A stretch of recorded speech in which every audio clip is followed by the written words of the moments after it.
Hello there. Good morning.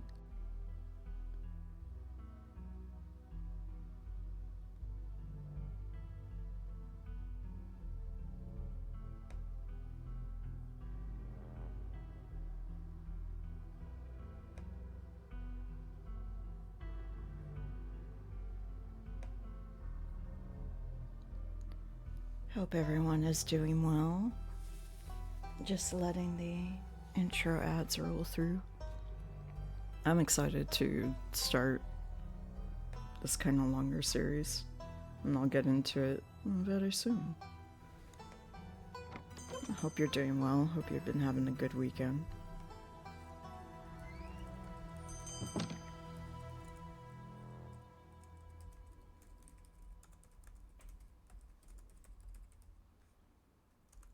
Well, come on in.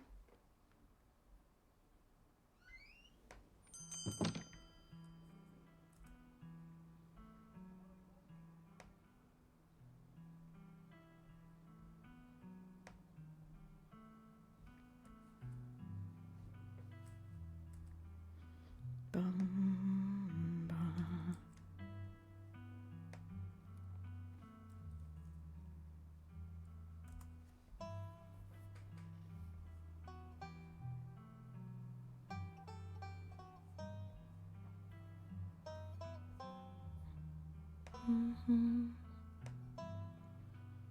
All right.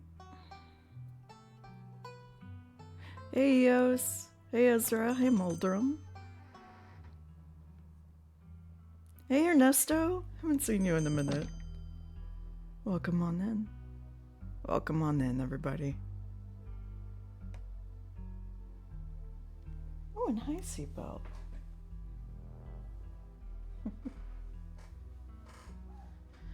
The cats are super confused because it dropped to the 40s last night in New York City. The radiator actually turned on, which it's almost June, so that was wild.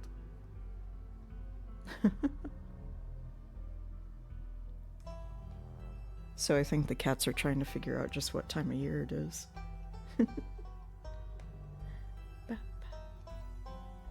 I really love this song.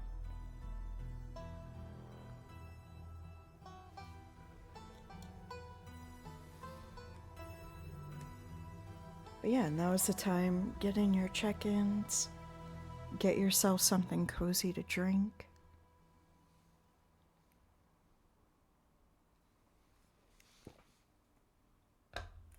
Once the ads are done, then we'll get rolling. Hi, Prince.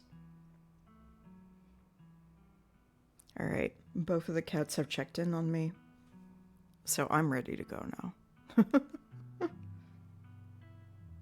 That means I'm ready to go.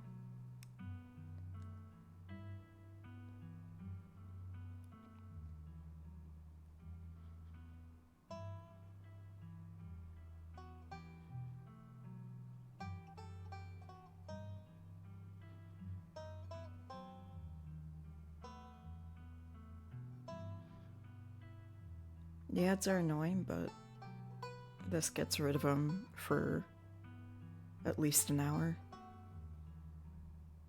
So that way they don't bother y'all later. Or at least that's what Twitch tells me. I don't know. Sometimes I don't know for sure how true or not that is.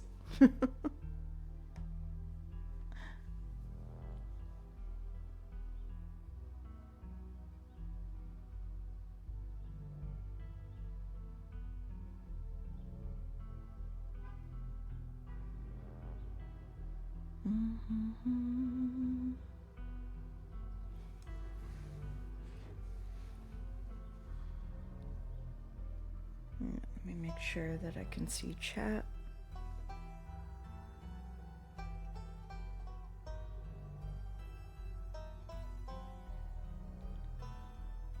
While I play. Ba, ba, ba.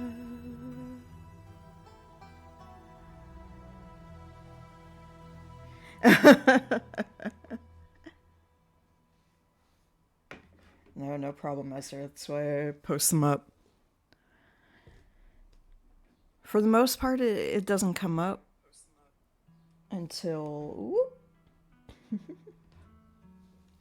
until like very significant moments. Like there's not like jump scares so much in this game. You're gonna see the horror coming. It builds up the dread. But yeah, I'm always a big fan of horror should be done with full consent. So I will always post up the content warnings. The Scarlet Hollow dev team is awesome. They do content warnings per episode to avoid spoilers and to kind of like narrow down which things you have to worry about per episode. Since it is a longer game. And yeah, so I'll always post those up. Definitely recommend giving that a check before diving in, and I'll always put a note as to what episode we're on so that you can easily find if there's content warnings you gotta watch out for. So yeah, I think content warnings are good for not only knowing if something is too much, but also being aware of like, oh, okay, body horror. Like, for example, like, let's say it says body horror and you're like, oh, not always my cup of tea. But I think today I can handle it, right? Like, I think content warnings are great for being able to broach things that you know are more sensitive for you without getting blindsided by them. So yeah, feeling prepared is always good, and I think it makes it better, more immersive. If you're ready. So yeah, Scarlet Hollow. We have played through chapter 1 before. However, Scarlet Hollow is a very unique project. I've been following it now for years as it's been developing. And y'all know that I really, really love visual novels too. Scarlet Hollow, though, is a beast of its own. I would still definitely deem it a visual novel, but it is so full of story. They warn now fully that you're maybe gonna see a fifth of the story through any given playthrough. And from following the development and seeing other people play it over the years, I very much believe that. There's stuff that I have not seen people approach yet. There's things I've seen that I never expected. So even though I'm starting a new playthrough and I'm going to play through all of the episodes over Sundays for the foreseeable future, I still extremely highly recommend playing it for yourself, making your own decisions, making your own story in here, because there's more than enough room to do that. This is a very unique project and a very cool project for sure. It's almost fully released. We are getting closer and closer to the full release of Scarlet Hollow. And it almost feels like inevitable doom at this point, but I'm excited. And I'm excited to play through the episodes that do exist now. So these are going to be some bonus streams I do every Sunday. I want to be streaming more often, as I always say, and then life gets in the way, but Sunday is always a good day for some coziness. And Scarlet Hollow is a really nice one for me to practice my... Hey, Rozzy! Love you, Rozzy! To practice my reading longevity with, which is great for some projects that I'm working on the side, where it comes to narration and some voice acting stuff. You're awake? I hope you got good sleep. You're just in time. So yeah, and if you need some coziness, this is definitely going to be, even though it does get spooky at times, if you like chilling out to me reading things, this is definitely the series for you, because I will be doing a lot of reading. But yeah, go check out Scarlet Hollow. I will be reading a lot. We're doing this every Sunday as a bonus stream for the community. What else? Oh, and next Saturday, we are going to be co-streaming the Wholesome Direct. And details about that are in the Discord. But yeah, if you're here next Saturday, noon Eastern Standard Time, we will be doing that. I'm still figuring out what I want to do as like a pre-show kind of thing. I have some ideas of just little cozy things to do. So we'll have something nice and cozy to get into the groove of the Wholesome Direct for sure.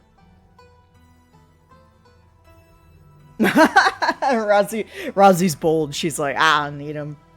I can handle anything. And as always, if you need me to adjust game volume, my volume, anything like that, please let me know. I'm happy to do so. All right. As enough preamble is enough housekeeping, I think we're ready to get into it. So even if you saw the last time that we played through this, I'm going to be focusing very much more on choices I want to see and do. Last time I was just kind of trying to be entertaining. And so I think we're going to end up with very, very different results going into it. We'll see. We'll see. But yeah. Rosie, I lesbian too. So yeah, if we get to chapter 2, you may want to avoid watching. Yes. So definitely before chapters, if we get to chapter 2, I will update the content warning pin and give everybody a chance to read on those and see if it's for them. Each chapter is pretty long though, so I don't know. We'll see. I have plenty of daylight left, so we'll see how it goes. We have plenty of daylight left. Roz, I have your mug full of chocolate chai tea, so I have plenty of caffeine too. 20 ounces, baby. Let's go. I could just like zone out to this song forever though. So we do have our old save, but I am going to do a brand new one. My name is, I don't remember giving a name last time. Did I? No, I must have. You live in the city of, well, I won't get too specific, but we'll just say Queens, as there's several million people that live here, so that feels pretty safe. I am they, them. Ooh, okay. I have talked to animals a lot before, but I feel like I've seen that a lot, and there's stuff that I wanted to try this time.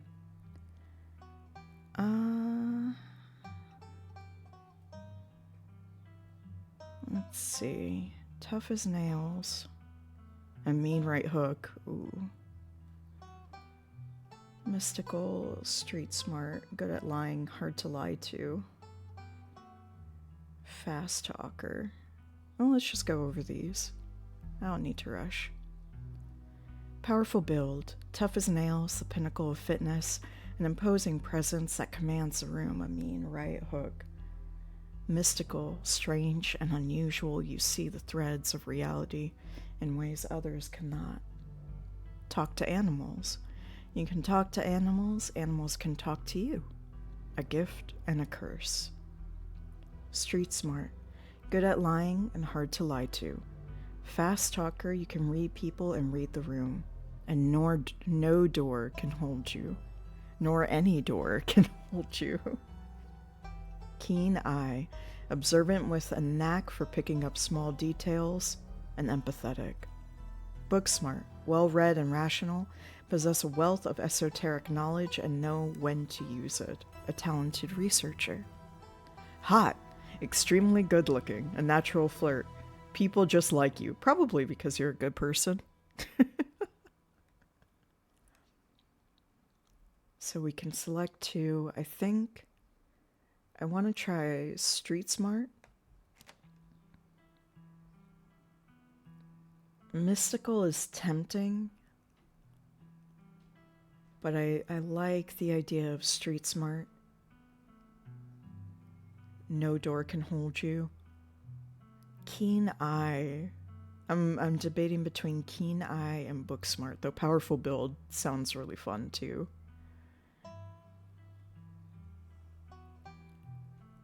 I feel like for what I want to do here, right? Keen Eye is gonna give us lots of good, delicious descriptions to read. So let's go for that. Hey, fish.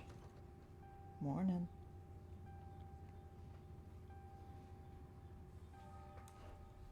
And here we go. You jolt awake as the bus hits a particularly nasty bump. You feel like you'd only just managed to start drifting off, and now here you are, awake again and still exhausted. For a moment, you're hazy on the details of where exactly here is, confusing this bus with many others that came before it. But as your mind continues to reassert its existence in the waking world, the past few days come back into focus. The long-lost cousin, the bad news, the 26 hours of bus rides with countless late-night stops in seedy depots that would have felt unsafe even in the middle of the day. You wouldn't normally find yourself traveling like this, but your cousin bought the tickets. The funeral of Pearl Ann Scarlet, your cousin's mother and your aunt, seemed like something you shouldn't ignore, even considering your own late mother's rocky relationship with this side of the family. Fortunately, the end of your long journey is in sight. You're almost in Scarlet Hollow. So anyway, I was saying... Oh no, he's still here. He's been sitting next to you for the last 5 hours, talking at you without pause. You're not sure he even stopped when you started to doze off. At first you thought he was being friendly, but that was several hours of one-sided conversation ago. I was up in Maryland looking for work, but mostly messing around because I was a dumb teen. Me and my buddies were doing our usual prank stuff, you know, pushing joggers into the harbor, that sort of thing. Let's see, we could feign an illness. Wait, what? Are you serious? What's wrong with you? Hell yeah, so chaos, my dude. You know what? I'm gonna be sick. Why not? You begin to cough and your eyes start to water on command. Pretending to be sick has always been one of the better ways to get people to leave you alone in strange places. Oh, are you sick? That's all right. I'm pretty sure I've had whatever you've got. I'm sick all the time. Gotta keep my immune system on its toes, you know? That's not how it works. It's not. So this girl comes up to us, swinging her purse, yelling about how she was gonna call the cops or whatever. It was hilarious. She actually hit my friend, and he said it hurt a lot. So I guess she was really, really mad, and not just playing. You know, she kept swinging, and soon enough, she lost her balance and fell into the harbor all on her own. We didn't even have to push her. Oh, we had a good laugh and fished her out, and her phone got soaked, so she couldn't call the cops on us. Oh, we wound up hanging out all day. She kind of became my girlfriend after that, and we've been on and off for about a year, so, you know, it's pretty serious. Though about 5 months ago, she tried to break up with me. Like, for real. And geez, you ever go and get so mad that you just want to, like, kill somebody? Very funny. Yeah, I kind of feel like killing somebody right now, actually. No, not really.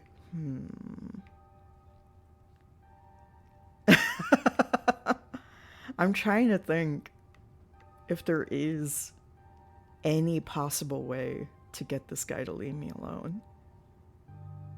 I feel like I've never seen anyone successfully do it.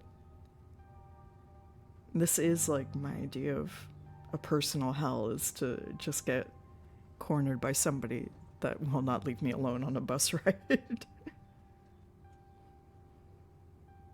You know what? Let me just, like, kind of go along with it, and then maybe he'll get bored.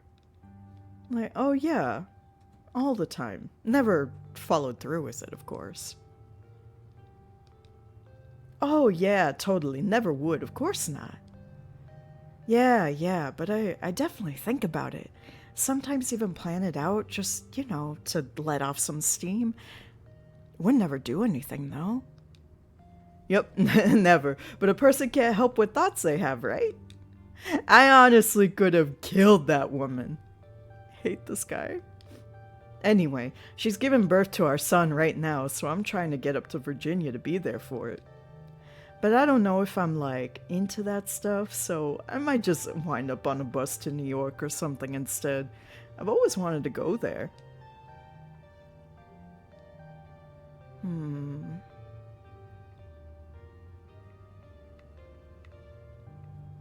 actually kind of curious. Do you love her enough to make this work? You were so worked up by the thought of losing her that you threatened to kill her. But now that she's given birth to a child you created together, you're planning on running off? Even if you love her, think about what that love is strong enough. Think about whether that love is strong enough that you'd be able to handle raising a kid together. Think about how your actions are going to impact his life, and whether removing yourself would be better for him in the long run. Yeah. Good stuff to think about. Oh, that's how I get him to ignore me! Hey, Remy. Welcome on in. Always good to see you, Remy. I bored him. I bored him with empathy. Anyways, where did you say you were headed?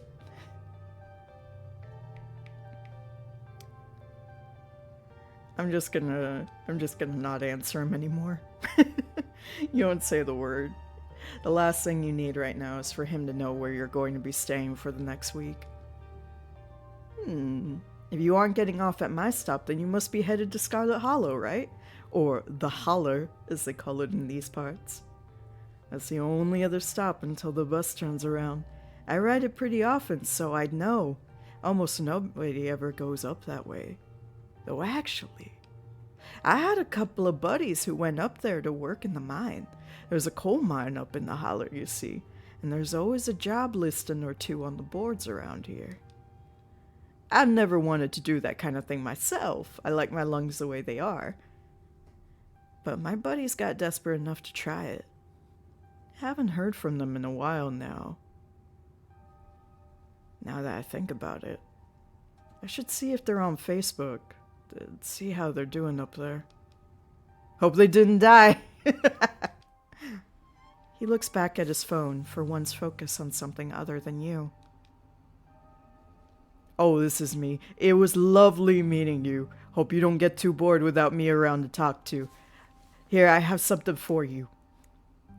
The stranger rifles through his pack before presenting you with a dripping bag of peanuts. Look, I like boiled peanuts. I don't like boiled peanuts from a stranger on the bus. They're boiled peanuts. I got them up at a gas station a few buses back. I noticed you haven't eaten much, so I figured you could use them more than me. Plus, they're dripped all over my bag, so I don't want to carry them anymore. Tip. Sometimes picking a dialogue option establishes new facts about who you are.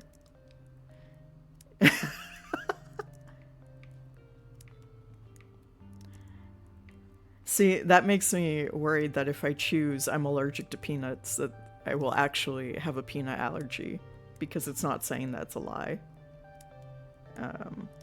You know what? No thanks. I'm not really hungry. There's still a good 45 minutes left in your journey, pal. I'm assuming nothing goes wrong. Best to have him around. The young man sets the peanuts down on the empty seat next to him. The juices dribble out through the bottom of the bag and into the upholstery, instantly soaking it in peanut brine. And with that, I leave you. Safe travels, friend. Oh, he just left him there. Ew. Oh, why is it dripping? Well, they're boiled peanuts, so that's not unusual, but they are dripping a lot, though. And just like that, you're alone, the stranger's peanuts soaking into the seat across from you. Maybe you can finally get some sleep. Next stop, Scarlet Hollow, end of the line. Almost there. The bus finally comes to a stop, its brakes squealing as it deposits you in front of the Scarlet Hollow bus station. The sign at least reads bus station, but calling it that feels disingenuous. At best, it's a kiosk. Though, for a small town like this, you're amazed there's so much as a road, let alone a bus that drives on it every week. The driver quickly shuts the doors behind you and starts the engine, kicking up dust clouds as he pulls away, eager to leave you and this place behind. Hey, Ale. You instantly recognize the worn young woman from the few public photos on her Facebook page. She's your cousin Tabitha. She looks annoyed to be here. I'm just gonna stay quiet. You say nothing. Let's get back to the estate. I don't want to spend any more time down here than I have to. Your cousin turns and motions to an old BMW parked near the bus kiosk. You follow her, clambering into the dusty relic.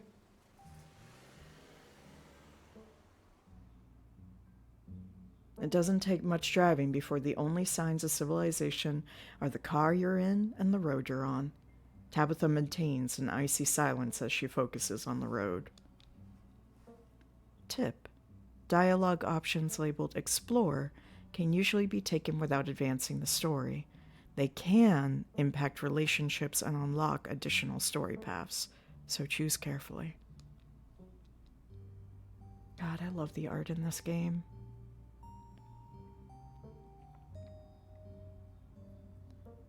You know what? I'm curious. She doesn't want to talk. I just came off of like 30 hours of bus riding. Just gonna remain silent. You decide to sit in silence with your cousin as the car eases up the steep mountain road.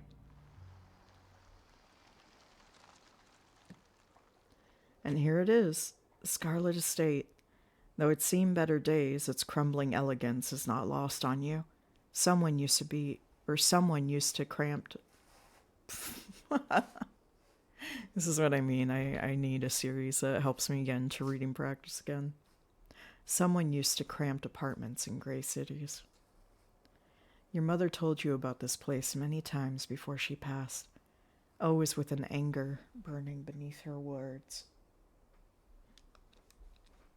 The faded majesty you once imagined doesn't quite compare with what's in front of you. As you stare at it perched on the crumbling cliffside, you can't help but feel like it's something that should have been left to rot a long, long time ago. You're hit with a blast of dusty air as you step across the threshold and into the foyer. Everything in this room has been here for much longer than you've been alive, each object cemented in place with layers of dust and cobwebs. You can hear doors creak on their hinges and the aches and moans of ancient floorboards as the house itself sways in the wind. Welcome to our family's humble estate.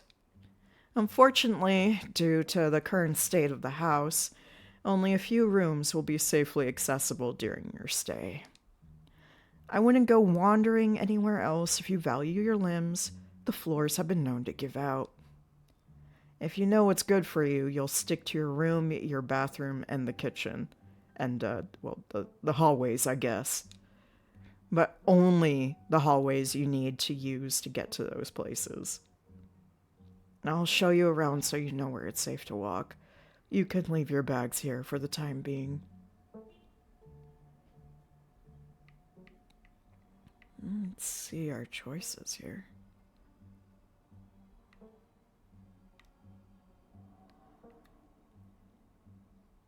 I don't know if I want to lie to her.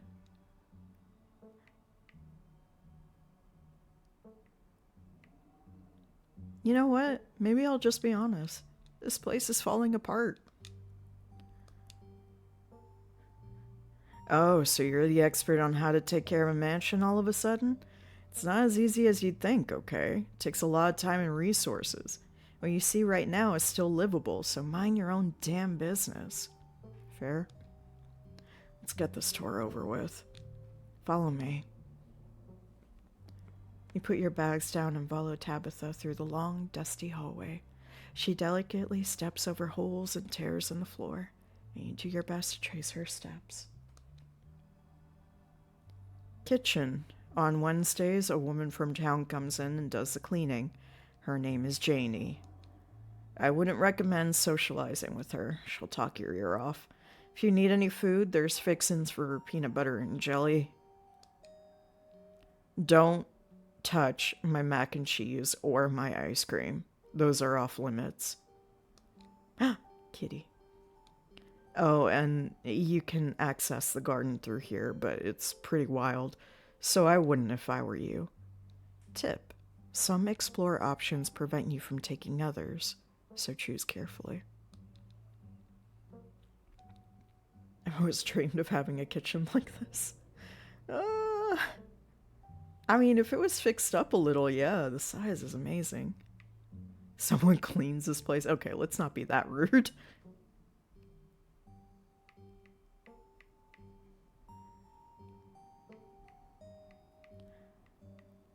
You know what? It is nice. It's a little banged up, but she's been busy. It's nice. It's a kitchen.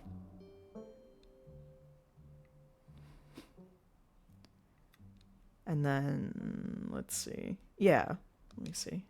I might want to eat something other than PB&J this week. Is there something in town? Is there somewhere in town we can get groceries? Well, aren't you fancy? Yeah, there's a general store. There's also a diner. I usually order my food in bulk online, though, so I wouldn't be going with you.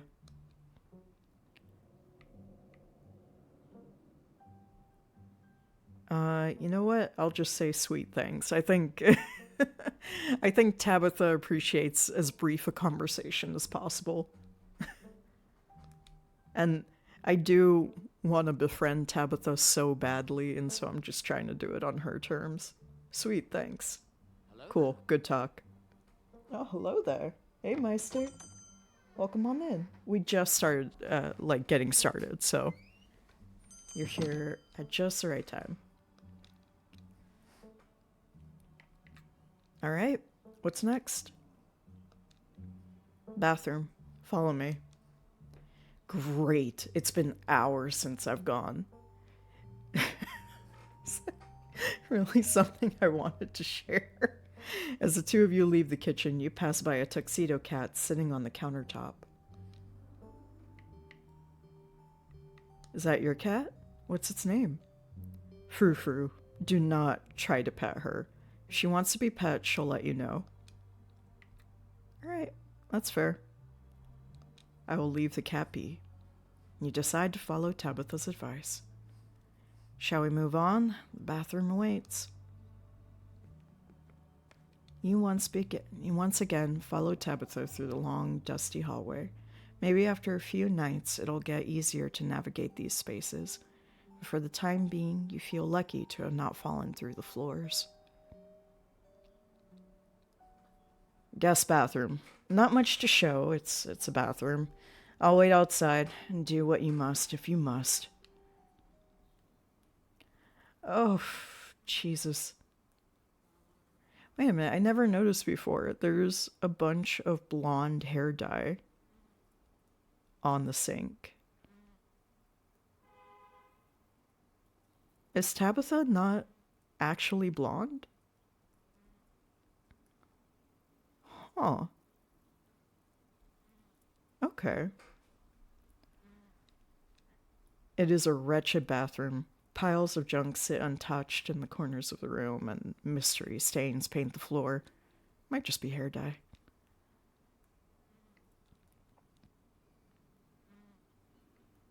This is the worst bathroom I've ever seen. No, I've seen worse. I've definitely... Lift toilet seat. Oh, Bugs skitter from the bowl as you lift the seat. Though, you know what? If you gotta go, you gotta go. A toilet is a toilet. Sure, it could be cleaner, but your business needs doing, and this is as good a place as any. You do what you must and rejoin your cousin out in the hall. Next up, guest bedroom. Last stop on the tour. Follow me. You and Tabitha briefly return to the foyer before climbing the stairs and reaching the guest room. It's a pretty nice room. This is where you'll be staying. The linens are fresh. I had Janie wash them last week. I had to endure a half-hour rant about her kid to get her to do it, so you better be grateful. The closet is full of old family stuff, so you can't hang your clothes up, but you can use the dresser. It should be empty.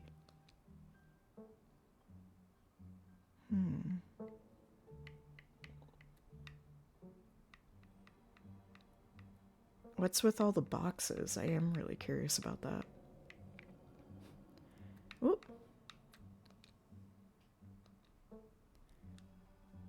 Old family stuff.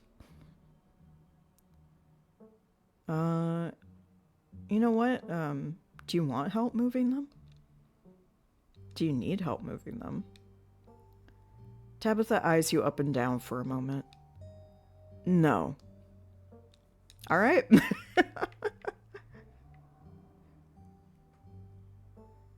Yeah, Tabitha does not want to talk, and I think I need to respect that.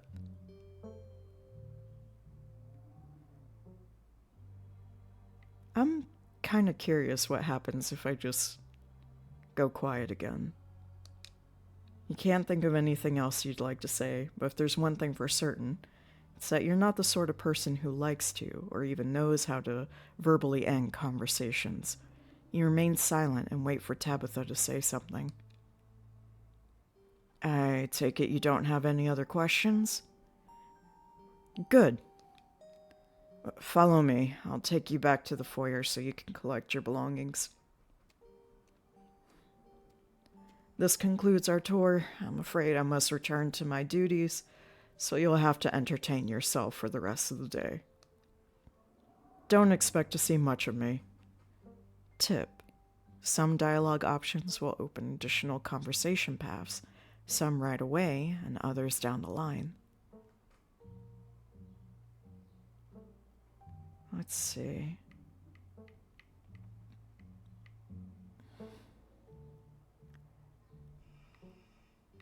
No, I know she doesn't want to talk, but I really do like this option here. You know, we don't have to inherit our parents' bad blood. We can start fresh. Now that's just us. Oh, okay. I'm sorry. I've been testy since you've gotten here. You haven't done anything wrong. I'm just under a lot of pressure right now. Please just stay out of my hair until later, okay? I have work to do. You know what? Yeah, I will respect that. I think this is the closest I've ever come to befriending Tabitha. Yeah, some folks you gotta befriend them on their terms. They got a lot going on. You decide to let Tabitha leave for work. Are we all set then? I'll see you tonight. Your cousin leaves through the front door. And now it's just you. You and this sprawling, decrepit estate. Yeah, I'm going straight to the forbidden wing of the estate. With Tabitha gone, there's no one stopping you from going into the forbidden wing of the estate. Da-da-da-da-da. Except for these locks and chains sealing them shut. Oh, man. An insurmountable obstacle for most, but a mild inconvenience for you. Hell yeah. As the locks fall, the doors moan open, revealing the entrance to what must have been an incredibly lavish ballroom. Faintly in the distance, you can hear the quiet notes of an old piano playing from another room. The forbidden wing is yours to explore. What? Hey! That's 3 whole work weeks worth of streams. Oh my gosh, 15! Dude, thank you. Oh, that rules. It's always good to see you. Piano Ghost? I don't know. Let's see. Let's see. We could go in. This was a mistake. Lock the doors. On second thought, maybe you should listen to Tabitha's advice.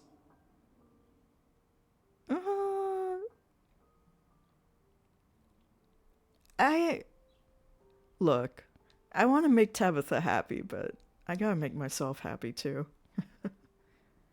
Oh, beautiful. You can see why your cousin warned you against coming in here. It's clear that the chaos of nature is doing its best to reclaim this place. Years of detritus have piled here like gathering leaves, and the tiled floor has been torn apart, destroying the order that once made this place beautiful. Oh, thank you, Ezra.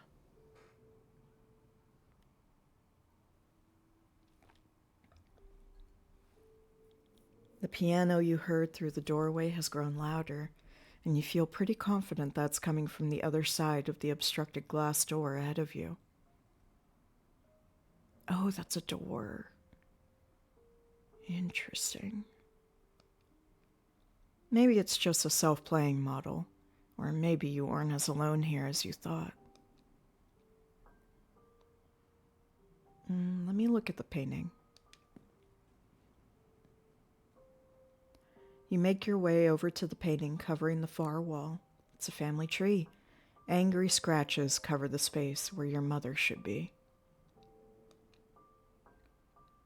Let me try to clear the furniture blocking the doorway.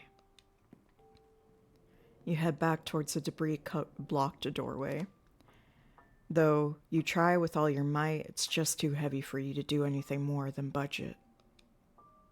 All right. You return to the entrance of the sealed wing and carefully reattach the locks. After what you've seen and heard in the ballroom, you weigh how much longer you should even stay in the estate on your own. You know what? That's a good idea. I'm just gonna go to town. Wait, was that the cat there? It was like right behind the text box, but I thought I saw a cat shadow. Oh. The cat's checking me out. With your cousin gone, there's nothing for you to really do here. You drop your bags off in your room and head out to explore the town. Mal! Mal, welcome in. And thank you for the subscribe. Thank you, thank you. I hope Porch Fest is going fantastically. The cat's checking me out. Yeah, I do wonder if we chose the strong trait, maybe we would have been able to move the furniture.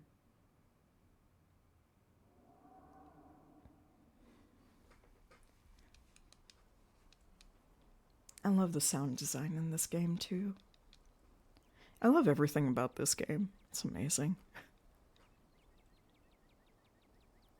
If you'd known you'd wind up having to walk all the way back to town, you probably would have just asked Tabitha to leave you at the bus stop, especially with how unhappy she seemed to see you. If only you could wipe the slate between the two of you clean and bury some of that tension. Though maybe her mother's funeral isn't the best time for something like that. Yeah, like, I want to make friends with everyone too, but she's dealing with a lot. Then again, maybe it's the perfect time. No, Digital Ally. Stop that. It's really pretty out here. Finally, you made it back to town. Not a lot here, huh? The holler, as that guy on the bus called it, has probably seen better days. It still has the feeling of an idyllic country town, but its sidewalks are cracked and many of the storefronts are boarded up, their windows dusty with age. The windy windows. A chill breeze sweeps down the lane, and you shudder, suddenly feeling as if you're peering into a grave. Puppy dog. Gretchen, come back! Quit bothering strangers! Sorry about that. Gretchen can be very slippery when she wants to be. She loves to get loose and cause havoc. Oh my god. Oh my god. Pet the dog, pet the dog, pet the dog, pet the dog. You reach out and scratch Gretchen behind her ears. Her fur is soft and warm. She wheezes excitedly, digging her little nose into your palm and licking your hand. Oh, she's perfect. Oh, she is perfect creature. Aw, I'm so glad you two are getting along. Isn't she just the cutest? With how energetic she gets, you never know she's 17. Holy crap. That's too old for a pug. Kinda. You know what? That's amazing. Good job. 17? That's incredible. It sure is. I'm hoping she beats the current record holder and makes it to 19. Or better yet, 20. The more time we get together, the better. Isn't that right, Gretch? Oh, but what am I doing? I got so caught up in the excitement of meeting someone new that I entirely forgot to introduce myself. I'm Stella. It's not often I see a strange face up in the holler. Every now and then there's a new crop of coal folks, but you don't look dusty enough for that. You aren't in town for the funeral, are you? The Scarlet funeral?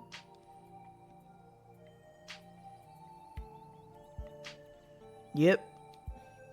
Just got into town today. Oh, I didn't think there would be anyone else coming. Are you staying with Tabby? How's she holding up? I haven't seen her since Pearlam passed, or for a while before that, now that I think about it.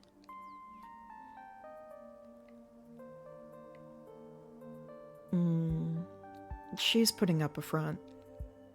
I don't think she's doing too well. She's been icy, sure, but it feels like she's putting it on as a front. She's always been a little rough around the edges. To be honest, it's always been hard to tell if that's just the way she is, or if she's just been putting on an act her whole life. To think she's been up in that old mansion all by herself. It'll probably be good for her that you're staying there, even if she doesn't think so herself. How long have you known her? Oh, quite a long time. The town's really small, so everybody's known everybody else as far back as they can remember. Tabby and I got a little close when we were both in the school's production of A Midsummer Night's Dream. I was Puck and she was Mustard Seed. As you might have expected, she was more than a little prickly, but I managed to soften her up a bit by the end. But then she graduated, and that was that. Oh, if you just got to town, you must be starving. I was just on my way to the diner for a coffee, but they got amazing biscuits. My treat.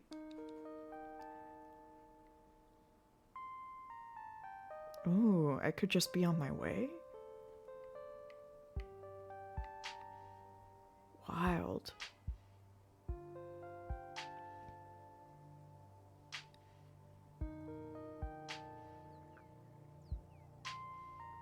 Yeah, I usually go to the diner, but I'm kind of curious. I think I'm just going to wander for a while. Thanks for the offer, though. Okay, if you're sure. You're missing out, though. But I'm sure I'll be seeing you around. Don't be a stranger. The two continue on their way up the road, leaving you to your business. Let me check out Town Hall.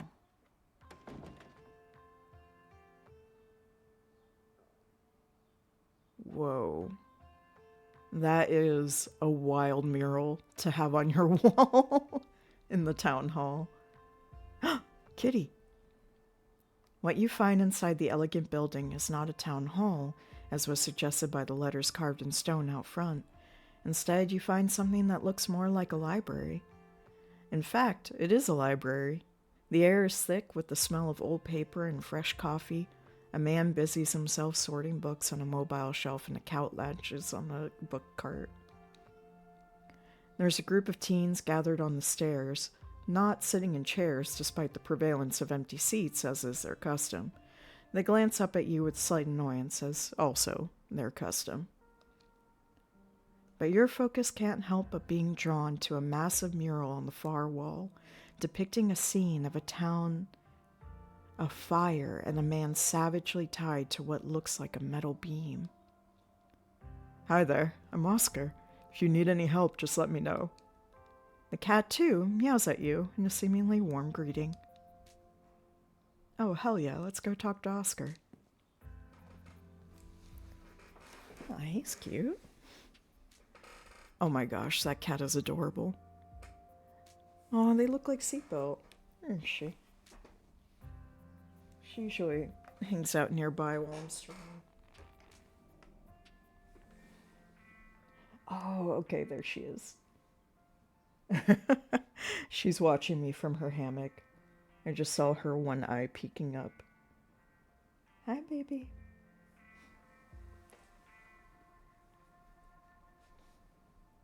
She can almost enlist. Oh no. Oscar, clearly the librarian here, smiles at you from behind the shelf of books. But as his eyes focus on your face, the smile fades, replaced with a look of dawning recognition. Wait a minute. You must be... never mind. Sorry. Who is it, Dad? Do you know them? No, Rosalina, don't worry about it. Oh my god, wait, I heard somebody at school talking about how the long-lost Scarlet heir was coming back into town this week. For the funeral? That must be them. But Becca, Miss Tabitha is the heir, right? Shut up, Alexis. I know what I heard. I think Alexis is right. I think Tabitha already owns the mines. Ugh, you're 13, Rosalina. Stop acting like you know things. Girls, please be nice to each other. Yes, this is Tabitha's cousin, and no, they aren't the true heir to the Scarlet Fortune or anything like that. They're just here to pay respects to Miss Perlan. So much for not making you feel like we know everything about you. I have to imagine that's a bit uncomfortable, but welcome to Scarlet Hollow, Ale. Okay. Okay, pet the cat first. You pet the cat. He purrs loudly, leaning fully into your knuckles as you scratch underneath his chin. He is way into this. Oh, hell yeah. So into this that he gives you an affectionate little bite, still purring like a motorboat, and you pull your hand away slowly before he can decide you're a fun toy to try and disembowel. Okay, now I can ask about the mural, but I had to take care of the important things first. The red, empty Scarlet Hollow. Oh my gosh. I think that's more apt than you realize with. What's with the crazy mural on the wall? Oh, that? I always forget it's there. I imagine it must be some kind of unsettling thing to folks who didn't grow up with it. It commemorates the events of the collapse of 1918, a local tragedy that devastated the town and nearly ended Scarlet Hollow. The man tied to the rail is Charles Shaw, a fellow who worked with your relative, Enoch Scarlet, and who was supposed to be in charge of the safety of the workers. But instead, he cut corners to the point where the mine caved in on itself and killed a significant portion of the men and boys in town. You can see the fire still raging in the background as they run him out on a rail. I don't know if that's a dramatization or not, but it's certainly a striking image, isn't it? Anyway, Enoch Scarlet pulled the town spirit out of the wreckage and set it on the path to becoming what it is today. So we have a lot to thank your family for. Is living with your dad kind of like living with a teacher? Are you like always in school, basically? Yeah, it's fun, right? Seems fun to me. All my dad does is watch TV and drink beer. See, that's what dads are supposed to do. That's normal.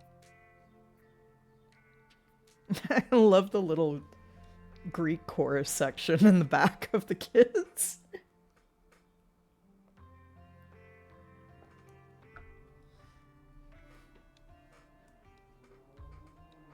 Do you know my cousin? This guy seems like he's cool to talk for a while. Also, he's pretty. He's pretty and he's kind so far.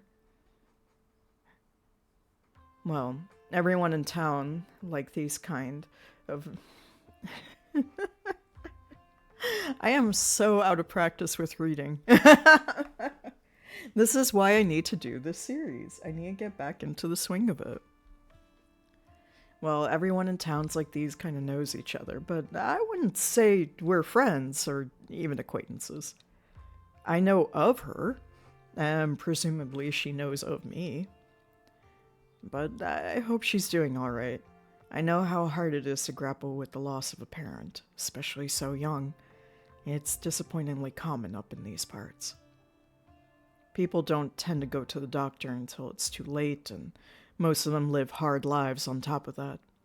It seems even Pearl Ann wasn't safe from the ravages of mountain life. Oh my god, that is way too much information. He is right, though. Didn't your uncle die last year, Alexis? Yeah, he was pretty young. He got cancer. Ew, can everyone stop oversharing? I hate Becca so much, but she's really funny. I don't remember asking for a Greek chorus to chime in on my conversation, girls. Oh my gosh, we both called them the Greek chorus. We have so much in common. I'm kidding. Then don't talk so loud. Shouldn't those kids be in school? It's fall break. What they said. And I'm happy to have them here. I like knowing what Rosalina gets up to. What are you girls doing again? We're taking a what dragon species are you quiz. Yeah, and we have to focus, so please don't keep distracting us by asking what we're doing. Okay, for this next one, choose a smell. I like smoky, but I don't know. That seems like it'll just get us like a normal fire-breathing dragon. Yeah, if we want the Japanese air dragon, we'll need to be more strategic. What does air smell like? Aren't we supposed to just answer the one we like best? Not if we want to get the best dragon. I'm gonna say ocean spray because spray is in the air.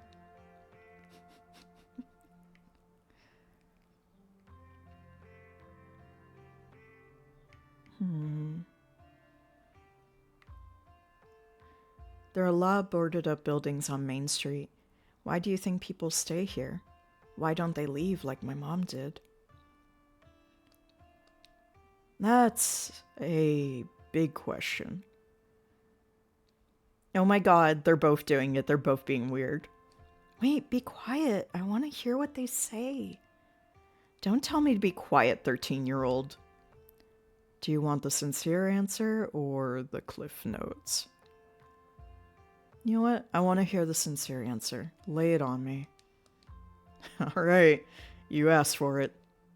Now I won't speak for folks who have never left, but as somebody who left for a while and came back, for me it was family, an obligation to other families in the community where I was raised. I watched so many of my peers struggle to just finish high school, and many didn't make it that far. They had to work to help their families keep the lights on. They didn't have the choices my father made sure to give me, because his goal in life was to keep me out of those mines, and he worked himself to exhaustion every day to make sure that never happened. And ultimately, my choice was whether to abandon these people I had grown up with or to come back and use that education to try to make things better for the next generation. So I let parents drop off their kids off all day in summer when they have to work, and I set up my little reading adventure stamp rally with them, and I try to get the county to buy us another computer so more people can access resources they don't have at home. Okay, this is important. Do you think a Japanese air dragon would like pizza or eclairs? Pizza. I could really go for a pizza right now. Maybe rice cakes? Because they're all airy and rice comes from Japan? Rice doesn't come from Japan, it comes from all of Asia. You'll learn that when you catch up to us in school. That's why I'm the one clicking the answers. My vibe is eclairs.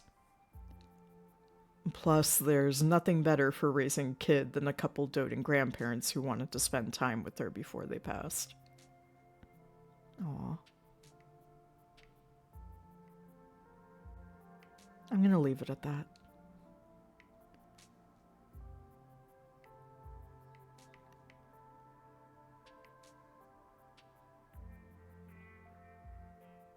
I better get going before it gets dark. Ugh, we got sea worm. Ew, we were clearly too distracted by all the talking over there. I thought libraries were supposed to be quiet places of study. Come on, let's go to your place, Alexis. I feel like a 5-year-old when I hang out in the library anyway. Yeah, we can watch a movie in your basement. Do you think your parents would mind? I can ask. They never mind. Come on, let's go. The teens start towards the door with Becca in the lead. Wait, Rosalina. When should I expect you back? We're doing a sleepover, right? I'll have to see. My mom was gonna make pot pies for dinner. That's okay. We can order pizza. Their conversation fades as they walk out the door. Keep me posted.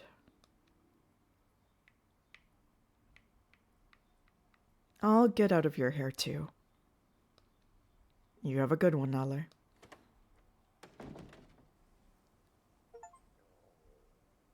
I don't know if I've ever seen anybody at the library instead of the diner.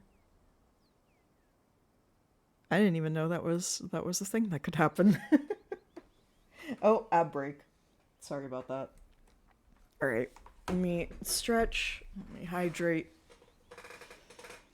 How long ago did the ab break happen? Hold on. Okay, not too long ago. Makes me think about Dragon Magazine. But yeah, it's what I'm saying about this game is that I I don't think I've ever seen like two similar enough playthroughs to where I'm like, oh, I know what the game is now, or oh, I know everything the story has to offer. Kind of really glad I started over. I feel like I'm getting a fresh new view of the story. All right, stretch, hydrate. Everybody do the same. Hi, Prince. Hi. You having a good nap?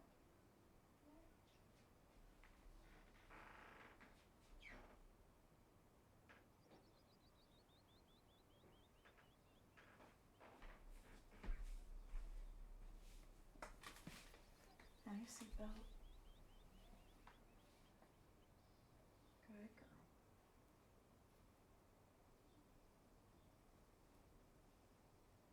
And you're having a good nap too?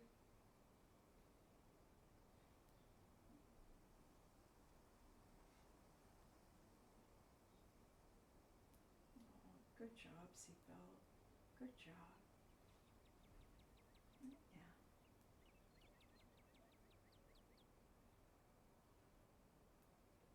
Yeah, pets are so nice. And you see lots of birds from your hammock? That's really good.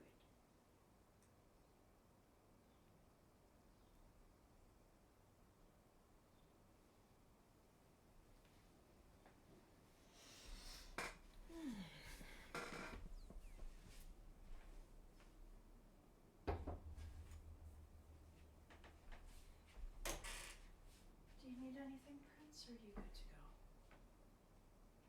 You doing good?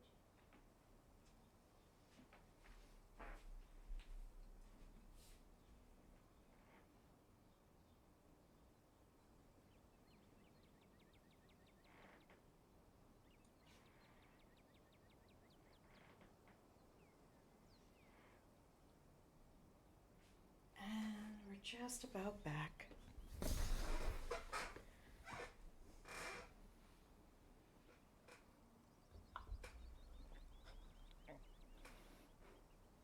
Been having allergies lately. I don't know if that's coming through in my voice.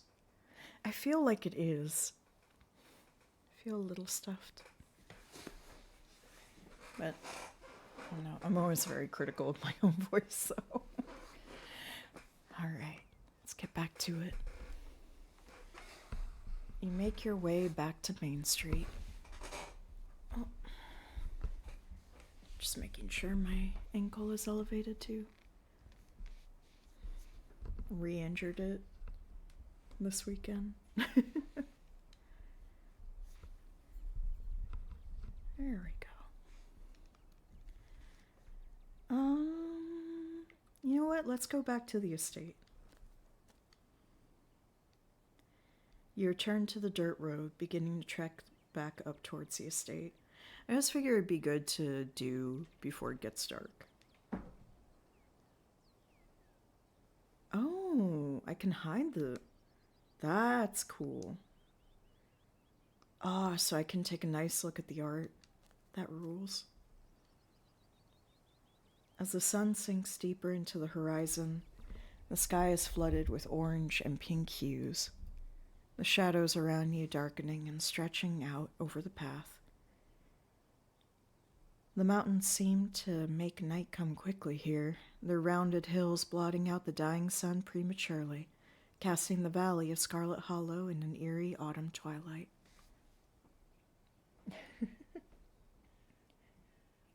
Hi, Seatbelt.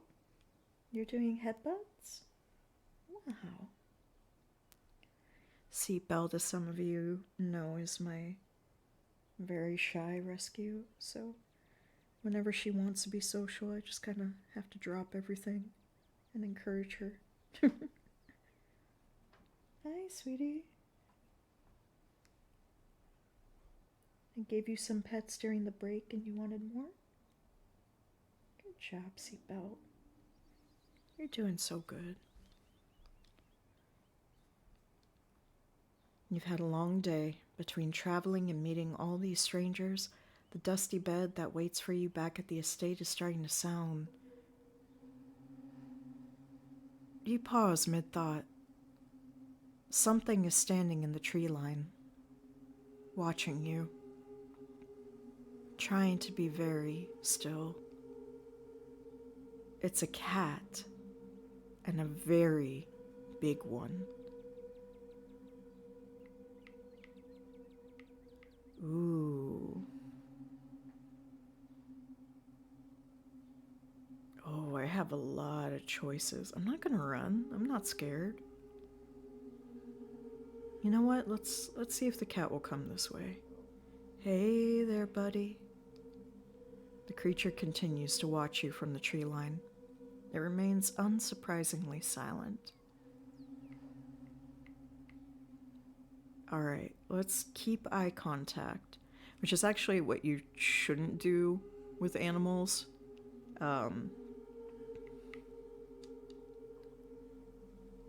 Eye contact freaks out a lot of animals. And it's usually a dominance kind of thing. But this might be, if the music is anything to go by, I think this might be something I want to keep an eye on, so I'm going to continue towards the estate, maintaining eye contact. I've never seen this before, so I don't know what's happening in the story right now, and that makes me very happy. You continue down the path towards the estate, turning as you go to maintain eye contact with the creature.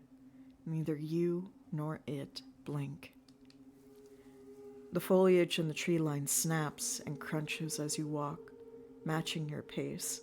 It would seem that the creature you've encountered is intent on stalking you. I did...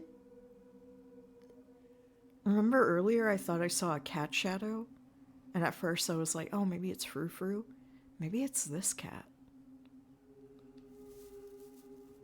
Oh, that is a messed up looking cat. And then it emerges, an honest-to-goodness mountain lion.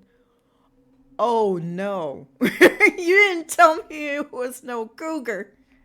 If I thought it was a mountain lion, I would not have kept eye contact with that son of a bitch. I would have just gotten out of there.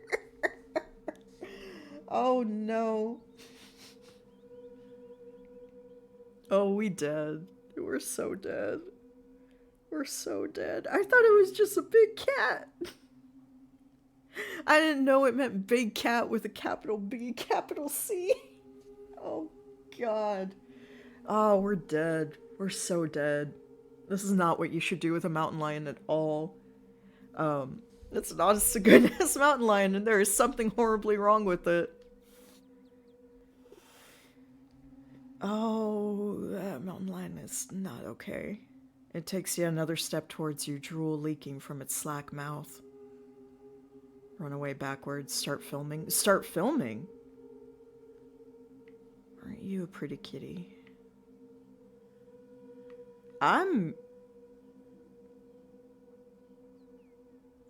Huh. Okay.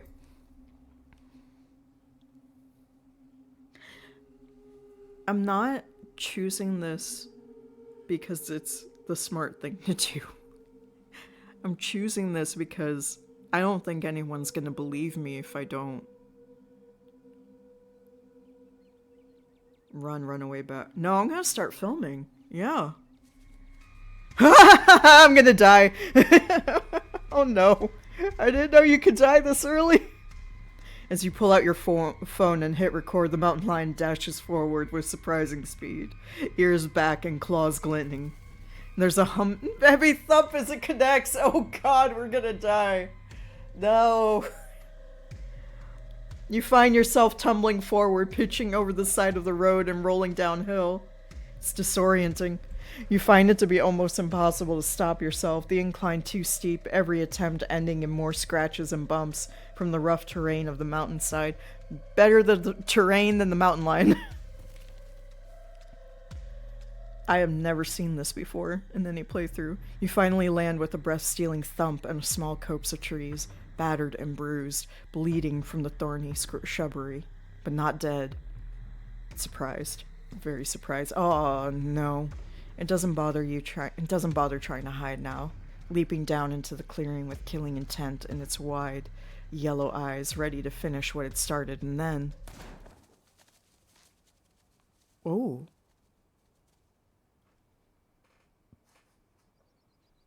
The evening air is pierced with the sound of a gunshot. Also, I want y'all to appreciate, like, this game is very sepia-toned, but it has very distinct choices in what colors it does pick. So, like, Tabitha has the bright yellow hair, right? And here we've got the little bits of blood coming through. I don't know, there's something really cool about selective color choice. The mountain lion is gone in a flash, leaving a thin trail of blood behind as it disappears into the dark woods beyond the path. Damn. Nearly had the thing. I nearly had you, too. Who the hell are you and what you doing out here? Looking to get shot?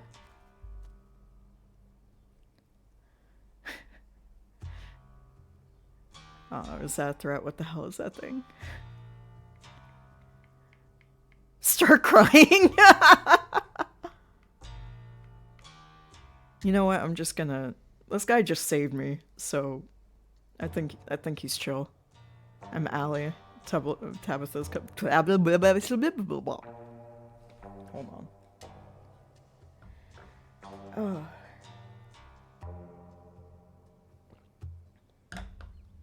Like I said, out of practice. I'm Allie? Tabitha's cousin? Well, nobody thought you were gonna show up. I apologize for my brusqueness and my condolences. Sorry for your loss. You can call me Duke.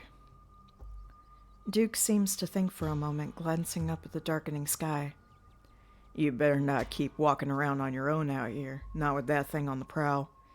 I hate to think anything might happen to you without me around to save your skin. Tell you what, tag along with me while I finish what we started, and I'll be sure to get you home safe. I'd wager Miss Tabitha would appreciate somebody looking out for you. There's something wrong with that mountain lion. It's probably got the cancer, had all them lumps. Doesn't mean it's any less dangerous. If I had to guess, I'd say it's more deadly than ever now that it sees death coming for it. As you well know, when's the last time you heard of a mountain lion attacking anybody, especially on this side of the continent? It's true. If you don't stare a mountain lion down and keep close to it like we did. I didn't know it was a mountain lion. And yeah, mountain lions usually don't want to mess with people. You're one of the lucky few, so don't ruin it by going off and dying alone in the woods after God did you a favor.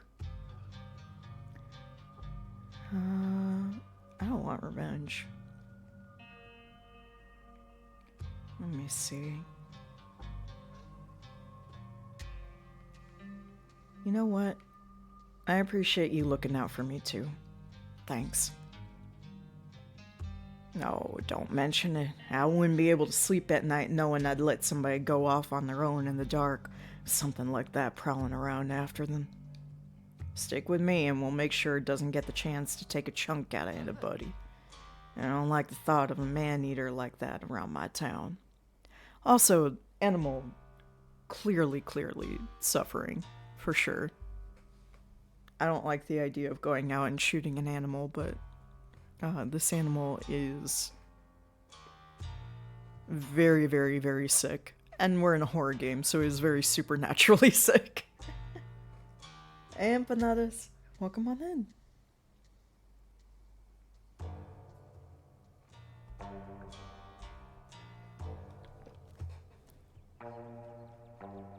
Oh, I was kind of hoping we'd get home before dark, but this works out. You and Duke make your way into the dark woods, following the trail of blood the mountain lion left behind. Before long, the sun has completely set and the two of you find yourselves in near total darkness. Though Duke has a flashlight, he uses it sparingly, letting you both adjust to the starlight instead. Every sound feels deafening as the two of you pick your way through the underbrush. Every snapping twig could be the deadly paws of the thing that hunted you. Every rustling leaf, the herald of a vicious attack. Though you know deep down it's probably nothing but squirrels and shrews. The song is beautiful. Oh, it's over. Until you hear the unmistakable sound of something large, shifting among the fallen leaves. Gotcha! The old man quietly steps forward, gun held at the ready. What the hell? Duke, you scared me. What are you doing out here so late? Stella, I'd ask you the same, but I'm sure I know it was you slinking around after dark. Nope, but I'm sure I know what has you slinking around after dark. Do you know how close I came to just putting a hole in you? But you didn't. No harm, no foul. Hey, Holly, weird to see you out here so late. Does Tabitha know you're with Duke? Gretchen's little nose seems to pick up something she doesn't like. She thrashes in Stella's arms, whining threateningly. Whoa, calm down, girl. You know Ollie. I swear it gets so hard to hold on to her when she gets like this. Sometimes it feels like she's only geriatric when she wants to be. Oh, that's a sweet picture. That's a sweet picture. Also, Duke was not going to put a hole in her. He has that gun very properly aimed towards the ground and not ready to shoot. Which is proper gun safety. You don't want to be trigger happy when you're out traipsing around where people might be in the woods.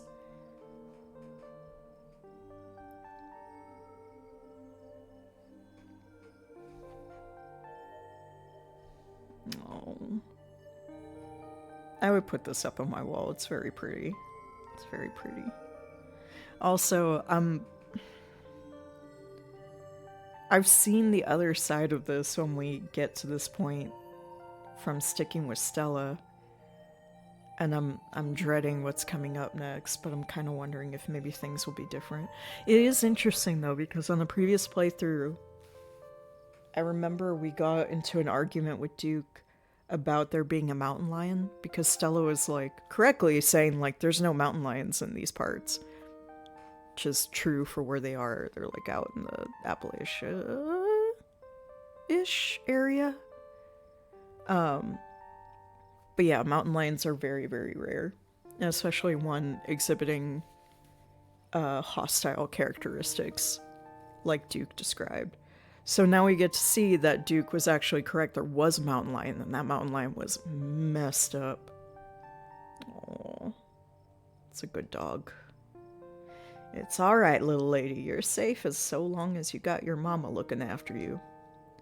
Unlike you, Stella, if you keep deciding to go doing whatever it is you're doing out here, I think you'll find these woods ain't agreeable tonight.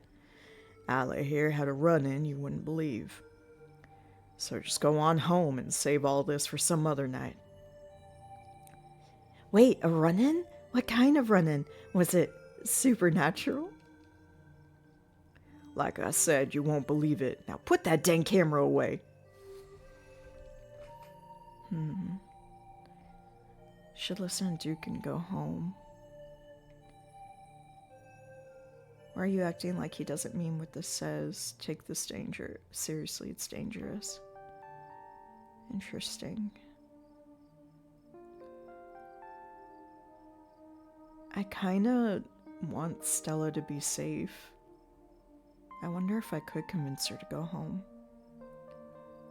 Yeah, just know that it was bad, okay? You should listen to Duke and go home. You can't just say that and expect me to miss out on finding whatever you saw. This is the kind of thing I live for. And it'll be the kind of thing you die for if you ain't careful. What was it like? Was it tall and hairy? How stinky was it? Would you describe what you saw as being a skunk-like ape? Get that camera out of my face. It weren't no ape. The only important thing is that it was sick. Sick animals aren't nothing to be trifled with. So if you don't want your last video to be found 20 years from now next to a pile of your bones in the den of some long-dead creature, you best get out of these woods. That would be so cool. Stella. No, it would not. Your mama and your mama and daddy are spinning in their graves here and talk like that. If they ain't around to stop you, then I'll take on that responsibility. Go on, get. The old man shoos her away. Fine, fine, I'll go. Oh? What happened? Draco! Hi, Draco! Welcome on in! I hope you had a very good stream. What did you get up to? Let me do a little showery. Everyone should be following Draco. He has very cool streams and very cool art.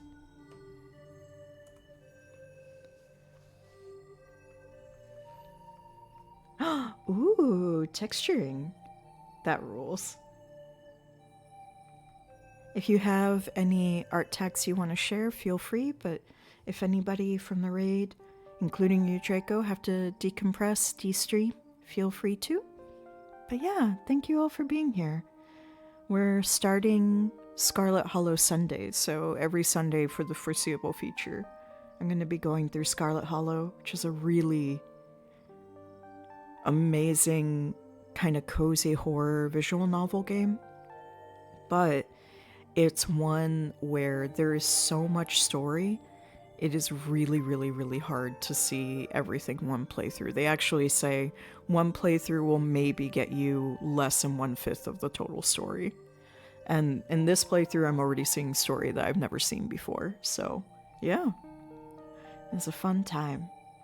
And settle in, get cozy, and we'll continue reading. There is content warnings per episode pinned up in the chat, so this is going to have some horror elements to it. If you know that there's some things that you're sensitive about, give those a peek, and make sure that you're prepared. But yeah, it's a really beautiful game.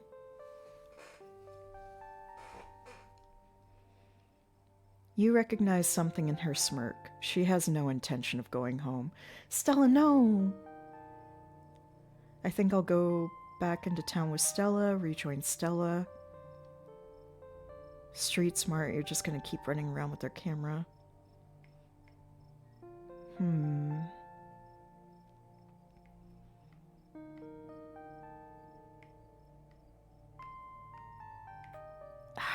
I want to try to keep Stella away from the woods so badly.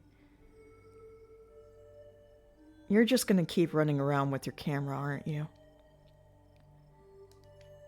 She most certainly is. I'll head back towards town, I promise. She is absolutely not doing that. If anything, calling her out has only strengthened her resolve. No! I wanted to keep her safe. No. Stella, goddammit. I happen to see anything video-worthy on my way. Well, who am I to deny fate? If I hear any screams of terror out there tonight, know that I will be very disappointed in you, Stella Richmond. You won't hear a peep. And with that, she's off. It's just you and Duke in the dark woods once again. There's no getting through to that girl when she puts her mind to something, I swear. Damn, we've been stopped too long. Now the old hip is starting to voice its complaints. There's an overlook just up this way. Let's sit a spell. I brought a few victuals along if you're peckish. You find your way along the narrow path and emerge on a rocky outcropping overlooking the dark forest. The sky above is smeared with stars, more than you have ever seen before. Duke interrupts the serenity of the scene with his old man grunts, folding his creaky joints as he settles in on a nearby log. He starts rustling through a small pack you hadn't noticed he was carrying, pulling out some beef jerky and a couple of beers. Okay, having a couple beers is not good gun safety. Duke. At least it's a nice night, even if the circumstances leave something to be desired. Help yourself to jerky, and as for the beer, I was planning on having both cans myself. I suppose I can be convinced to spare one.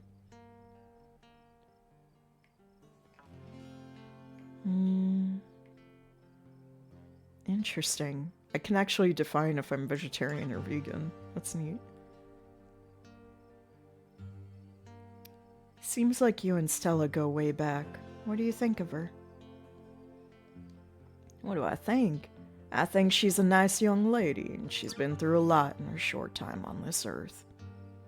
He lets a conspicuous silence fall between the two of you. That thing about her parents rolling in their graves, are they both dead? Yes, they are. God rest their souls. He takes a quiet, contemplative sip of beer.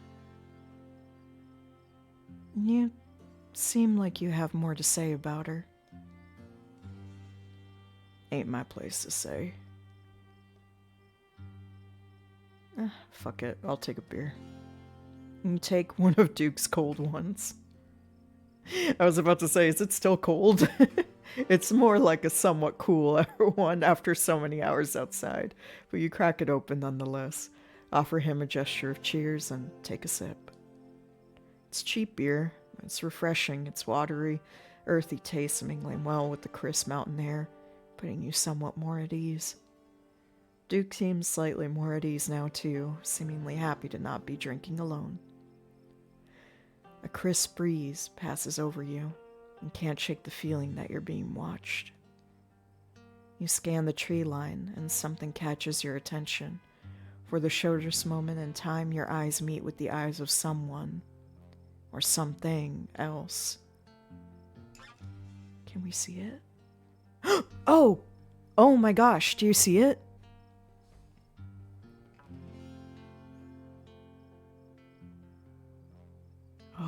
Jeez, that actually startled me. I know they're just two little dots, but that actually startled me quite a bit. I wasn't expecting the art to be that responsive. There's some little yellow dots over there, yeah. Ooh, char siu and dumplings with oyster sauce sounds so good. It's watching. And then they're gone.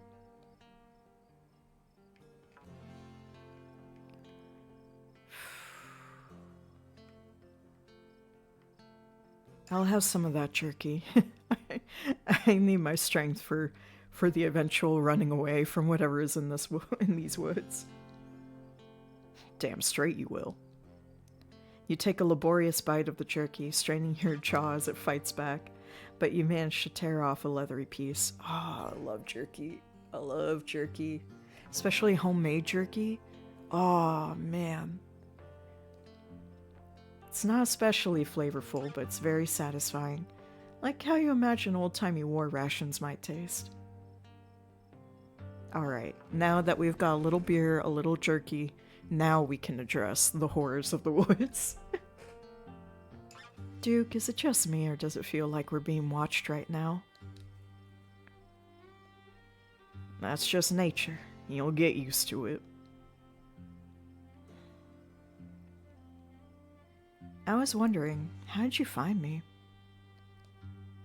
I've been on that thing's trail all day. Got myself a personal vendetta. It's been after my chickens. I've been seeing it around my property a few times now. And the next day I always have a bird or two missing. Those birds is like family to me. I raise them from eggs. They know me by sight like I'm their daddy. So it means something to me when some creature sets their sights on my hens. Nothing shoots to the top of my list of enemies. And I suppose it seems like some commonalities between you and my chickens. I didn't expect to find a near stranger out there on the wrong end of that thing. But I'm glad I did, for your sake.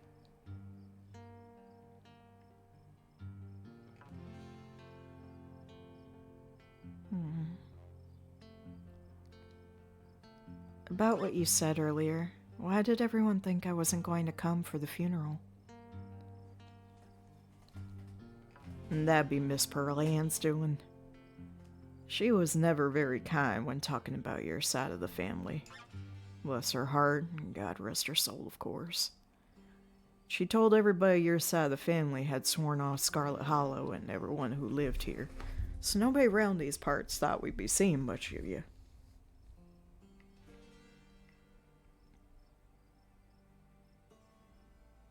What do you think of Tabitha? You can be honest.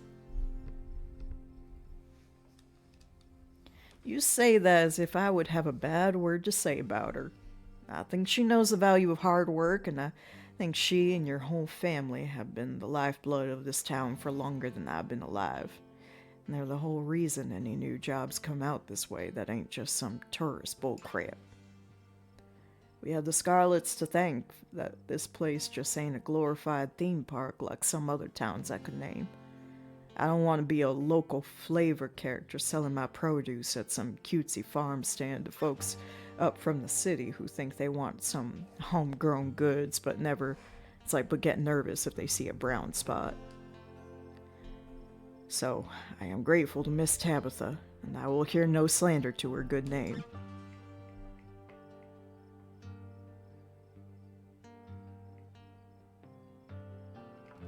My cousin must be really worried about me by now. You open your mouth to speak, but before you get the words out, your phone buzzes in your pocket. You're getting a phone call. It's your cousin. If you pick it up, it might cut your evening short for better or for worse. You could always text her and say that you aren't in the middle of the woods next to a loaded gun and hunting down a man-eating cougar. Nah, let me pick up the phone. Tabitha's worried. Holly, where'd you go? Are you dead? Yes. No.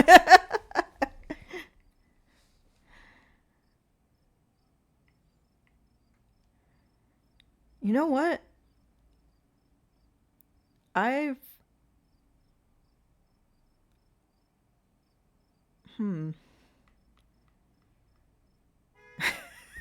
There's a part of me that wants to go like, yes, I'm dead. Where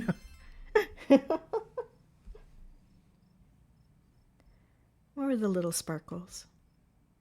Oh, thank you for the follow, Conquer. Welcome on in. Hope you enjoy your time here at the cafe. I almost got eaten by a mountain lion. I'm wandering in the woods with some old guy with a shotgun. No, you know what? Let me just say, no, I'm just in the woods hanging out with this cool old guy. Because this town is small. She's going to know who Duke is. Duke is just hiding behind his hat. Cool old guy. Wait, the woods? God, no wonder your reception is so bad. You're coming through like you're in a blender. Who is that? Is that Miss Tabitha? There's a sound nearby, scuffling, and then... What in the... Look, I don't know if you know this, since the big city only has trees with little fences around them or whatever, but wandering into the woods at night is dangerous. Get back to town now. Don't you worry, Miss Tabitha. We'll get Allie back to you safe and sound. I'll be sure of that. I love that. the fake static.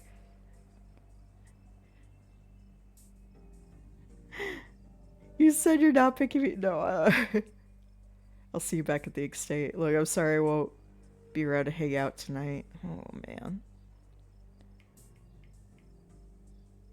Talk later. I'll see you in town. Hang up and investigate with Duke. No, I mean, sorry, I really didn't mean to get into trouble. I was trying to go back home.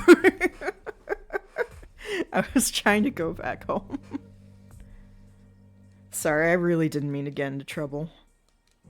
Look, as long as you don't die, I'm sure I can forgive you. The rustling grows louder. That must be my birdie. She's still alive. The call ends abruptly, the bad reception finally giving out.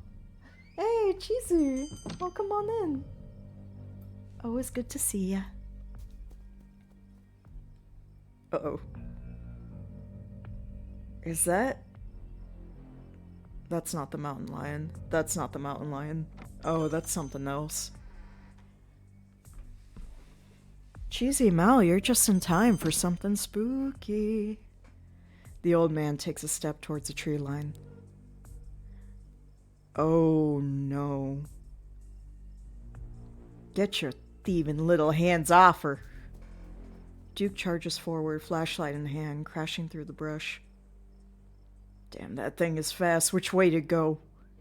There's an odd sound nearby, though it isn't the sound of whatever the two of you were chasing. It's a human voice, and one you recognize immediately. It would appear that Stella didn't leave the woods after all. God damn it, Stella. You figured that it would be the case, but there's a difference between getting a sense of things and having your speculation verified. Ahem. It seems we found one of Duke's chickens, folks, and she's not looking good. I'm hesitant to speculate, but... Duke stops mid-stride to listen, his hearing evidently not quite as sharp as yours. Damn it, I know that voice. There appears to be some kind of growth. I've never seen anything like it. Geez, I hope I don't get demonetized for this. She's a YouTuber. Stella, I swear to God, didn't I tell you to go on home? The two of you emerge into the clearing, revealing what Stella had been filming so intently. It's Birdie, her little chicken body panting desperate breaths as she lies in a crumpled heap at Stella's feet. Aw, poor Birdie. Oh no. Birdie, oh no, what's happened to you, sweetheart? Duke, I just found her like this. I think there's something seriously wrong with her. Stella, what the hell? Don't put this online. Yeah. Stella, I don't think you should put this online, which is a little bit more gentle.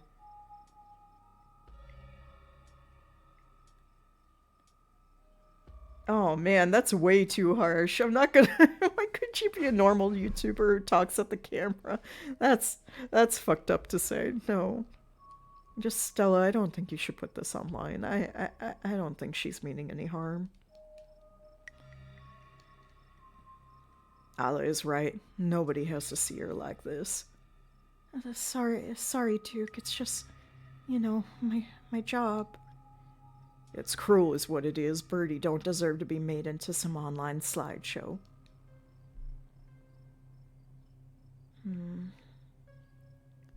Examine the chicken.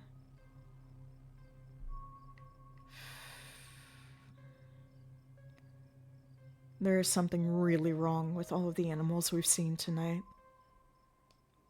No goddamn shit. It's like some kind of plague. Better not be contagious. Yeah, let's examine the chicken. And, this is definitely gonna get into animal horror. So, hey son, welcome on in. So, if animal body horror is a lot for you, this is a time to look away for a little while. You stoop down to look at the chicken. Oh, there's something in there. Examine the growth.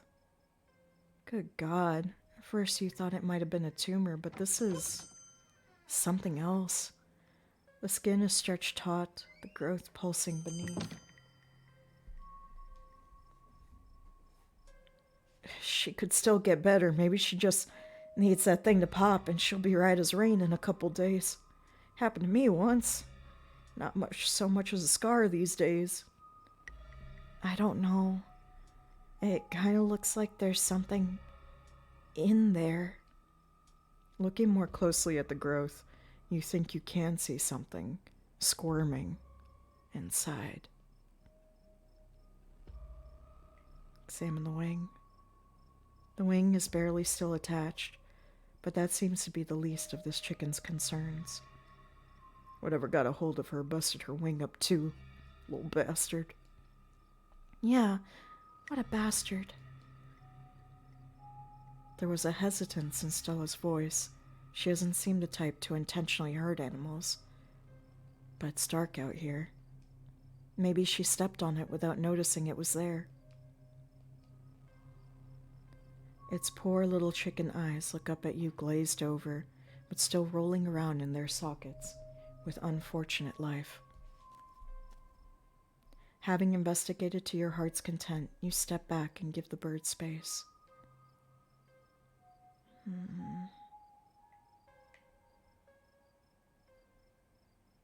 you think she's become an egg? Like one of those things is going to pop out of her? No, I refuse to entertain that notion. She ain't some kind of incubator. She just needs that thing drained. Maybe some antibiotics, that's all. Oh, poor Duke.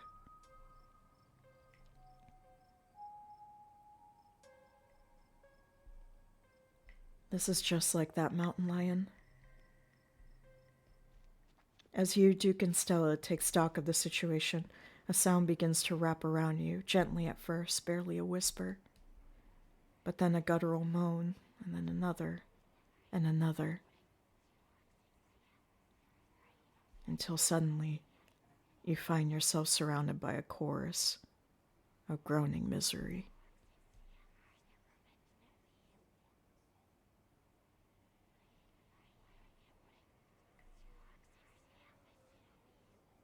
I think we should get out of here.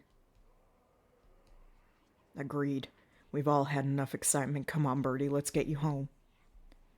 Are you guys hearing this? She starts filming again. As Duke scoops up the injured birdie, the voices in the trees intensify. It's like you're all of a sudden surrounded, the strange sounds coming closer, growing bolder. What in the hell is that. Don't you step another foot closer or I'll shoot. Don't think I won't.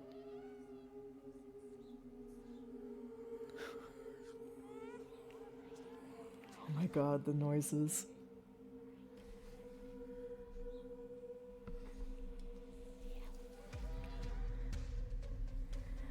The man hesitates, and the thing steps forward, fixing what seems to be its eyes on Birdie, tucked under Duke's arm. Gretchen starts making ungodly noises, screaming and howling along with the din around you. No! Gretchen! You and Stella turn just in time to see another creature slithering out from the bush. Gretchen's whines and barks, reaching a fevered pitch as another creature's malformed hand grasps at her. Oh my god! What's going on over there? As Duke glances back, everything seems to happen at once. A patter of unnatural feet and then chaos. God damn it! This was the exact thing I was hoping to avoid. Fuck!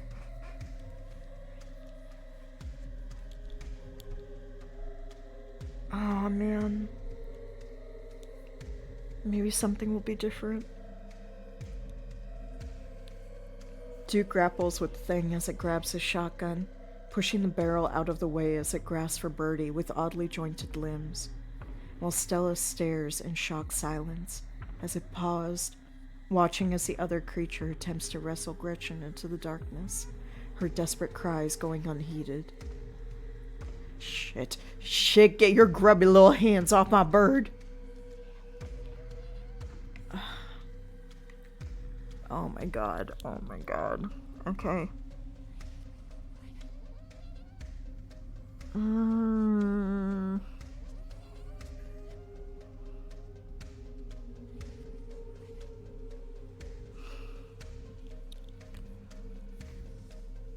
I hate this decision. Oh, I hate this decision so much.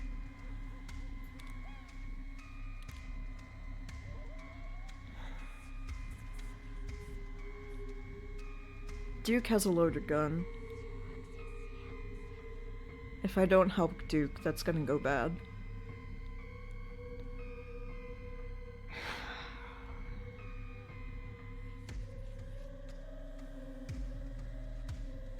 Gretchen is a wonderful, awesome dog.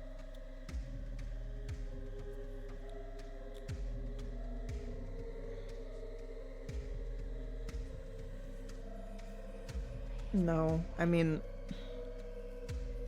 there's a meta level of me knowing the very likely possibility. So the likely possibility, this is why I'm really torn, is that one of these characters is gonna die.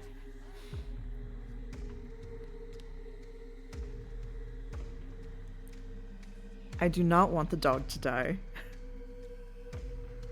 I'm gonna feel a lot worse about letting Duke die.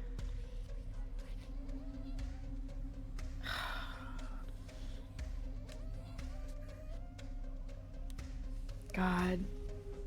No, I'm just choosing. I'm choosing. I'm helping Duke. You rush forward, shoving the awful thing away from Duke and Birdie. Your hands collide with smooth, doughy, unstructured flesh. It feels like you've just shoved a loose bag of organs. Whoa. God, that's messed up looking.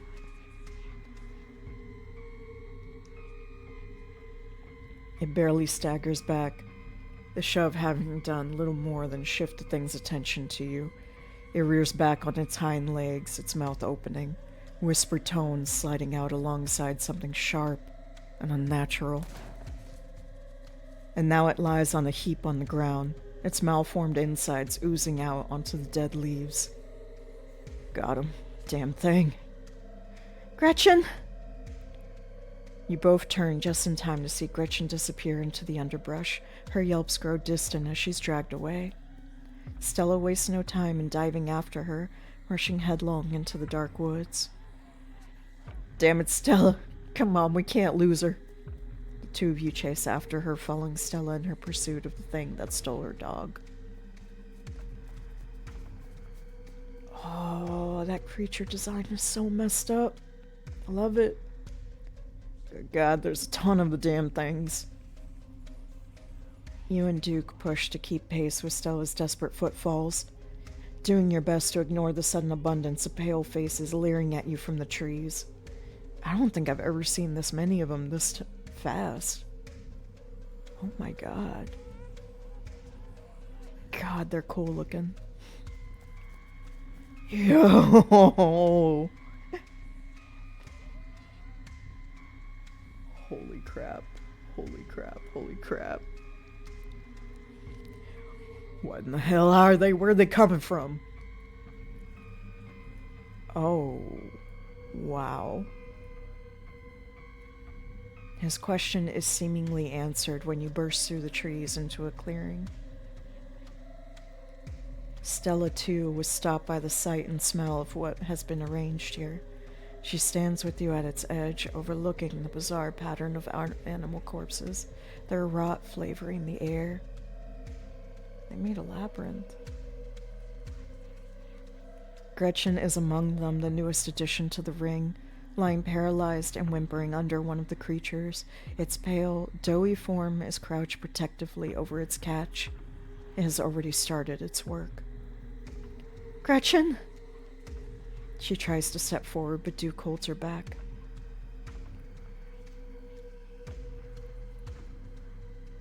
That's the mountain lion from before, isn't it? Jesus Christ, Alec, can we not talk about mountain lions right now? There's a time and a place, kid. This ain't either of them. I was just making an observation, but fair. Fair. That was fair. Oh, man. Duke, you have to take her out. Duke, give me your gun.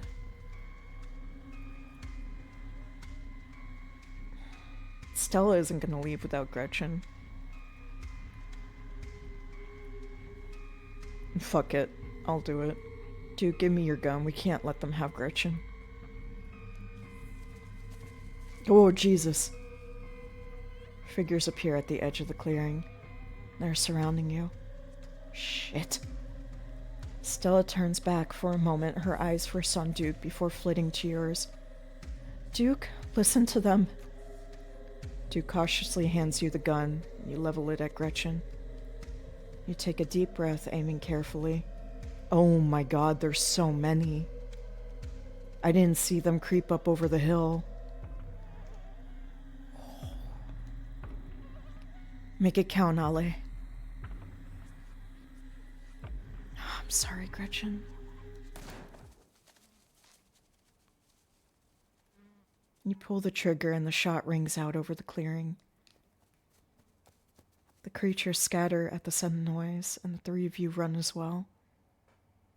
Duke, taking his gun back from your shaking hands. The whispers of the creatures still murmur in the trees around you, following your movement. Ah, that sucked. Oh, man. My truck's parked out on the trail. Let's get the hell out of here. Duke leads a charge back through the woods, though the creatures clearly aren't done with you.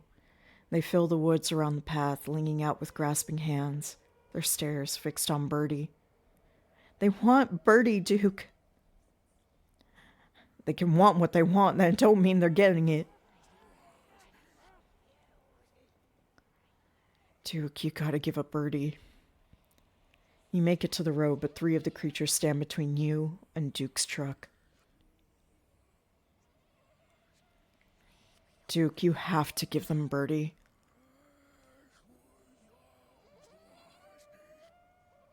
Whoa.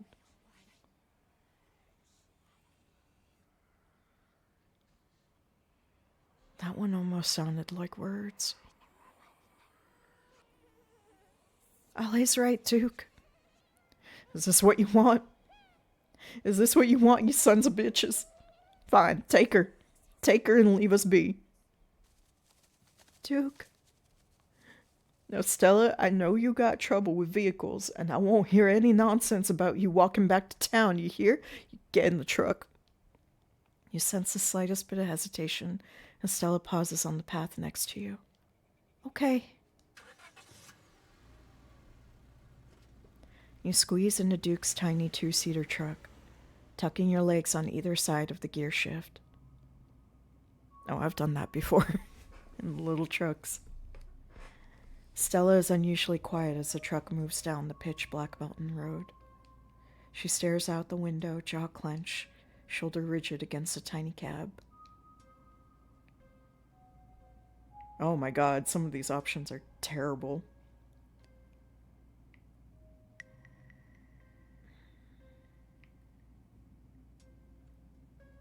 I'm so sorry about Gretchen. She doesn't respond. Give her space to grieve, Ollie. There'll be plenty of time for talking when that's what she wants to do.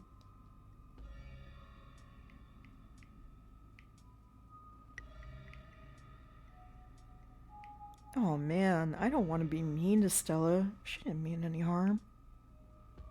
Yeah, let's remain silent. You let the silence continue, staring out at the road ahead. Every now and then you spot what looked like a pale, anguished face peeking out from between the trees before vanishing back into the underbrush. Whew. Take a breath.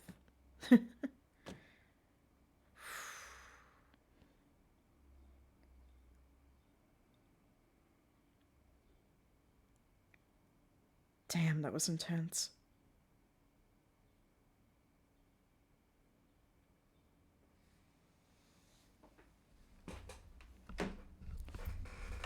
Soon the rumble of gravel beneath the tires gives way to uneven pavement, and the truck comes to a stop in front of a small cottage. Here we are, still safe and sound. You gonna be all right tonight? Yeah, of course, I'm fine. Too wound up for sleep, though. I don't know about you two, but I need answers. It's a long shot, but my friend's mom is a weird hippie lady, and she knows all about local wildlife and local myths and legends. Maybe she would have some idea what those things were. And say we go over and show her what we have. You guys with me? Hell no. I'm a God-fearing man. I don't go to that witch woman for nothing. Duke, come on. Besides, bed is crying out to me. I need sleep before I give anything that happened tonight another thought. The only reason I'm still here is to deliver Ollie to Miss Tabitha as requested. She said she'd be somewhere around here. Oh my god. Tabitha jump scare. Jesus Christ. God.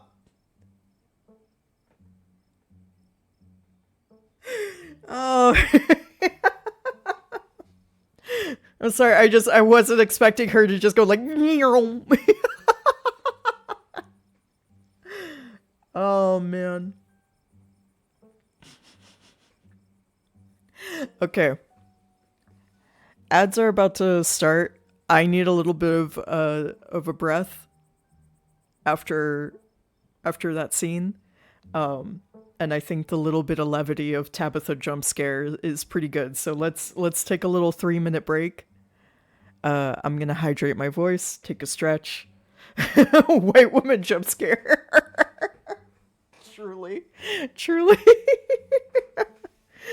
And yeah, we'll be back in 3 minutes.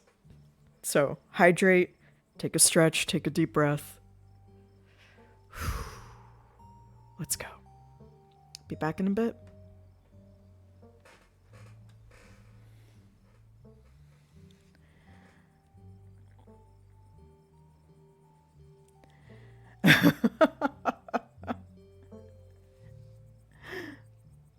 Is that one of Barry's emotes? Oh, it is. The Ocelot one. I love Barry's emotes. Alright. I'm leaving the mic hot so y'all can hear me talk to the cats, if that is comforting. Back in your hammock? Hi. It's okay. It's okay. Shh. It's okay. Good girl. Good girl. Do you want some brushy? Do a little brushy.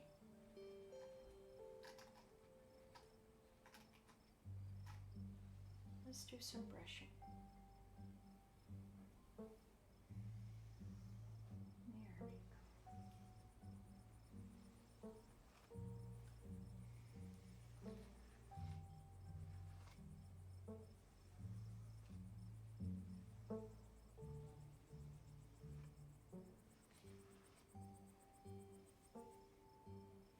Ooh, brush on the face. Brush on the ears. Brush on the cheeks. Oh, there we go. Good spots. All right. Good girl. Yeah. Good, Shasha. Oh, where's your sister?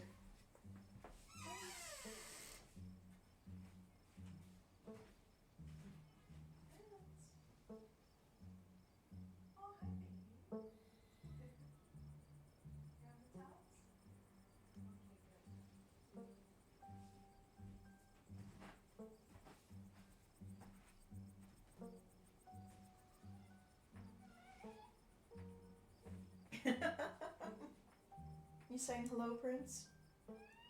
Oh! Oh my goodness, so much to say. Was that a really intense scene? Yeah. Well, it's okay. It's just a story. A very good story. Even though it's scary. Could you all hear her? She was a little distant from the mic, but Prince was giving many little hellos.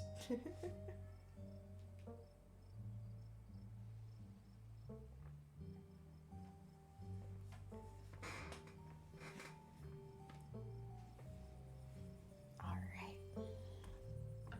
You heard her?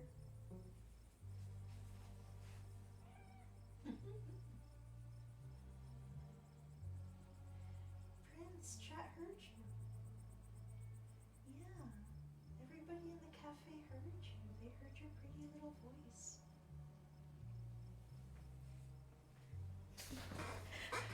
All right. Welcome back, everybody. Let's get back into it. Where have you been? Tabby, hey. Stella, I'm trying to talk to my cousin.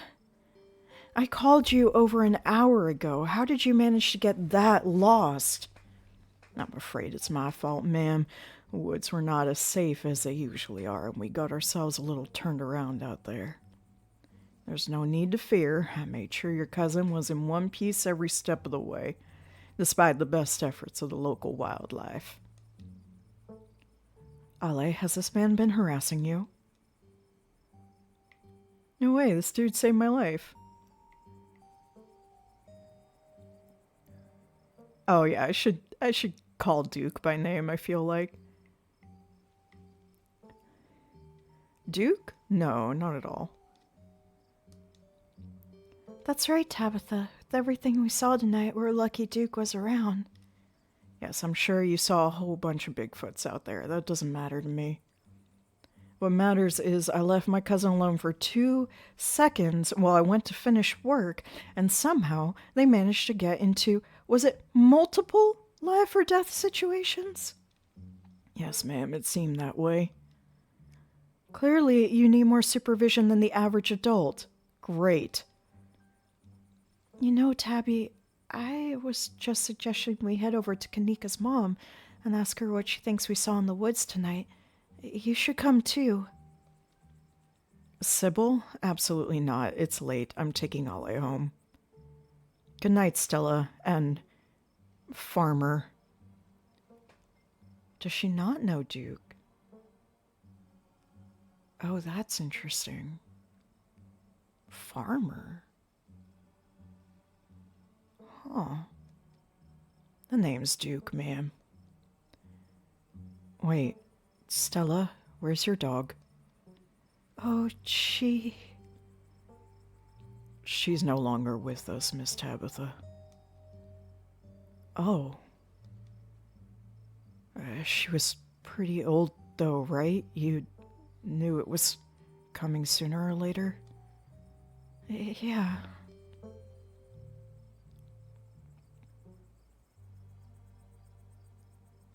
Tabitha, we really need to tell you about what happened tonight. You wouldn't believe what we saw. The woods were full of these weird lumpy things. They were kind of like gnomes, but... Gnomes? You're right, I wouldn't believe it. So let's go ahead and skip to the part at the end where I say it was probably nothing and you're all overreacting. If you pardon the correction, ma'am, these kids are telling the honest truth. There were some strange things out there. I never seen their like before. Okay, if these gnome things have you all so freaked out, don't go into the woods. Very easy.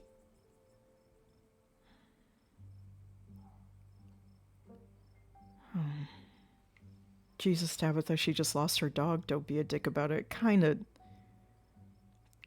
want to correct her a little bit on that. Tabitha, you need to take... Oh, man. See, this is one of the things I really like about this game, is that it doesn't...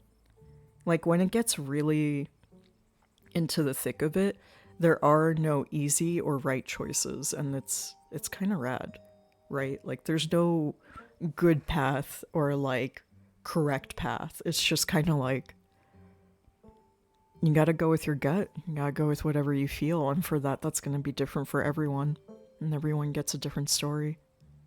Which is really, really, really, really cool to see a visual novel do.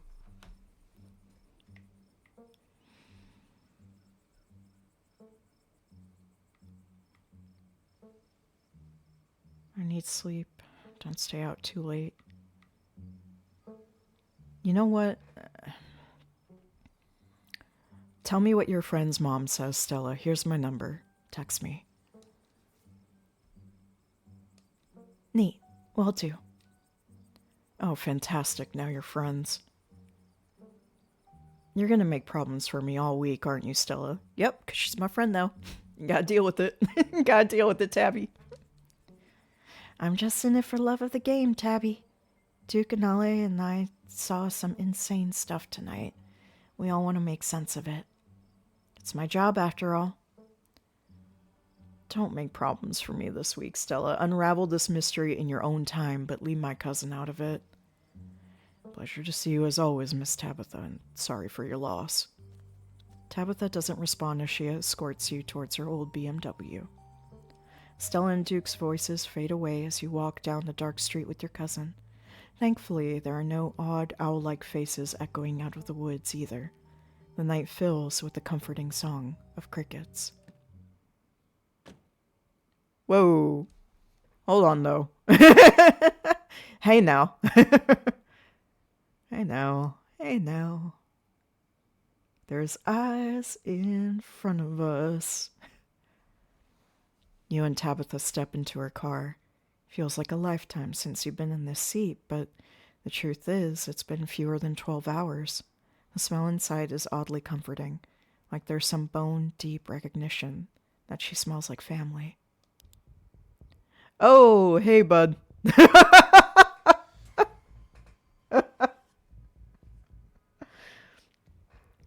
Tabitha, you're gonna have to accept that there's weird shit going on. Your cousin reaches for the headlights. You can ever so faintly make out the name tag on his jacket. Wayne. Welcome home. The figure steps out of the light, disappearing back into the darkness of the woods. How you doing, Tabby?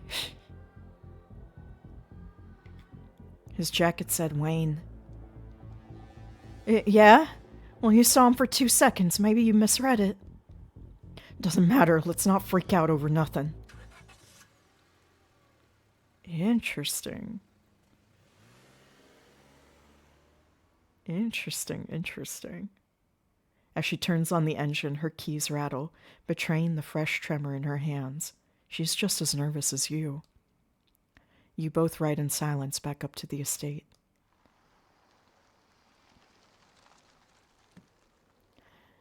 The stars vaguely illuminate its hulking shape perched on the cliffside.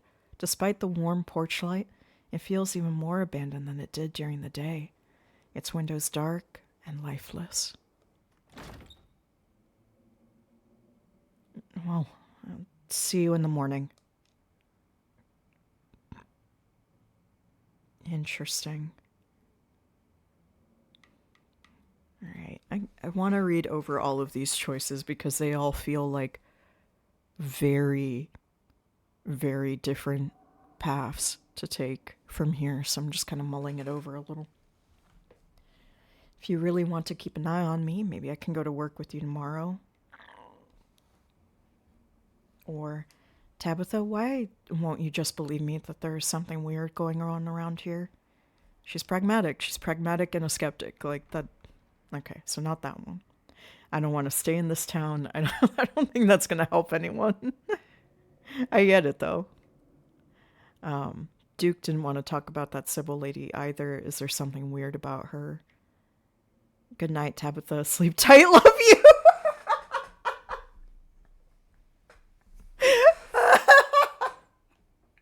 Oh my god. Good night, Tabitha. Sleep tight. Love you. You sure you don't want to stay up with me for a little bit? We could talk. I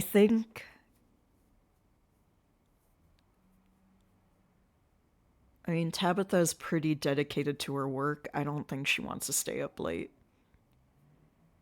And she seems also very set in her schedule as well and in her routines. Like, if somebody is keeping... Here's the thing, right? If somebody is keeping a pantry full of mac and cheese and peanut butter and jelly sandwiches, and that is the one thing that they eat, they do not want their schedule messed with. They do not want any deviance from the schedule, no matter how...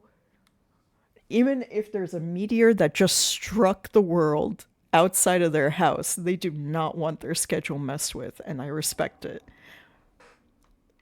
So, you know what? Let me ask about the work thing, because maybe that would put her at ease. Because she is, like, kind of grumbling about, like, ugh, God, I can't trust you. So maybe this could be, like, an olive branch.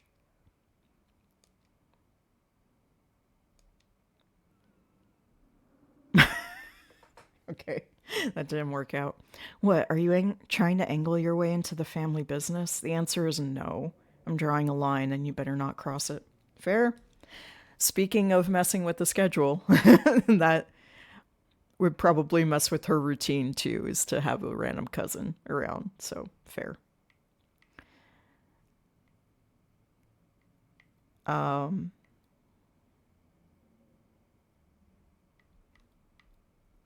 You know what? I'm gonna ask about Sybil. And then I'll leave Tabitha alone. Duke didn't want to talk about that Sybil lady either. Is there something weird about her? She's a hippie, that's all. He's being sensible. You never know what's going to come out of her mouth. I'm sure she was going to take you all dead seriously and say she knew exactly what you saw. She knew exactly what you saw out there, and that some mythical creature, just like Stella hoped, and give you tea about it. Waste of time. All right. Good night, Tabitha. I love you. I'm so tempted to do that, but I think we should just go to bed. You wordlessly start up the stairs towards your bedroom. Tabitha follows suit, and you both go your separate ways for the night. From the relative safety of this uncomfortable bed, the events of the past evening seem like something that happened to someone else, though you can still clearly picture the terror you felt in those moments. For now, you're safe and you're warm. Eventually, the sun will rise and chase away the monsters and make them seem like nothing but bad dreams. Maybe tomorrow, if you're lucky, you'll wake up in the normal world and have a boring week in the mountains with your sour-faced cousin. It's a nice thought, but deep down you can't help but worry things will only get worse.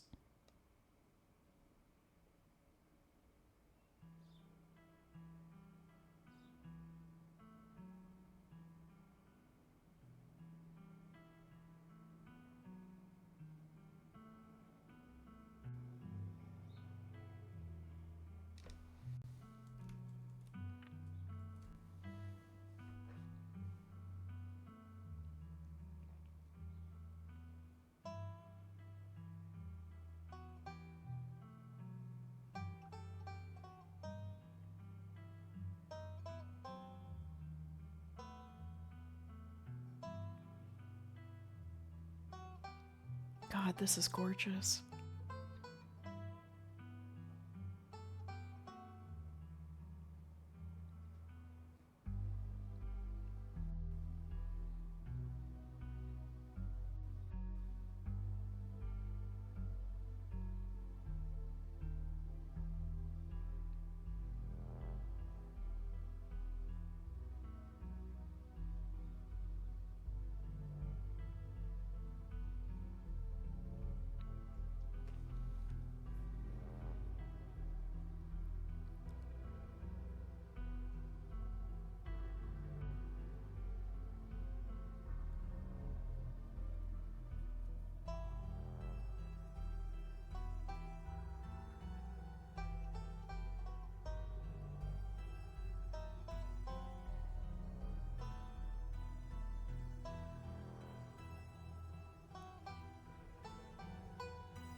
Oh, what is that?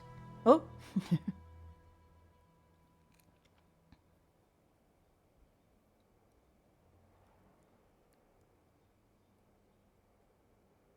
That was so beautiful. That was so cool. This is the end of episode 1. Please save your game now. I will.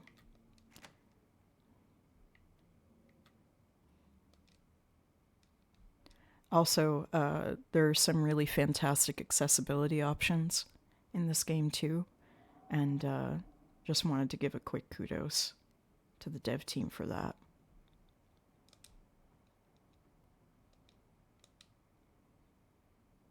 Okay. I would very much like to take a short intermission. It is super early still. I have a ton of energy. Sploot? Where was Sploot? Hi, Sploot. Sorry, I got like super drawn into the story there. We can fix her. I want to be friends with Tabitha so badly is the thing. It's like my main, like, I want to see the story, right? Because the story is fascinating. This town is fascinating. All the characters are fascinating. I so badly want to become friends with Tabitha. Okay. I want to give myself a little intermission before we go on to episode 2. And then that'll give me a chance to update the pin comment as well. I'm going to take a little snack break. So let's give it about Tambintha. Let's give this 5 minutes about. Hold on, let me see. Let's do a little BRB.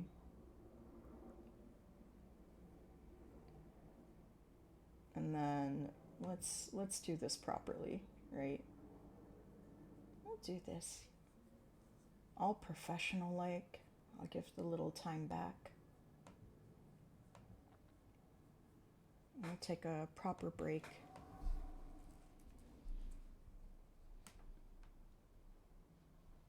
and I'll give you all some music to listen to. There's a song I've had stuck in my head lately that I think y'all might like too.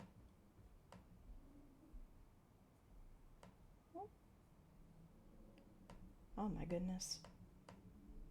Will this let me? Okay, so back at 41 after.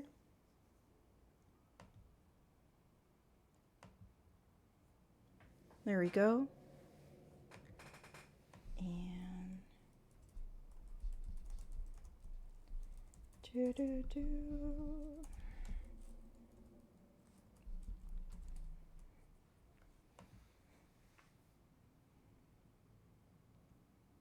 Is it this song? Should be.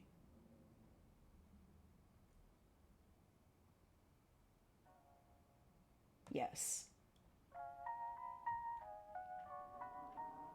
Nice. All right. We'll be back with episode 2 in just a little bit.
Thank you for the street.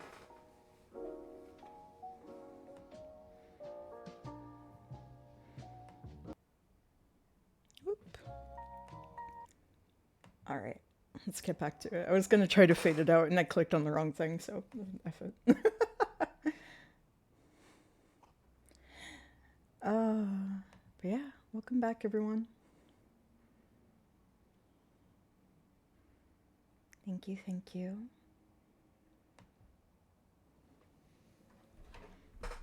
Let's do a quick recap before we dive into episode 2.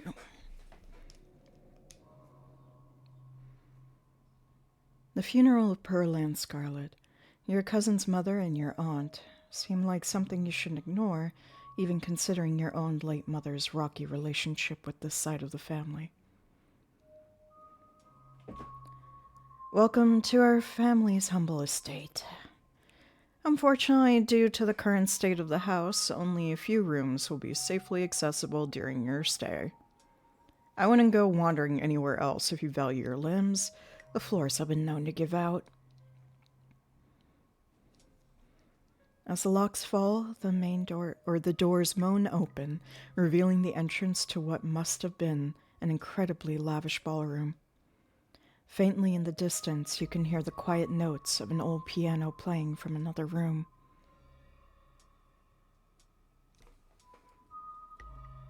Wait a minute, you must be... Oh my god, wait, I heard somebody at school talking about how the long-lost Scarlet Arrow is coming back into town this week. You know, for the funeral? That must be them. And then it emerges, an honest-to-goodness mountain lion, and there is something horribly wrong with it.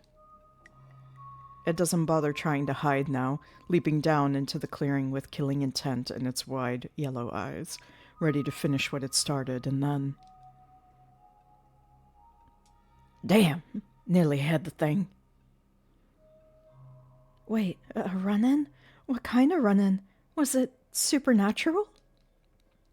Like I said, you won't believe it. Now put that dang camera away.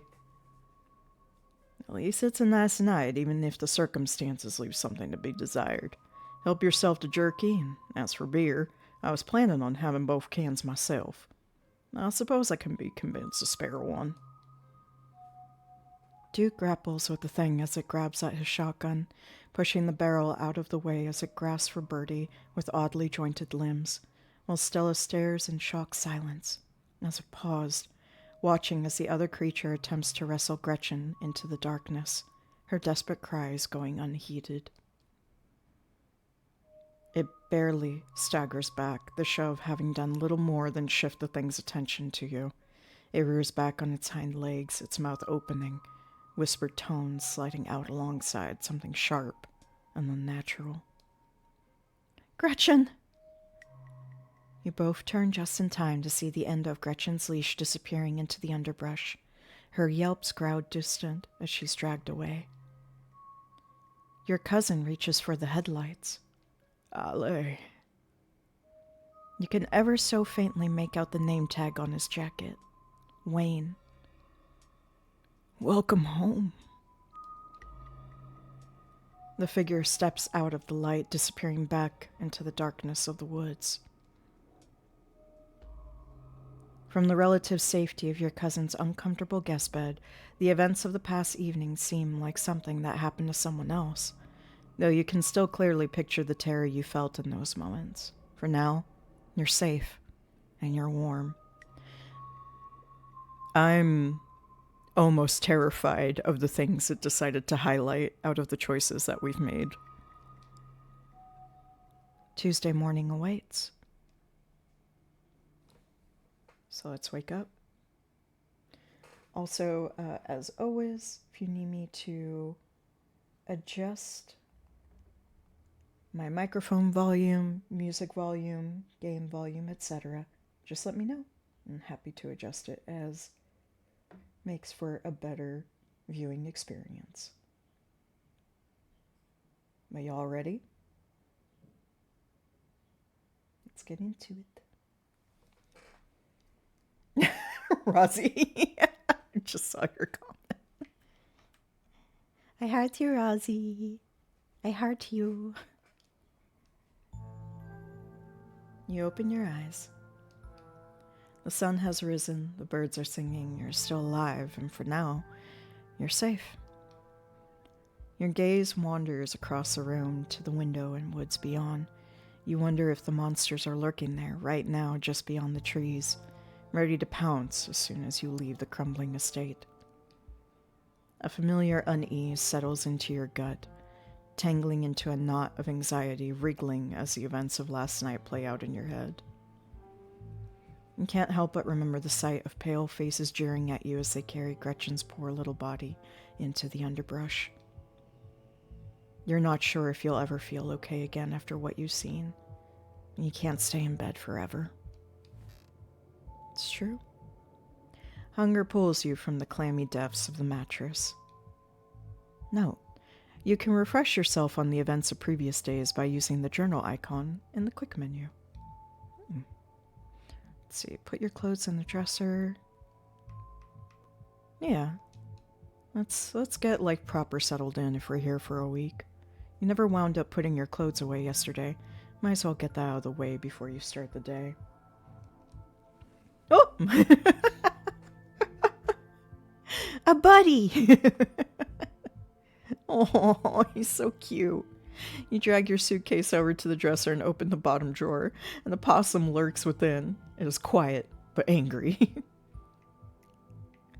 Gently smack it, no! Put clothes on top of the possum. I think that would just make it more angry, even though that would be cute. Grab it, no. Just go like, oh, pardon me. You gently close the drawer, leaving the marsupial in peace. This drawer belongs to the opossum, and there's nothing you can do about it. Yep, it's its little house. We're roommates now. You open the top drawer next. It's empty, as good a place as you'll find to put your clothes. Based on the state of the house, you wonder if you'd been better off keeping your clothes in your nice clean bag, but there's no going back now. Yeah, let's poke around the closet a little. After what you went through last night, the last thing you needed this morning was waking up to find that doll in your closet. I don't know, the doll feels more normal than everything else we saw. Oh yeah, we're picking up that doll. Aw, wait. What's the writing? Property of... I mean, it probably said it. Oh, sorry, I bonked my microphone. Trying to lean in.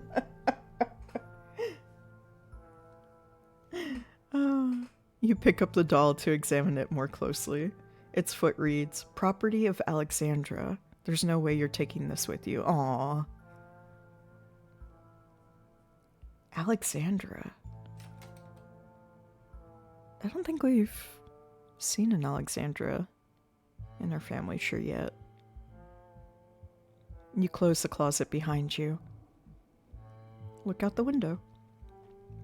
You creep towards the window, careful to not be seen by whatever might be lurking in the garden. Whoa! Wait! No, I didn't... Hold on.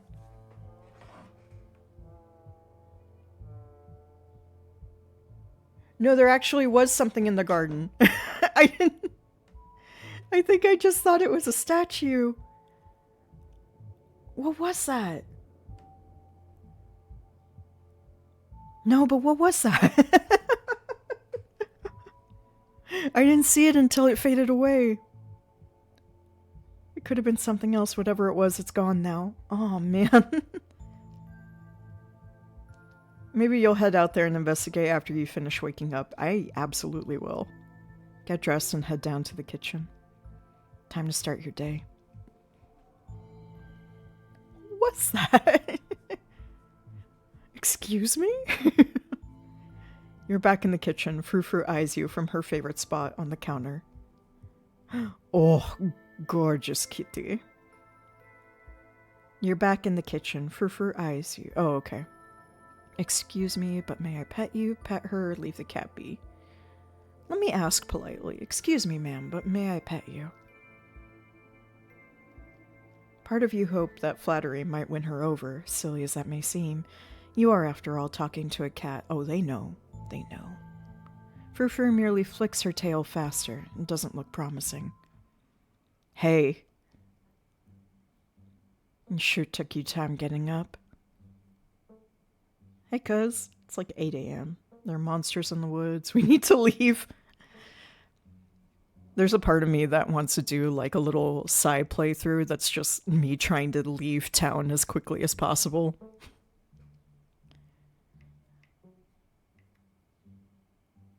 You know what? What's the plan for the day?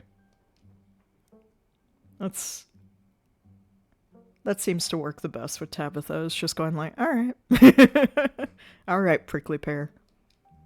The plan is that I go to work and do my job and you stay out of trouble. I'm late enough as is, so listen up. I don't want any repeats of last night. From now on, no running around in the woods after dark. It's dangerous out there.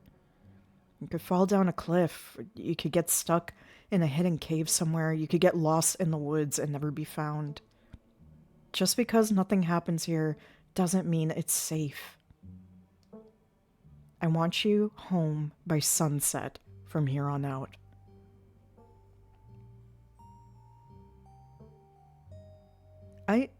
You know what? She's not being unreasonable, honestly. Like, she's grumpy in her delivery, but, like, she obviously cares. She doesn't want us to die or get hurt. It might just be because she doesn't want the liability for it, but I don't know. I think this is her way of, like, caring. She doesn't want her cousin to get hurt. And she's not saying, like, you can't leave the house. She's just like, yeah, just, please don't go in the woods at night, which is a very fair thing to ask of anyone. Can I hang out with you today? No, she already told me no to that. I'm sorry about last night. What you're doing is unacceptable. What? No. Don't need any convincing. Let me just say I'm sorry. And she obviously got stressed out. Like, we have to remember too, her mom just passed. She has to deal with family she's never seen in her life before. And she has to maintain the one lifeblood of work in the town as well. Like, I don't know, I feel for Tabitha a lot. I'm sorry about last night. I had no idea what was going to happen, and I didn't think I'd worry you like that. Good. Glad we're on the same page. Oh my god, Tabitha, what is that smile?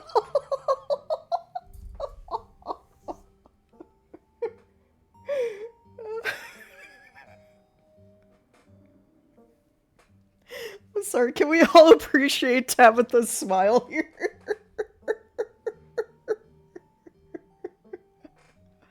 We got our cousin to smile. Isn't it a beautiful smile?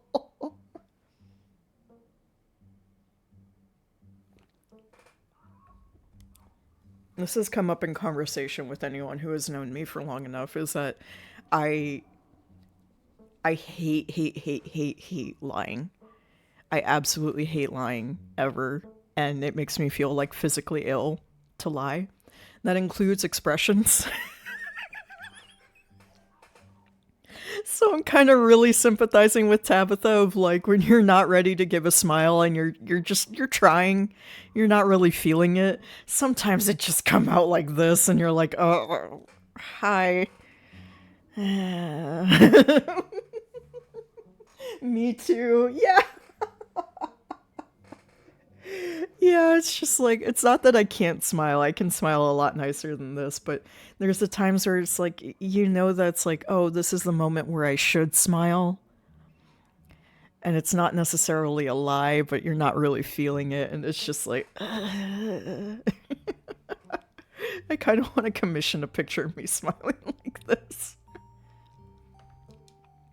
I'm late enough as it is. I'm going to work, and I expect to see you here at sunset. Tabitha takes a few steps towards the door. She wants to hang out tonight. That's probably not what she means, but...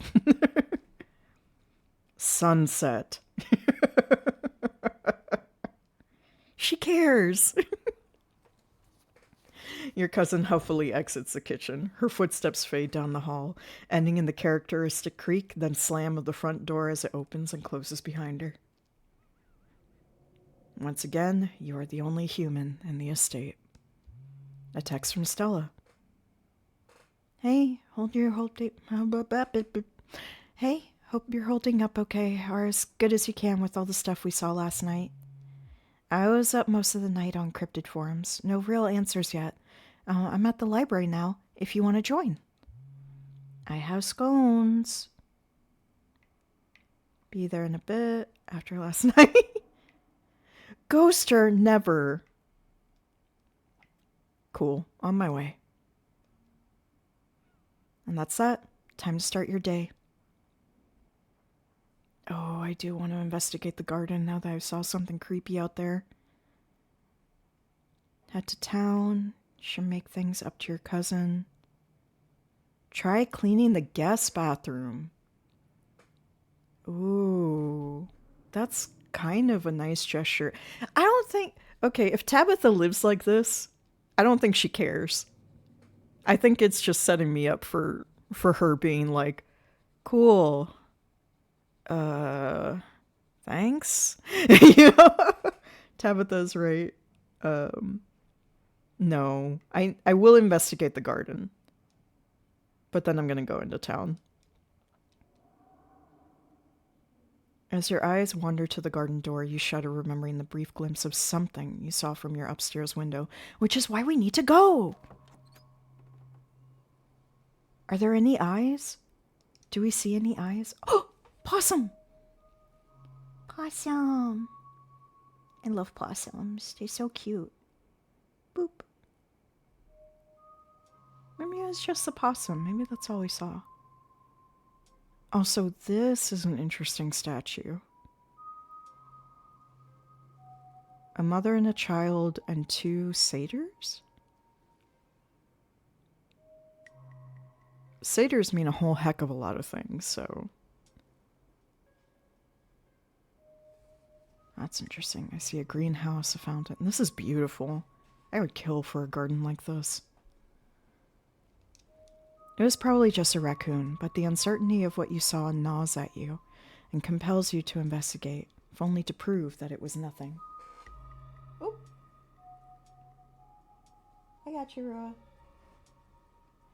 I didn't think that would be a word that got flagged. That surprised me. How's the creeps going? Yes.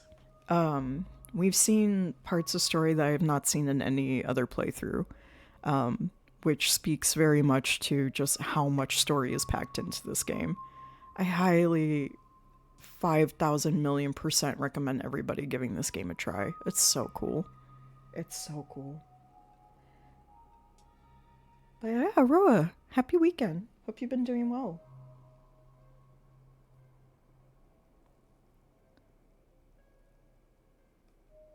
At the very least, you don't see anything now. Investigate further. Hell no, go back inside. No, investigate further. Ooh. See, now every time... Now I'm, like, suspicious of, like, okay, what's hiding in anything? Is there something hiding?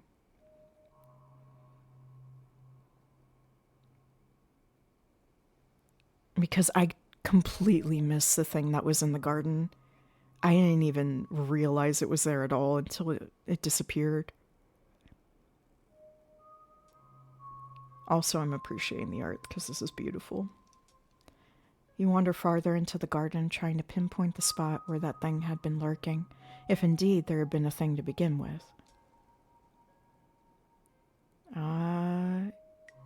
Yeah, let's take it all in. The garden is peaceful, but undeniably eerie. Here, more than anywhere else, you're surrounded by the ghosts of what this place used to be. A greenhouse sits in the midst of the overwhelming greenery, unreachable from years of neglect, its glass clouded and cracked. Statues reach out from within seas of weeds as if begging to be rescued. And most strikingly, behind a pair of rusted metal gates at the very peak of the mountain sits a graveyard. You can just make out a few of the headstones, a scarlet name carved deep and proud into their faces. Huh. You notice what a good view someone would have of your window if they stood where you're standing now. Is that so? Check the ground for clues. Oh. You crouch down, pushing aside the greenery to examine the soft earth. Is that peanut butter and jelly? What is that? A boot print. A big boot print. And what looks like some kind of viscera. Not peanut butter and jelly, never mind. Your thoughts turn to the specter from the night before. You snap a quick photo just in case it comes in handy later. Smart. I like that. Text it to Stella. Yeah.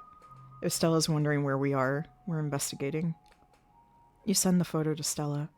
Look what I found in the garden across from my window. No way that's Tabitha-sized. You head back inside. Time to figure out what to do with the rest of your day.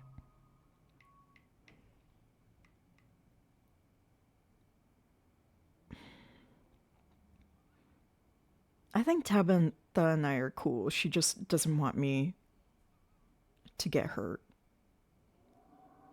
So as much as there's a part of me that's like, oh, I should clean the guest bathroom for her. I don't think she cares. I think everything is telling me she's not going to care. So let's go to town.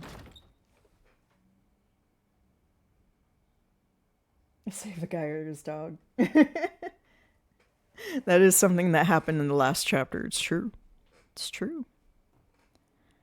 Tabitha isn't here to stop you now. You head outside, back to the mountain path that leads to town.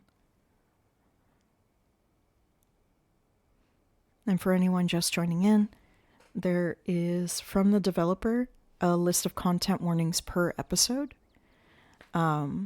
which is really cool of them. And I have that pinned. We're currently on episode 2. The walk back to town is much less pleasant today than it was yesterday, when you didn't yet know what the woods were, that the woods were full of monsters and strange men who know your name. You stare anxiously into the darkness between the trees, searching for any signs of movement. But the woods are still, at least for now. That is really pretty. God, that would be amazing to just walk into town walking through this beautiful forest. Like, I miss nature. I love the city so much, but I miss nature. The autumn-tinged mountains, sprawling for miles in every direction, now feel less like beautiful scenery and more like the walls of a cage. Your phone buzzes in your pocket. Jeez, that's creepy. All the more reason to come to the library. Look who I found at the library. She said she was up all night thinking about the video, adding you to a group text. What? A new friend. And scones! I see the scones! I'm only here because it's quieter than the store, or was, lol, and I'm trying to figure out what animal that could be. I don't buy into this harbinger of doom stuff. We know what animals they are. They're ditchlings, and they are harbingers of doom. Sounds like they're having fun. Still, why are you texting me pictures of strangers? Dang, I need those scones. Oh my gosh. Send a heart emoji. Can't wait to solve this mystery. Oh my gosh, these are all adorable. What are ditchlings? Almost back to town.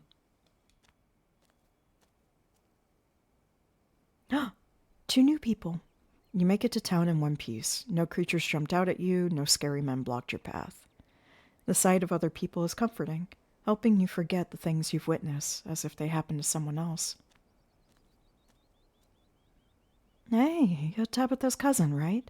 Man, the resemblance really is uncanny. The name's Avery. I work over at the diner. And I'm Sybil. I run the tea house.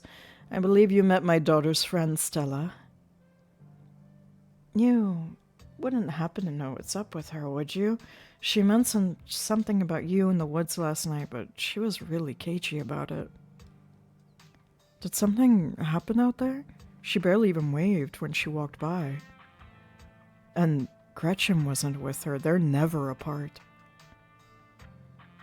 Oh, tell Avery the whole truth. Yeah, I kind of feel like it's not my place to share. Jeez, nosy much, I hardly know you. It's just small town. It's just small town banter. Yeah, if Stella didn't say anything, it's probably not my place to share. I'm sorry. Okay, I guess that's fair. I hope everything's okay. I'll tell you what, I'm on break for the next half hour. Why don't you swing by the diner if you want to decompress? Winnie can fix you some of Sybil's new blend. Maybe it'll calm you down a bit. I think you'll like today's mix. It's chaga and lemon balm. It should help ease your stress and tension.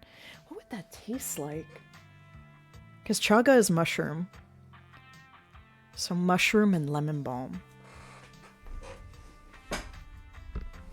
I'm like trying to imagine what that would taste like as I'm sipping my chocolate chai.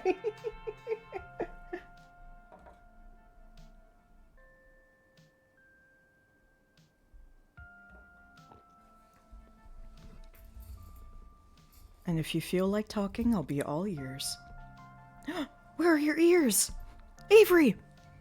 We have another mystery to uncover. Your ears are gone. Sorry. But no pressure. Anyways, it's up to you. See you around, Ally. See you, Sybil. Take care now, Avery. I see you're a private person. I can respect that. I'm sorry. I just realized the achievement that popped down with the it's called Alright Then, Keep Your Secrets. Had a little drawing of Frodo in it.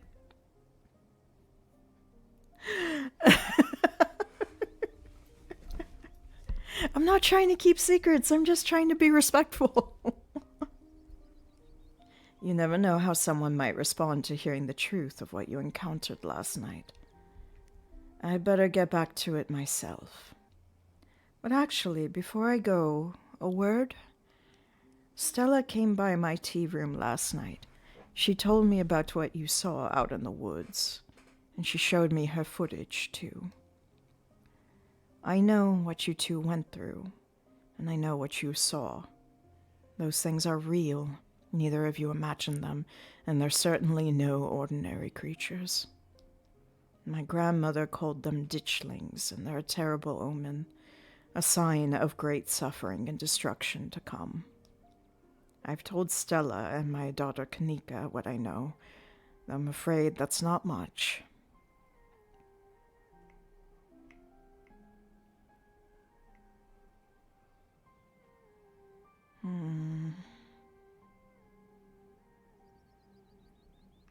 If something bad is coming, we need to get people out of here.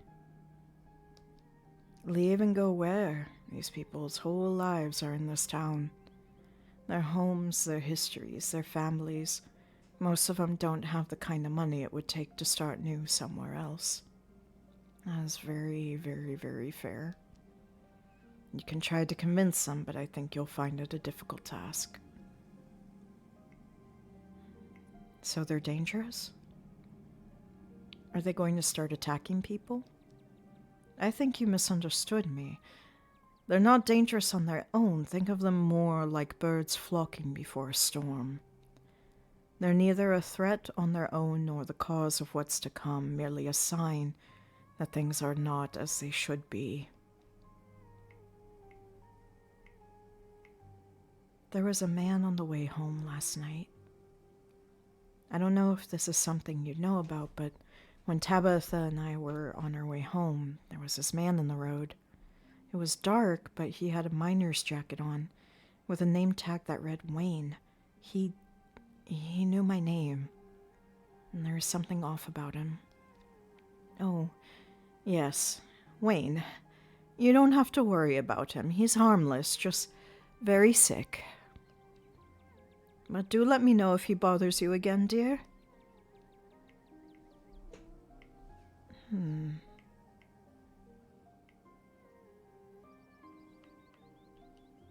Thanks. This was helpful. Of course. I'm so sorry to cut our conversation short, but I've got things that need tending to. Stay safe, Ali, and God bless.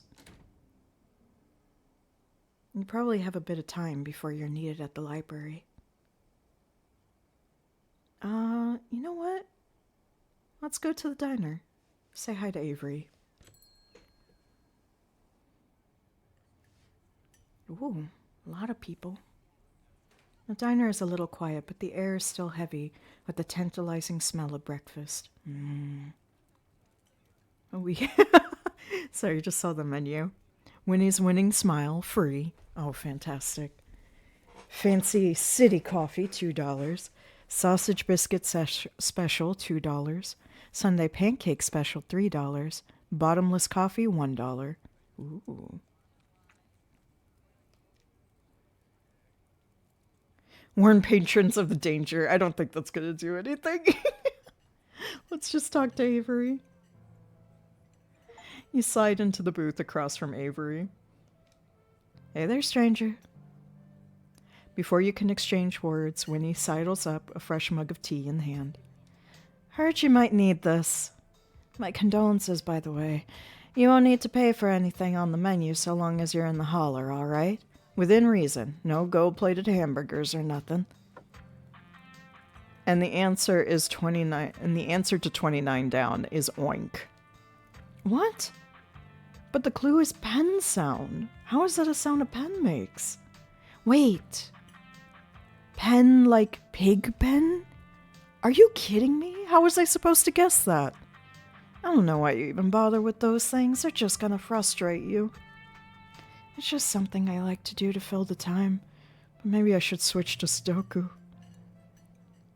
Winnie leaves Avery contemplating daily newspaper puzzles, returning to her seat behind the counter. So, I know you said it wasn't your place to talk about last night, but if you happen to change your mind...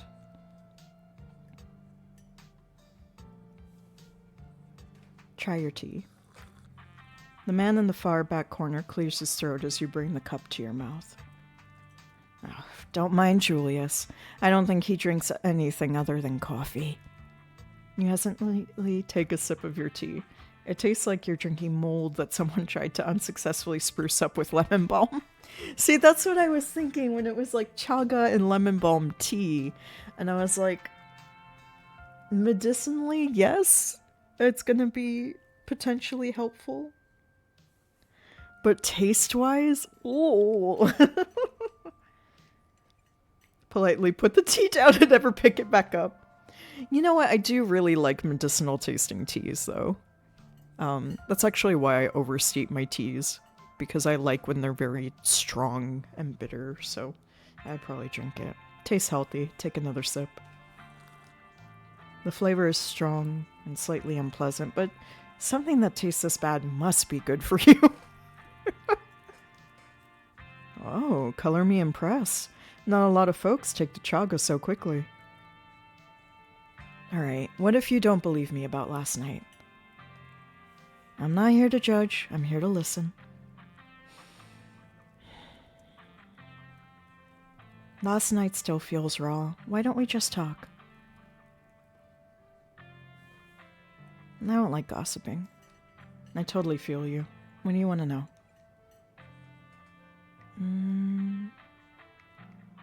Have you lived here your whole life? Nah. I moved out here from Charlotte 3 years ago now? Maybe a little more. I've lost track. Aunt Winnie offered me a place to stay and a job, and who was I to pass on that sort of generosity? To be honest, it still feels like I just moved in. Practically everyone apart from the Cole folks grew up in this town, so it's like I'm the perpetual new kid. Don't get me wrong, people here are polite and friendly, and there's a shared history I'll never be a part of. Oh, I definitely get that. I accidentally clicked ahead, but I definitely get that feeling. I moved around a lot growing up, and whenever we hit a small town that was like this small, it was always a feeling of no matter how many years pass. Like there was one place where in the 2.5 years I lived there, there was like one other new kid. and they left like in a couple of weeks. So I went back to being the new kid, despite there being another new kid, because I was the most recent new kid after they left again. No, I like that everybody is kind of staring. That's a nice little detail. There's so many details to kind of pay attention to in like every single one of these scenes. What does that say in the back? Holler something. And there's people playing. There's so many things to look at. I like Avery's clothes. Very cool shirt. Do you regret moving here? I don't think I have the choice to have second thoughts. I'm not going anywhere without Aunt Winnie, and there's no way she's leaving this place.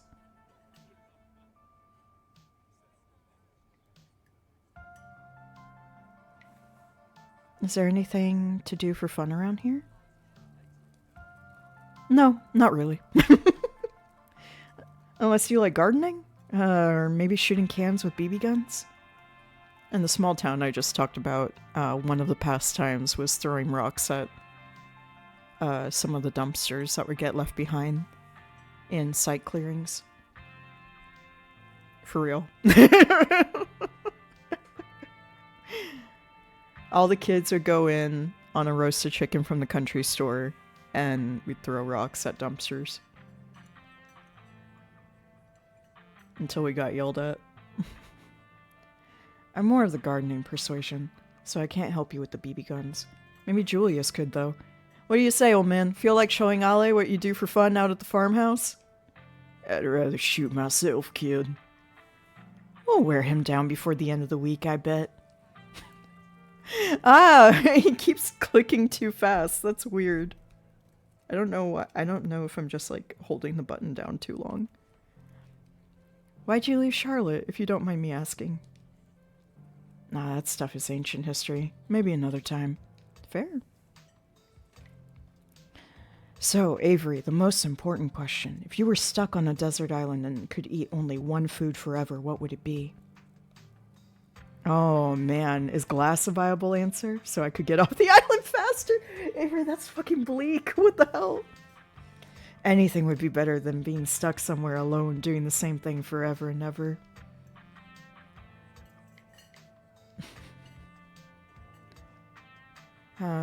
Honestly, yeah, I haven't felt like an outsider here.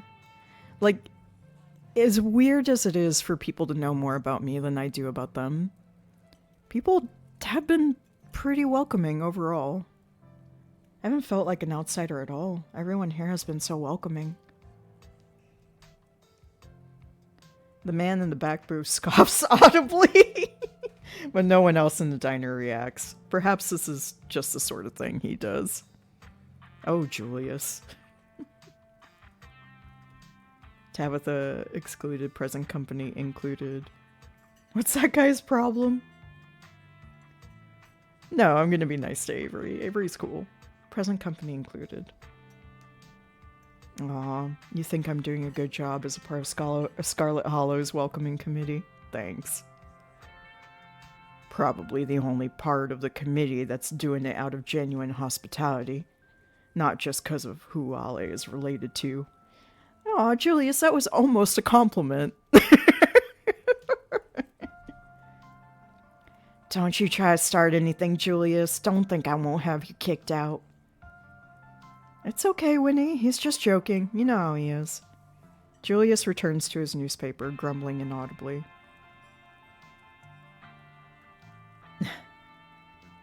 Who is that guy in the corner? Julius Tremaine. He lives out by...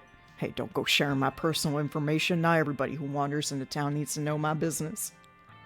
Well, there you go. That's Julius. Alright, I should probably head out. Totally get that. My shift's about to start anyway, so perfect timing. Avery's really cool. Avery slips out of the booth, giving a friendly half wave before disappearing into the back. Winnie is too. What is she reading? I wish I could see. But also, anyone that offers me free food for a week is going to be pretty pretty high in the awesome people list for me.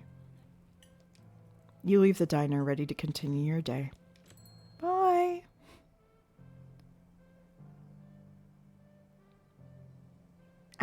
Okay, so I could go to the general store or go directly to the library. Let's check out the general store. Why not? Whoa. Yeah, this is very much a country store.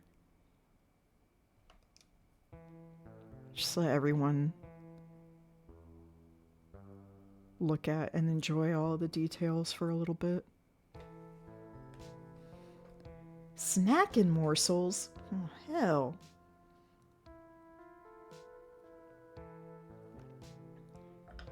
Love me some snacking morsels. Okay, so we're in Virginia. So that's West Virginia, Virginia. Yeah, that's Virginia.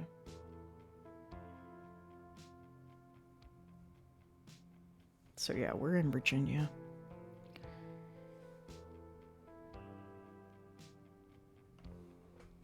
Lots of taxidermy. Little penny candies and snacks. What does that say? Pulled from the Scarlet Mine. Oh, authentic rocks.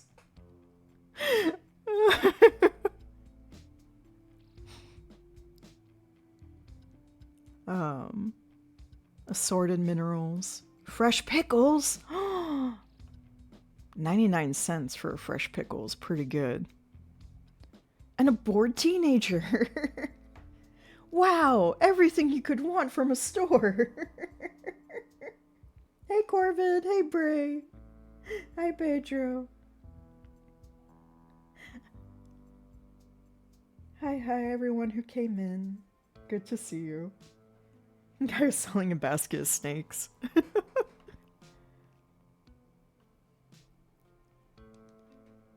A young man sits at the table by the register, too preoccupied with his phone to care that you stepped in. I love that there is, like, a path where somebody could just try.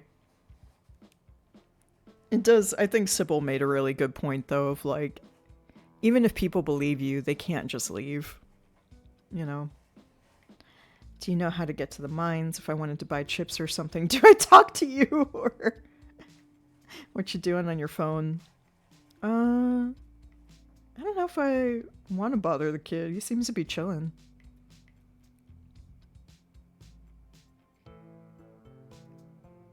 Or what you doing on your phone? Games? Probably haven't heard of them.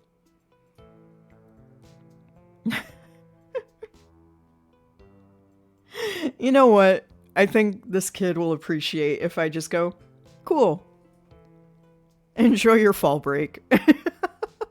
See ya. The young man doesn't respond as you turn to leave the general store. It was still cool to see. The young man doesn't respond. Okay, head to the library.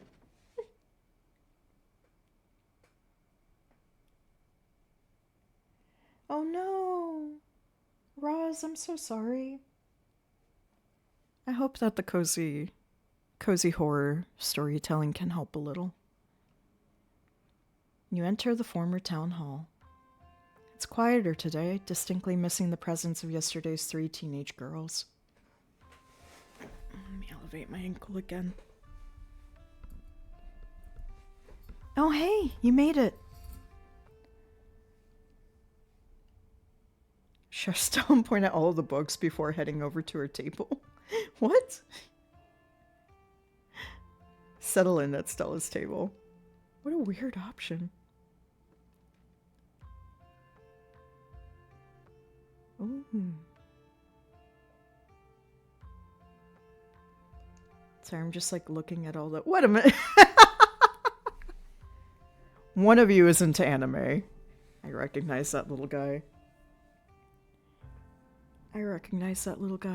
Scones. This must be Kanika. She looks cool as hell. Ghost Track San Antonio. Oh. Okay. Do you all know what her shirt is actually in reference to? So I do know what it is. So this is an old hey Steven. What's up? Hi Steven. So this is an urban legend that circulates predominantly, I think, in the South more than anything. I don't like it exists in other places too, but I mostly heard it in the South. So what's going on with her shirt is that this is a car. So there's railroads that are rumored to be haunted by kids who got hit when like their bus or their car or whatever got stalled on the tracks and couldn't get off of the tracks in time to avoid trains. This is something that always terrified me when I was in Texas because there's train tracks everywhere. It's pretty easy to avoid trains, but I always had the fear of like, and it might be because I grew up with this urban legend, right? I always had the fear that like my car would just stall out on the train tracks and then I would be screwed. But yeah, the legend goes that if you go to train tracks either between 12 or 2 a.m., the witching hours, and you turn off your car completely, leave it in neutral, right? So don't park it. You gotta leave it in neutral. It's gotta be pushable. And you leave it on the tracks and have flour on the back bumper, that if you then move your car after a little bit and you look back at the trunk, you're supposed to, like the legend goes, that you'll see a bunch of kids' handprints in the flour on the back because they were trying to push your car off of the tracks. That's what her shirt is in reference to. That is an insane amount of stuff to put into a t-shirt. I forget if San Antonio is one of the places where that actually has happened, because sadly there have been buses that have been hit by trains. I do know there is one case in Texas somewhere where that definitely happened. But as far as the urban legend goes, is an urban legend. The handprints don't actually happen, but that is what her shirt is a reference to.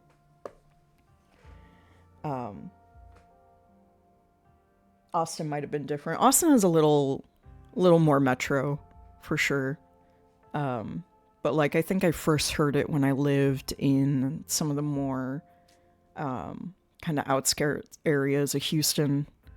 Definitely in San Antonio, I heard it, which is why I'm wondering if like maybe that's one of the places where the urban legend has taken place a lot. It is very scary and sad. It is a very intense thing to reference on her shirt, but I think it fits her character really well because she is very much into the supernatural, even if it is very intense. So, yeah, very cool character design there. Hey, it's nice to meet in person. I'm Kanika. Stella filled me in about last night. Thank you. I've had an awkward time dealing with those dialogue options. You look tired. I'll sleep when I'm dead. Kanika, you can't just tell someone they look tired. That's not true. You absolutely can. You know what? If I am as tired as I am, I'm just going to be silent. Say nothing. Anyways, I guess we should get started. Oh, before I forget, we've got to talk about the photo you sent me this morning. Good. Kanika, check this out. Ollie found it in Tabby's garden this morning, right in the line of sight of their room. Hi, Snow. Bye, Pedro. Thanks for stopping by. San Antonio's the most haunted city in Texas. I believe it. There's a lot of history in San Antonio for sure. Hey, Snow. What is that liquid around it?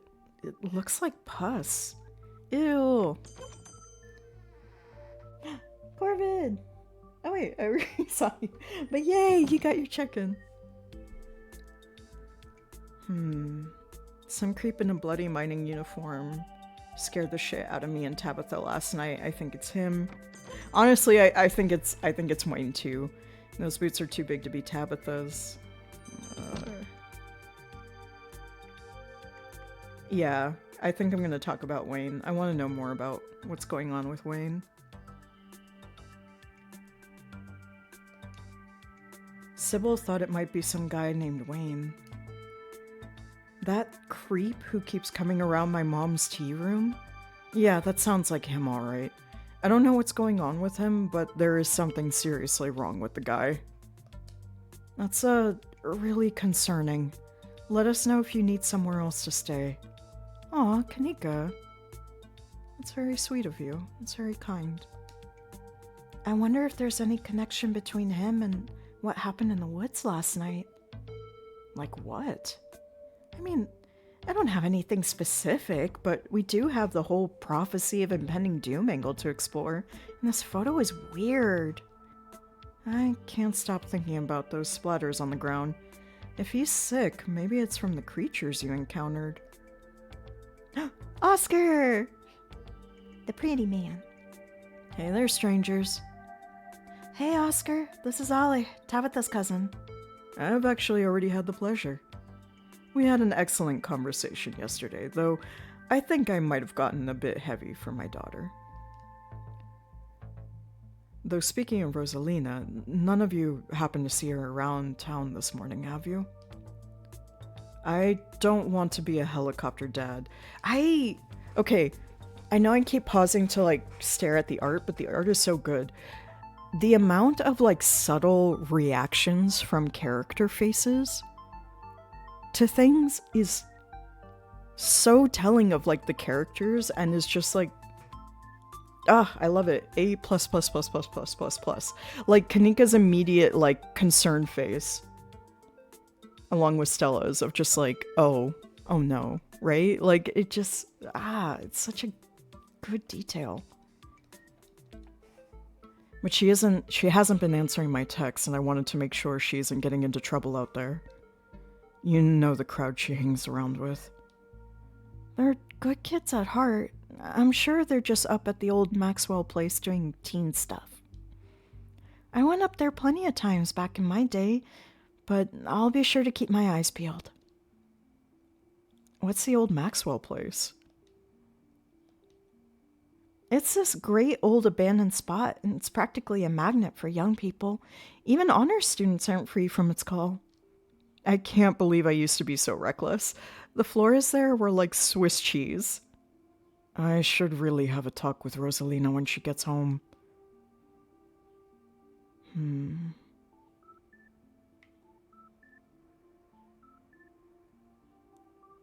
Wait, does Oscar know about the ditchlings? It might be bad to worry him. Kids are smarter than you think. She can take care of herself. Yeah. I mean, kids are also hella dumb sometimes too, but they can 90% of the time take care of themselves. Kids are smarter than you think. You might not want to let her run off like that anymore, though. It's not as safe as it usually is around here. Is that so? Kanika's right. There's some weird stuff going on in the woods. It's actually why we came in today. Have you ever heard of creatures called ditchlings? They apparently show up around places on the brink of disaster, and they kind of look like if the Pillsbury Doughboy was a creepypasta. Kanika's mom told us about them last night after seeing some footage we got in the woods. Ditchlings? Doesn't ring a bell. Dang, worth a shot. Okay, if you were, say, trying to predict a horrible disaster that might befall our town... Oh my god, look at her little drawing of the ditchling. Look at the little guy. Look at this little guy. I don't know if this dev team does... No, they do merch. Because this is also the dev team behind Slay the Princess. I don't know if they do merch for Scarlet Hollow yet or not. I need a sticker of this little guy so badly with the question marks. I want this on my computer so badly. Okay, if you were, say, trying to predict a horrible disaster that might befall our town, where would you start looking? Well, they say that history repeats itself. So, I'd probably try and figure out what sort of disasters this region typically falls prey to. Should I be worried about something? I don't know yet. I'll be right back. Gonna nab some more books. I'm pretty sure Stella's barking up the wrong tree, Oscar.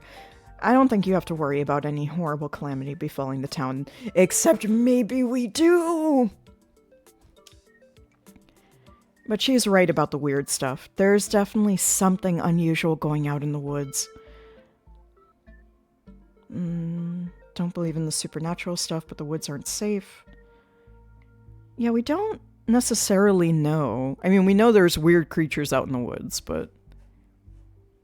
I would say with the information we have so far, we don't know if they're supernatural. We just know they're weird. It's nothing we can't get to the bottom of. I think the most practical thing to say is whatever is out there in the woods has been brutalizing the local wildlife. Because that is true. That is true, and we do have evidence of that. So, my goal is to just have Oscar not freaked out, but just, like, have his daughter stay away from the woods. So if that can let him go, like, okay, Rosalina, I'll tell her not to go in the woods, then I think we're good. I don't think it's safe. I'm gonna try calling Rosalina again. Oh my gosh. Do you see what his phone cover is? This is gonna happen so much. I'm sorry. This is gonna happen so much in this playthrough. But, you know, we're enjoying and savoring this game. That's why it's like, it's Scarlet Hollow Sundays. We're just chilling out, we're enjoying ourselves, and we're enjoying the level of care and heart that is in this game. His phone case is an old-fashioned library checkout card.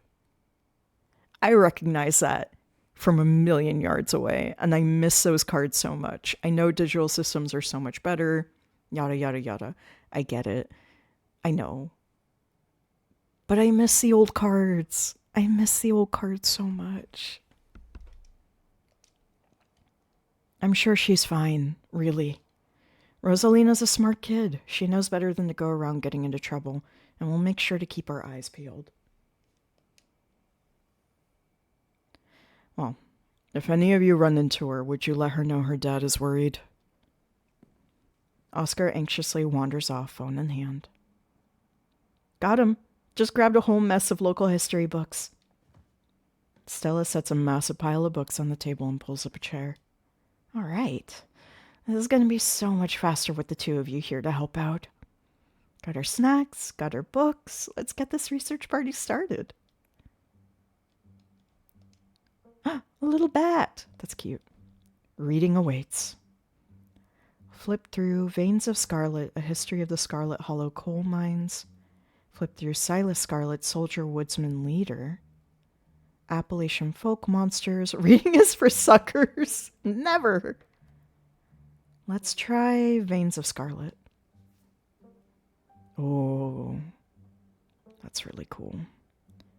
Forced into retirement at age 50 due to a war injury from his time in the Indian Wars, exasperated by his short stint serving as a captain in the Confederacy, Silas Scarlet also lost his two eldest sons to that bloodiest of wars, leaving his third eldest son, Andrew Jackson Scarlet, to take charge of the mine. Under his leadership, the mine prospered, undoubtedly in part due to the growth of the railroad industry. Managed to evade the coal union for decades, making them one of the most profitable mines in the country. Ugh. Bad history all throughout, from the very beginning to the union evasion. That is very common though. So like, as much as I'm like, man, this guy sucks, is a very accurate history of somebody that would be a Silas in this area at this time. He still sucks, though. Andrew Scarlet built the surrounding town into what it is today, with expensive stone buildings, a bustling main street, and overseeing it all, the elegant Scarlet Estate that was, until 1895, the largest and finest feat of architecture in the region. Culminating in the tragic collapse of 1918, it was found that Charles Shaw, the co-manager of the mine, had loosened security measures to increase production during World War I, resulting in a fatal collapse and the deaths of over 160 men and boys as young as 10. Alright, I see why this guy is historically hated in the town. The casualties included Andrew Jackson Scarlet's son, Theodore, his brother Enoch V. Scarlet, who had taken over for their aging father during the bustle of the war, managed to pull the mine from the brink of ruin, thereby saving the town. This must be the collapse depicted in the mural. Damn. Tense history. That's true of any coal town, though. Coal towns have tragic pasts all throughout. Let's find out more about Silas, I guess. Silas Everett Scarlet was born to Colonel Everett J. Scarlet in 1818. One of 12 siblings, he grew up in eastern North Carolina under a tumultuous time in the state's history, and not much is known about his life before he joined the Army in 1836. He quickly rose through the ranks, in part due to his father's connections, but also due to a particular ruthlessness, for which he received the nickname Bloody Silas Scarlet. Isn't that right, Prince? Hi. You want to say hi? A child outside wanted to say hi very loudly. Oh, that's a big flop. Hi, baby. Prince just stretched out and flopped next to me. The federal government granted the now Captain Silas a tract of bounty land in exchange for his service in the Indian War, and he settled into the hills of North Carolina in 1841. That land would become Scarlet Hollow. But it started as a simple log cabin built by Silas's own two hands, occupied by his family of 10, Silas, his wife Mary Joseph Scarlet, and their 8 children. Logging business brought many workers and fellow landowners to the hills, but it wasn't until Silas discovered rich seams of coal running underneath the entire region that Scarlet Hollow was really put on the map. He saved what he could and bought the surrounding hillside at a great discount, cleverly hiding what he knew about the land's true value. Thus, he had all the resources to found Scarlet Hollow's now famous coal mine. You're finished with this one. Appalachian Folk Monsters. That is a book that I would definitely read on my own in my spare time. I imagine there's quite a few books that are like that out there in circulation in the library. I should look some up. A few entries catch your eye. Ooh, what we got here? We got Wampus Cat, Tommy Knockers, Tailipo. I want to read about the Tailipo. A small creature with long tail and wide yellow eyes. Ooh. Me. Even I heard the child. Sorry about that. I live many floors up, but sometimes the children yell so loud that you can hear them.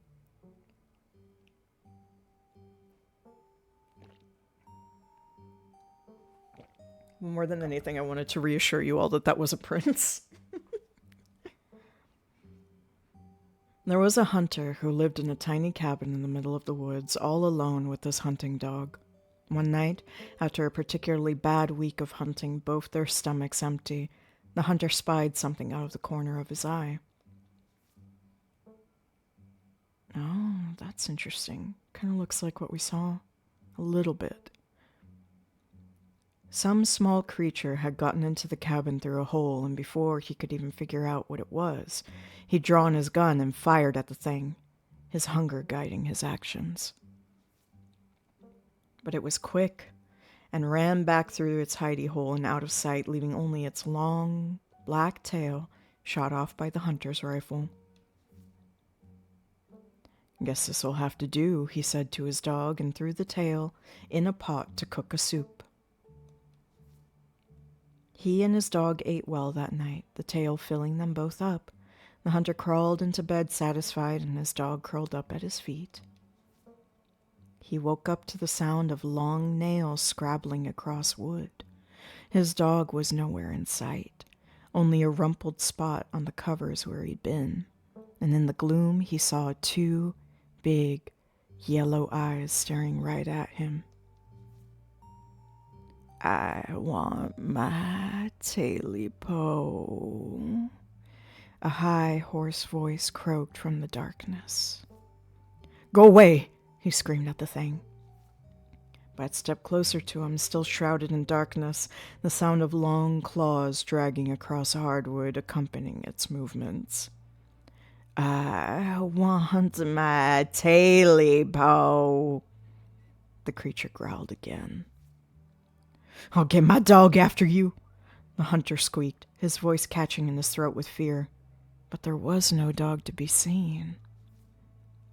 "I want my taily-po." Before the hunter could so much as scream, the creature leapt from the darkness, long claws stretched out towards the hunter. No one is sure what the creature did to him that night, but the next morning all that remained of the hunter, his dog, and his cabin was a chimney, standing alone in the woods. Let's look at the Wampus cat next. Ooh, I love T. Kingfisher. Highly, highly recommend T. Kingfisher. Hi, welcome, Hunin. Pants are overrated. That is an amazing name. I call my cat's tail a taily-po because of the story. Now everybody knows. At least everybody here. Everybody here knows what a taily-po is. Often linked to Cherokee legends, some cite the Wampus cat as originating with the story of a woman who sought vengeance against a monstrous cat demon for driving her husband mad. We have to chinwag about those books later. Absolutely. Thank you for the follow. Appreciate it. Get cozy and enjoy. She hunted it down, and by wearing a bobcat mask, tricked it into using its own vile magic on itself, freeing the people of their region from its evil. Others say the creature comes from the story of a woman who wore the pelt of a wildcat to witness forbidden hunting rites. The hunters of her village gathered to perform the rites, and she watched in secret from underneath the cat's pelt, but it was soon discovered. For her indiscretion, she was fused with the pelt and transformed into a creature that was neither human nor cat, forced to wander the wilderness alone, feared by all.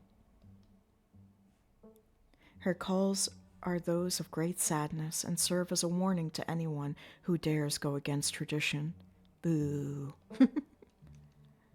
Oh, let's go for Tommyknockers. Tommyknockers are a fun and terrifying legend. Tommyknockers originated in Cornish mythology, spreading to the United States when Cornish immigrants began working in Appalachian mines. They're named for the knocking that can be heard from seemingly within the walls before a cave-in. According to some, the knocking serves as a benevolent warning.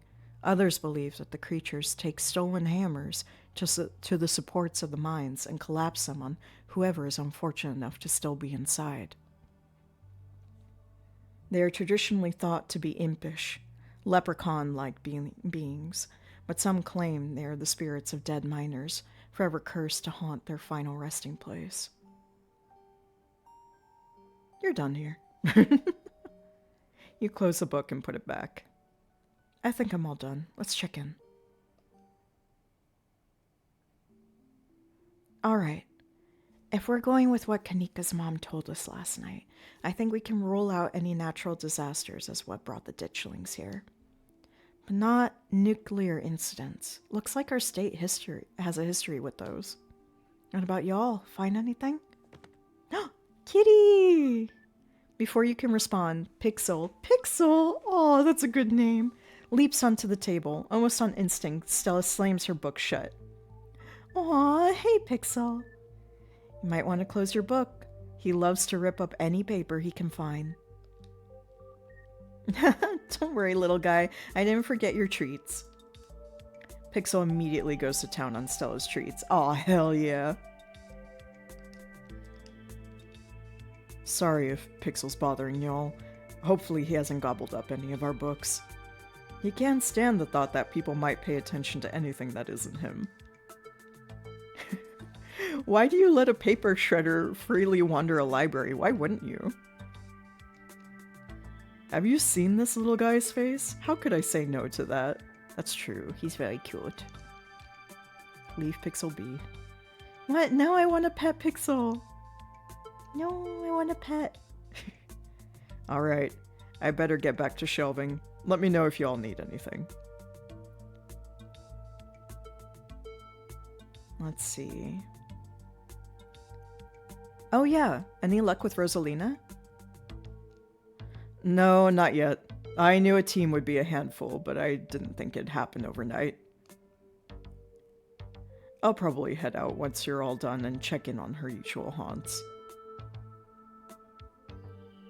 Do you think there's a call here? That's... Let me see. Wow, there's a lot. Stella, what were you saying about nuclear incidents? You were talking about that Goldsboro thing, right? Yeah. Apparently in the 60s, a B-52 carrying a live warhead broke up mid-air and dropped a couple of bombs. Haha! Stella, that's horrifying! Fascinating bit of history there. The first two of the bombs ended upright after its parachute got caught in a tree. Thankfully, it didn't go off. At the time, the government claimed that the bomb was unarmed, but it later came out that the only thing preventing a detonation was a single electrical switch which failed to trigger on the descent. And 60 years later, the second bomb still hasn't been recovered. That's... awful. Right. It's conventional explosive, disintegrated in midair, but most of the nuclear material was made unrecoverable by flooding. Guys, I feel like you should be slightly more concerned about this. If I remember correctly, they just buried it and sealed it up.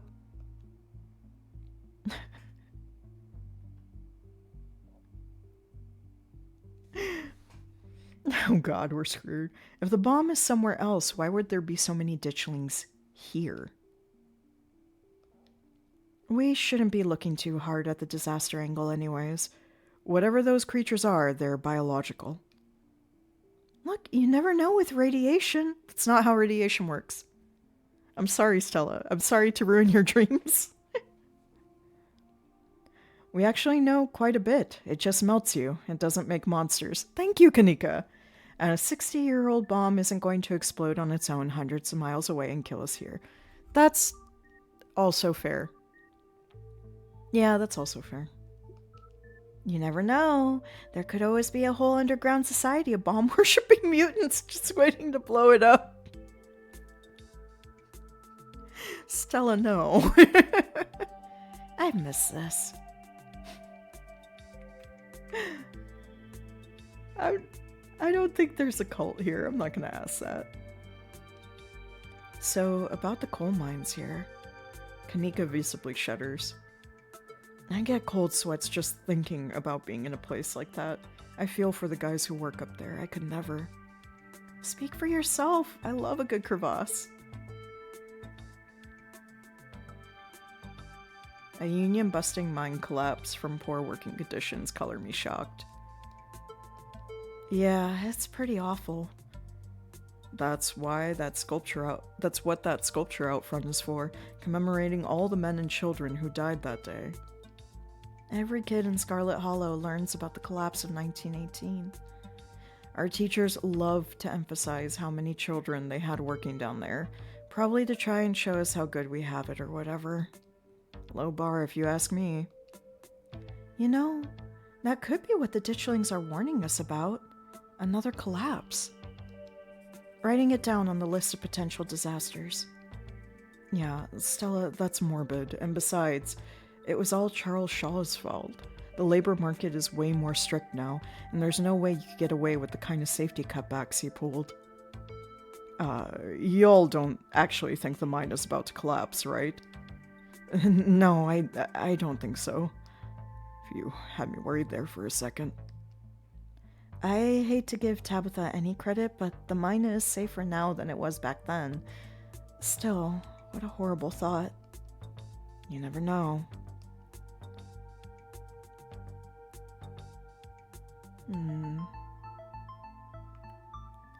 What happened after the mine collapse? The book just kind of glosses over that.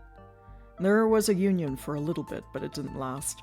There's not a whole lot written about the past century here. Yeah, the Scarlet Hollow mine isn't exactly the most ethically run business. I'm sure Tabby runs the mines better than Charles Shaw did. Still hasn't let the union in, though. There's a reason she and I don't talk.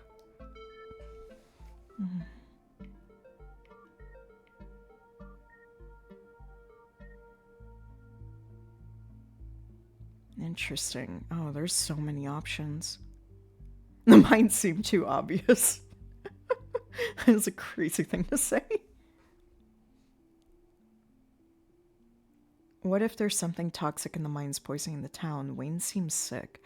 Yeah, he seems sick in a way that is... I mean, his eyes were glowing. That's a little weird, guys. His eyes were glowing and he's melting. That's not a normal amount of sick. That's very, very, very sick. Honestly, that sounds like one of the most plausible explanations we've had so far. Thank you. What about the ditchlings? I don't know. Maybe there's some sort of parasite down in the mines. Maybe it infected Wayne, and maybe Wayne infected the local wildlife. Huh. Yeah, that could work. I don't really care about Silas, Scarlet. Kanika, that's such a cute little face. It's such a cute smile. Let's talk about Appalachian folk monsters.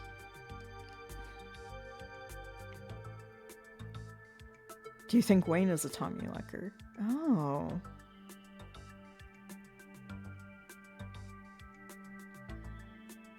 I kind of want to hear about the Taylor Poe story. My mom used to tell me that Taylor Poe story. I'd forgotten about it. I can't believe I forgot that one. It scared me so bad I didn't eat soup for years. I thought a monster might try and dig out my stomach if I did. I love that one. There's this old chimney in the woods that I used to think was the chimney from the Taylor Poe. The one that was left after the thing did whatever it did. Now I know it's just because chimneys don't burn down, and wooden houses do. That doesn't mean it's not the chimney from Taylor Poe. I've camped out there a couple of times and seen some pretty spooky stuff. Yeah, I watched that video. You saw raccoons. You're gonna get rabies one of these days chasing after wildlife like that. What can I say? I like to live on the edge.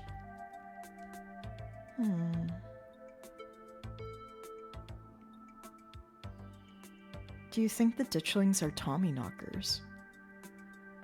What with the whole warning thing? Good thought, but Tommy knockers live in mines. Like, that's their whole thing. I'm gonna write it down though. Tommy knockers are literally just the sounds that happen when a bunch of rocks and wood are about to collapse. That's kind of my thought too. Are they? Or are they the sound of mysterious creatures pounding on the rocks and support beams with hammers to cause a collapse? There's simply no way to know. Sure, let's talk about Wampus cats. Wampus cats sound like they could be mountain lions, voice like a woman crying out somewhere between person size and cat size. Now, I will say, if you haven't heard what a mountain lion sounds like, they do kind of sound like women crying, which sounds really morbid, but like, whenever you have a chance, look up mountain lion sounds. And yeah, they, like, mountain lion sounds out in the wild kind of sound like women crying. It is something, it's kind of the same of like when foxes scream. They sound like children crying. It's like, these are some of the things that inspire a lot of folklore and ghost stories and stuff, because people are like, what is that? And they think there's like a woman crying in the woods. It's just mountain lion. Coyotes sound really messed up in the middle of the night too, when it's just coyotes. Definitely. They are 100% mountain lions. Kanika, you know there are no mountain lions up here. I thought you were supposed to be a skeptic. But the myths are old, right? Mountain lions didn't go extinct in the Appalachians that long ago. Those legends just haven't died off yet. Almost every cryptid can be tracked down to either a hoax or someone getting confused about a perfectly normal animal. Sometimes both. Bigfoot, for instance, started as a prank, then folks saw bears walking around their hind legs and got freaked out, and, well, now here we are. You'll eat those words when I get the first clear footage of a Bigfoot. Bigfoot? My voice did a weird thing there. If you manage that, I will print out a piece of paper that says Bigfoot isn't real and literally eat it. I promise. I'm holding you to it. They're so cute. Also, Stella, I was literally attacked by a mountain lion yesterday. I took footage of it. Holy shit, you were? So you say, but for all we know, you were attacked by a ditchling, which you mistook for a mountain lion. Stella, the fact that Duke was out there explicitly hunting an alleged mountain lion could have warped your memories. I have footage! Stella, are you really saying that my mom's magical grub monsters are real and cougars aren't? Sure. We have video evidence of your mom's magical grub monsters. Keen Eye, you were filming at the nest last night, the mountain lion. At the end of the spiral. I don't want to make her look at that footage again, because Gretchen was there. But... oh my god, it paid off! Look at it! Unluckily for you, I filmed it attacking me. Holy shit. That throwaway choice actually paid off. That rules.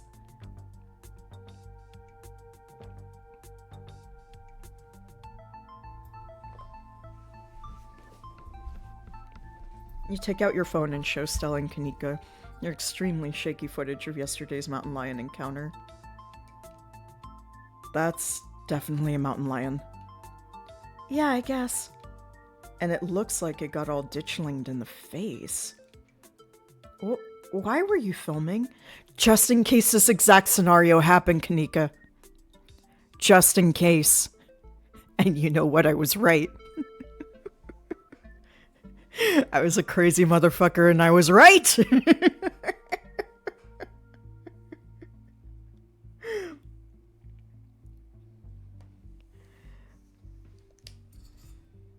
I thought he was friendly to leave a record of my untimely demise. Kinda. I don't actually know. It honestly was because nobody would have believed me if I didn't.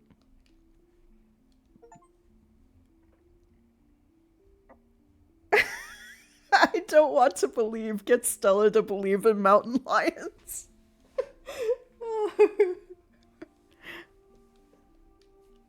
Isn't that interesting, Stella? Okay, fine, I yield. Let's move on before I lose what's left of my pride. Let's move on. We should check out the mines. I think we should head back to the woods. I think we should check out the mines. Between Wayne and the old collapse, it seems like the smartest place to start. Good idea. There's an awful lot of mines-related stuff in my notes. We can poke around, find out if anyone's seen anything weird. Just to clarify, you two are suggesting we go to question some of the miners, right? We are not poking around unprepared in the actual mines, right? Right? Yeah, totally, 100%. I would never. Liar. Liar! We don't even have a good reason to go down there. Good, let's keep it that way. You know how I feel about mines. I promise, Neeks. We're just going to question some of the miners. And if that questioning gives us good reason to poke around, say, a cool abandoned coal mine, then we'll cross that bridge when we come to it. You can cross that bridge when we come to it. I am not going underground. I'm just messing with you. We'll stick to the surface. Liar! Yeah, and hopefully we can find out what's wrong with Wayne while we're at it. Maybe Tabitha can help. Ooh, a lot about Tabitha. Alright, well, let's try to stay under the radar. Awesome, let's roll.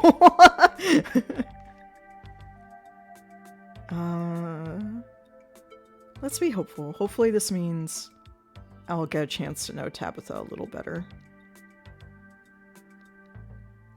I don't think she's going to be super jazzed to see any of us snooping around the mines, let alone bothering her while she's trying to run the place. She does get a little grumpy when she's at work. She gets grumpier at work. I'm pretty sure pissed is that girl's baseline level of existence. Chatting over dinner might be a better way to get to know her.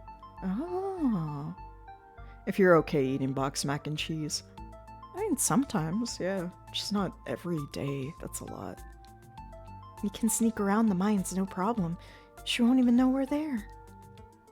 Look at us, going out on a caper together. I miss this. I missed it too. Though, there is something missing. Reese. Reese? I really miss that dude. I can't believe how long it's been. Have you seen him lately? Who is Reese? Nope, I've tried to plan stuff, but he's been too sick. I didn't realize it was getting so bad. That poor guy. You know, we could just pop over and surprise him. Hell yeah, let's do it. See ya, Oscar. We'll let you know if we run into Rosalina. Thanks, guys. I'll keep you all posted. Reese's home stands at the edge of the forest wall, an isolated buffer cushioning the rest of the town from an unending wilderness. It's kind of pretty. A little beat up, but pretty. Reese, it's Stella. I brought some buddies, too. Shh, not so loud. He's still sleeping. Can I help you with something? The woman in the doorway stares directly into your eyes. You can practically feel her simmering irritation washing over you. Hi, Dr. Kelly. We were wondering if it would be okay if Reese could come hang out? Nothing strenuous, we promise. I'm not going to wake him up. If he's sleeping, he probably needs it. Whatever you two have planned is probably beyond what he can manage right now anyways. Oh no, poor Reese. It's just been so long since either of us have gotten the chance to hang out with them. I'm sure he and Ollie would get along super well, too.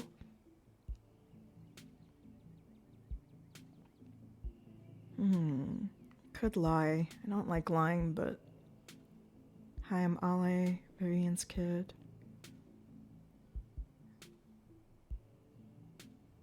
I've heard such great things. I feel like she's gonna see through it. She's a pretty smart lady. Hey, wizards! Welcome on in. Hi, I'm Ollie, Vivian's kid. I know who you are. The way she avoids looking at you as she speaks makes you feel like you've done something wrong. No, you're pretty sure you've done nothing at all. Reese's mom turns back to the house, sighing. Sorry, I know that was a little rude. You just want to hang out with Reese, and he misses both of you too. He usually is feeling his best around mid-afternoon, Why don't you come over tomorrow and we can have some supper and y'all can hang out for a bit? I don't promise that he'll be perky, but I'm sure it'll brighten his spirits to see you two again. And I suppose you can come too, Ollie. That would be great. I can bring a side dish. Maybe deviled eggs? Does he still eat those? No, eggs are a little much for him. They don't settle well. You can leave the cooking to me. I know what he can handle. Okay. I'll bring soda then. That's not... Okay, yes, fine. You can bring soda. Nothing with caffeine. Ginger ale, preferably. Oh, and leave the dog at home. Oh, no. Okay, no dogs. Thanks so much, Dr. Kelly. We'll stop bothering you now. See you later. Dr. Kelly nods in acknowledgement and quickly shuts the door. The sound of several locks clicking into place can be heard from within. Several? God, that woman makes me so nervous. Are you okay, Stella? I'm fine. She used to be so nice when we were kids. Always had the best stickers when we got our shots. Maybe she's just stressed about Reese. Or maybe she's just nice to kids. Either way, I guess it's just 3 of us. You gonna drive? Yeah, sorry, I don't like the thought of going up there without the van. Cool. I'll take my shortcut then. It shouldn't take long for me to get there. You're welcome to tag along, Ollie. Don't worry, I won't be offended if you'd rather ride with Kanika. I'm sure you're probably sick of the woods. Either way works for me.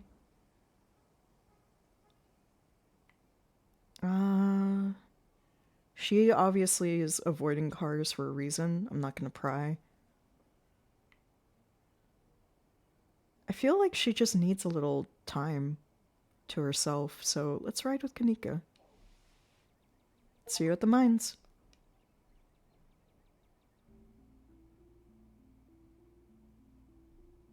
Kanika is a careful driver, maintaining her control even though her old van bumps around on the unpaved mountain roads. She treats the tight turns with the fear they deserve, unlike your cousin, whose mood seems to make itself known through how aggressively she speeds around the treacherous bends. What's her keychain? Oh, that's a magical girl keychain. That rules. Thanks for indulging us on that little diversion. Reese's mom is scary. I've seen him in person maybe 5 or 6 times in as many years.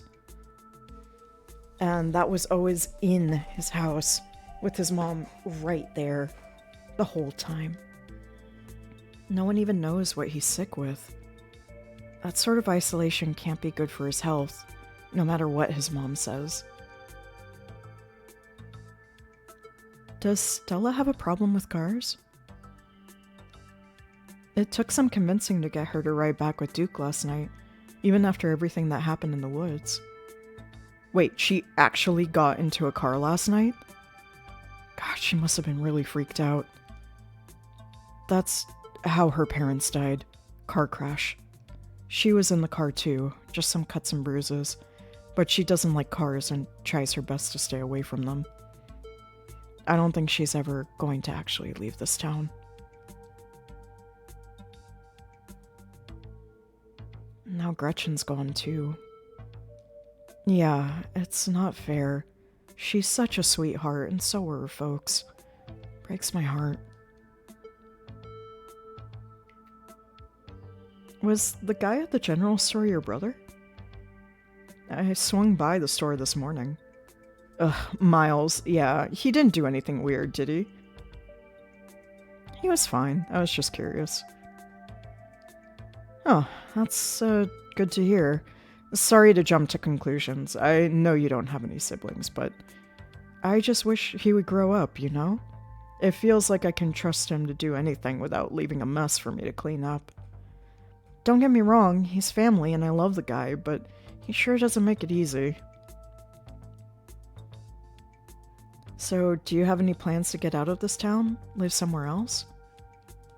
Yeah. This wasn't the plan, and it still isn't. And I was actually a couple years into vet school, top of my class, might I add, when my dad died. My mom wasn't up for running the store, and you've met Miles. I only wanted to take a semester off, help them back on their feet, but it's been a year and change now. It's not just about my family, too. The general store, it's the general store. If it winds up going under, it's hard not to imagine the whole town collapsing with it. Maybe I'll get back next semester. Oh, poor Kanika. I'd say welcome to the Dead Dads Club, but I don't know if my dad is dead.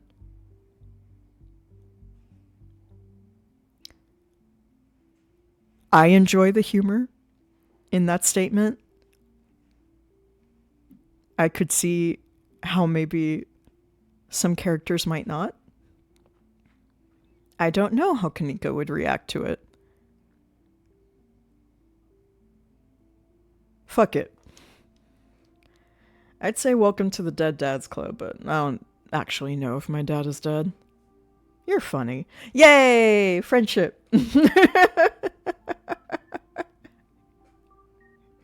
We laughed about horrible thing together. We are now friends.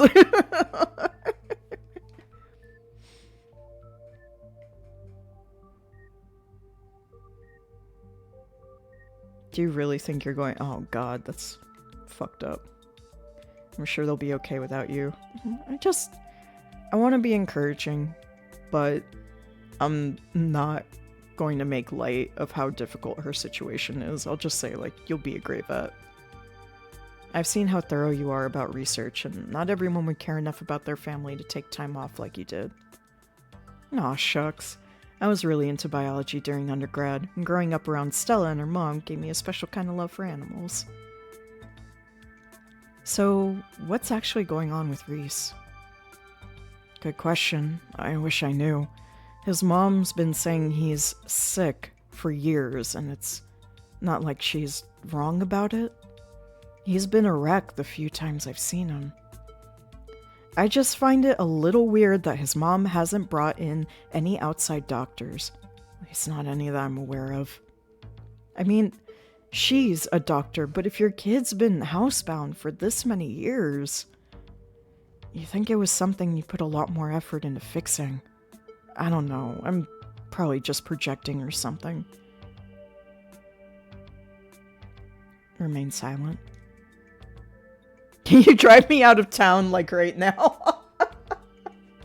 Could you imagine if that was an ending? Like, you just asked, like, Kanika, like, you know what? Let's get out of here. And you and Kanika just, like, run off. I didn't see the ad break happen. Sorry, y'all.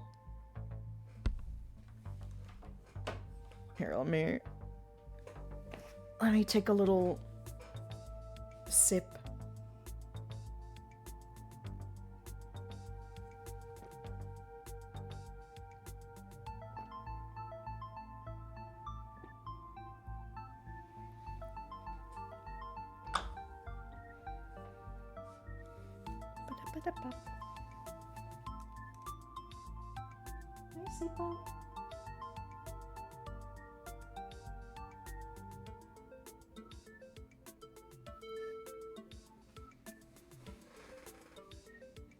Seatbelt just poked up her little head from her hammock to look at me like, hello.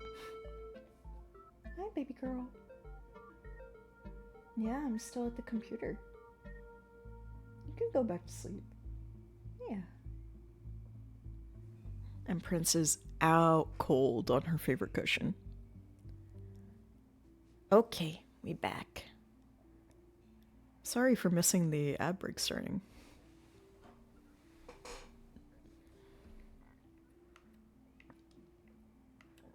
Do you have any other theories besides what we talked about at the library? Let's see, do you have any other theories about what's going on? I don't know. I don't think there's enough information yet to support any strong conclusions. Though, I've been wondering if what you two saw was maybe some sort of mutated animal. Like a strain of hairless monkey or raccoon or something. Do you know about Morgan Island? It's off the coast of South Carolina, and there's a whole population of rhesus monkeys infected with herpes. Like 4,000 of them. Maybe the ditchlings are some sort of alopecia research monkeys. Which sounds ridiculous now that I've said it out loud. Forget I said anything. What if they're aliens? You know what? Say nothing. Remain silent.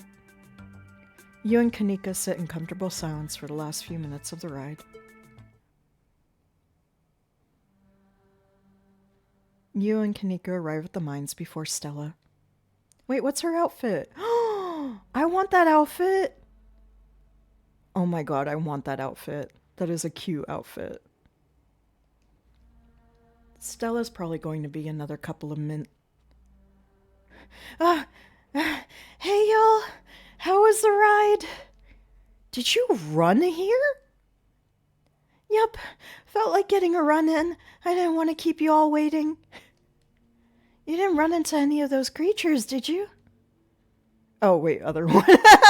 Nope. Everybody sounds like Stella. That makes sense. They're probably nocturnal. I don't know if I should feel relieved or disappointed. But we're all here. What's the plan? I guess we just go talk to people. I guess so. I should probably be on lookout duty. I'm a bit of a persona non grata in the mines. Tabitha? Yeah, I might have tried sneaking in to talk to her a time or two too many. We're probably less likely to get caught if only one of us is snooping around down there. If Stella's on lookout duty and only one of us is going in, what's the third person doing? I call dibs. I love a good sneak. I've got this. Gotta go find my cousin. Talking to people scares me. No, you know what? I call dibs. I do love a good sneak. You're gonna do great. So, the plan. You know those cheesy old rom-coms where someone wears an earpiece on their first date? Whoa, do you have some kind of surveillance setup in the back of your van that I didn't know about? What? No. I have a pair of earbuds with a really good mic. We can just do a group call. That's very true, actually. Everyone can have a surveillance setup. It's so easy. It's kind of horrifying. when you realize that. Damn. Kanika hands you a pair of earbuds. We can feed you questions if you get stuck, and Stella can give you a heads up if Tabitha's headed your way. Dang, I miss doing this sort of thing with you. You're so thorough. Aw, thanks. I do my best. I guess we should part ways and start the call, yeah? Stella and Kanika break off, leaving you alone at the entrance to the mines. Your phone buzzes. Hey! Can you hear us? Try saying something.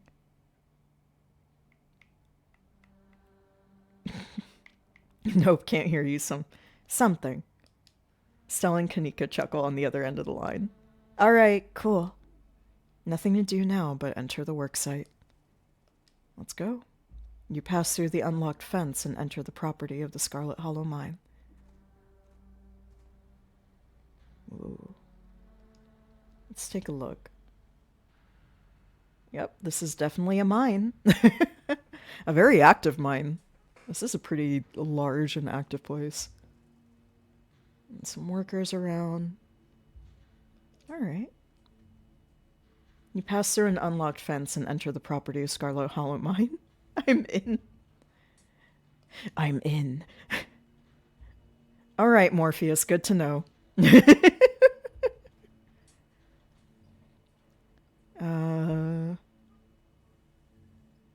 Let's... You know what? Let's keep in Tabitha's good graces, and... Because she's gonna know. I feel like the second that we start talking to minors on our own, she's gonna know. And she'll probably tell us no, but at least, like, we give her a heads up, right? Maybe? I don't know, I feel like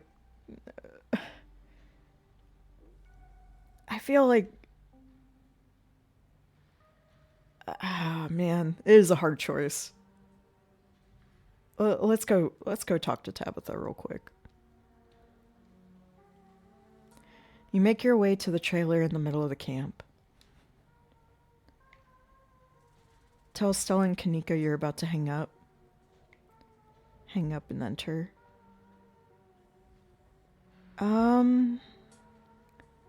Yeah, and then I'll call them again. I wonder...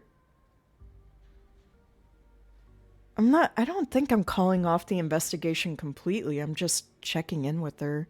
So she's not like, why were you creeping around the mines later? Hey guys, I'm gonna hang up really quick. I don't want Tabitha to think I'm spying on her. Yeah. Hey Gonkles! Welcome on in. We are in Chapter 2 of Scarlet Hollow. You disconnect from the call before opening the door.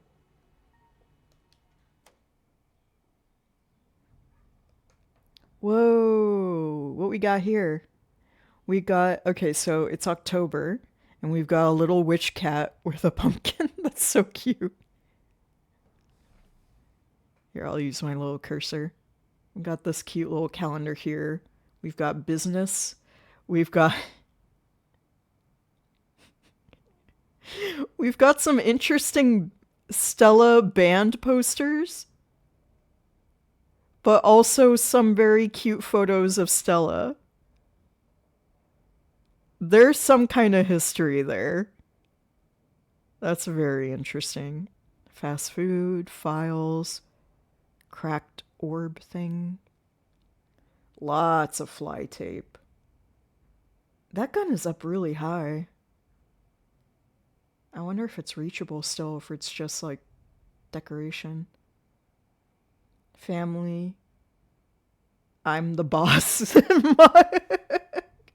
Peanut butter. Alright. And a very unhappy cousin. We have a very unhappy cousin here.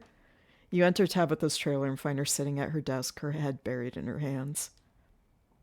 Your eyes are immediately drawn to the gun hanging above Tabitha's desk. But then they drift to the bulletin board on the side wall. It's plastered with wanted posters for Stella, as well as a number of suspiciously ordinary photos of her and Gretchen. What are you doing here?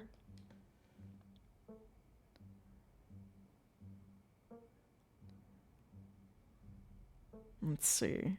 A lot of options. Miner we ran into is following me. Huh. Oh, I'm not going to tattle on them, but I will ask, what's with the gun? It's Pearl Ann's. She put it there to intimidate people. I always thought it was a little old-fashioned, but if it works, it works. You wouldn't have asked about it if it didn't leave an impression on you. Oh my god, Tabitha. Stop smiling. Please stop smiling. Now why are you here? I can just leave if you want. I think she'll just say, yeah, do that. I need to take what's going on seriously. No. I will mention about Wayne, I think. Because I feel like she was even freaked out about that too, and we don't know what's going on with that. The miner we ran into last night is following me. I don't know what to tell you. She looked very nervous about it. Look, I'm sure if you ask around about him, you'll hear some rumors, especially from my employees. They like to gossip. There was a man named Sam Wayne who worked here for a spell. Then he disappeared. It happens all the time in this line of work. People show up for a job out of town, and then they disappear one day after getting paid. I don't know what happened to the man. I didn't even know if he was still alive. But of course, my workers blame me for him running off. Whatever. It's easy to blame the mean boss for that sort of thing. If you've seen him around, that's news to me, and also none of my business, as he is no longer in my employ. Is there anything else I can help you with?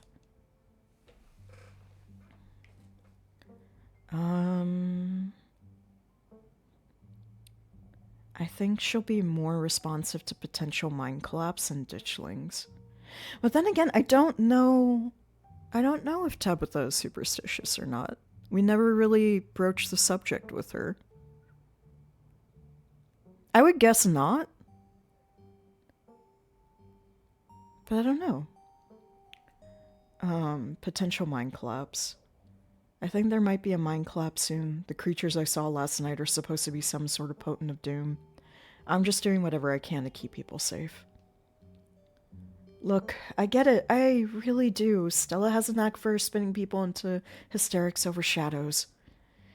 But the only credible threat to the mines right now is me not being able to do my job. Alright? Look, I'm kind of swamped right now. I was actually getting ready for a big meeting when you walked in, but if you want, you can just wait here for an hour or so, and I can swing back when I'm done and pick you up. Just don't go around bothering my men, don't move a muscle, and don't so much as make eye contact with them. They're supposed to be working. I'll see you then. Tabitha leaves the room. As soon as she's gone, you place Kanika's earbuds back in your ears and redial the group. Hey, is everything good? That was a mistake. What a waste of time. I'm going to see if I can find some miners to talk to. Let's regroup. I think she's hiding something. I don't think she's hiding anything. I think she's just stressed. That was a mistake. I think I can own up that it was a mistake to... I was just trying to do good by my cousin, but I think I should have just been sneaky. Yeah, no kidding. Aw, come on, Neeks. Cut her some slack. Tabby's not that bad. She's totally that bad. Are you sticking around here? Head back to regroup. No. We're gonna go snooping. A flash of movement in your periphery stops you in your tracks.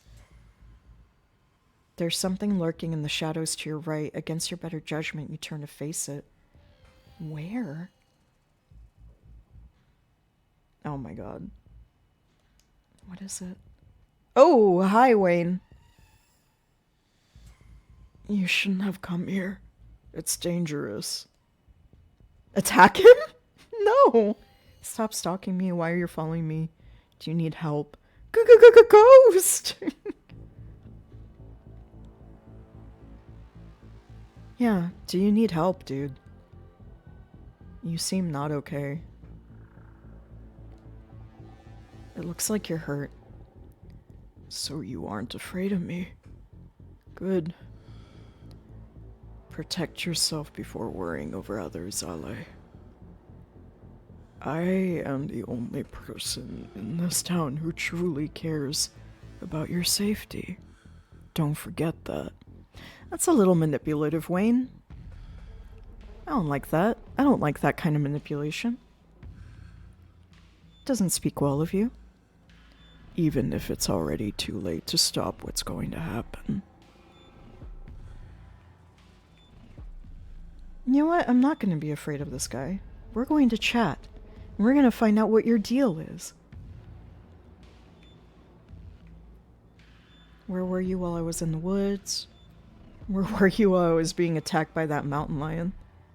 Yeah. Either. But you know what? Yeah? Where were you while I was being attacked by that mountain lion? Huh? Mister, I'm the only one concerned about your safety. My cousin is plenty concerned in her own particular way. Which is a weird way, but it is still a way, and it is valid. I would have stepped in if the old man hadn't beaten me to it. Clearly I need to be closer to you.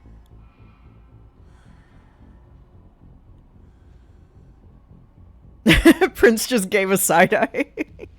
Yeah, Prince, I think Wayne is a little full of it right now too. Wayne, I want to give you the benefit of the doubt here, my guy, but You're being a little manipulative and a little controlling in a way that's not cool. Before you can say another word, the figure is gone. Go. Shoo shoo. Go eat a peanut butter sandwich. I don't want to talk to you. Go.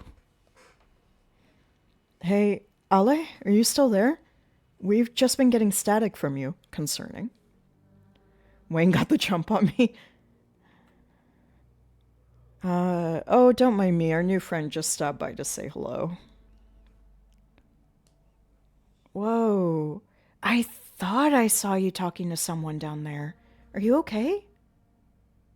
He said some real ominous shit to me. I am the only person in this town who truly cares about your safety, that sort of thing. Yeah, no, I'm gonna let people know that this guy is being kind of a creep. That is the thing to do.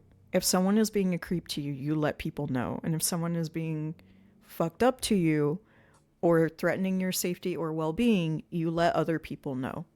Don't feel ashamed. Don't feel like something like you should be embarrassed or anything like that. If there's a dude that's like, hey, I'm the only one who cares about you the way that I do, blah, blah, blah, blah, blah, blah, blah. No, you tell people, hey, this guy is not okay.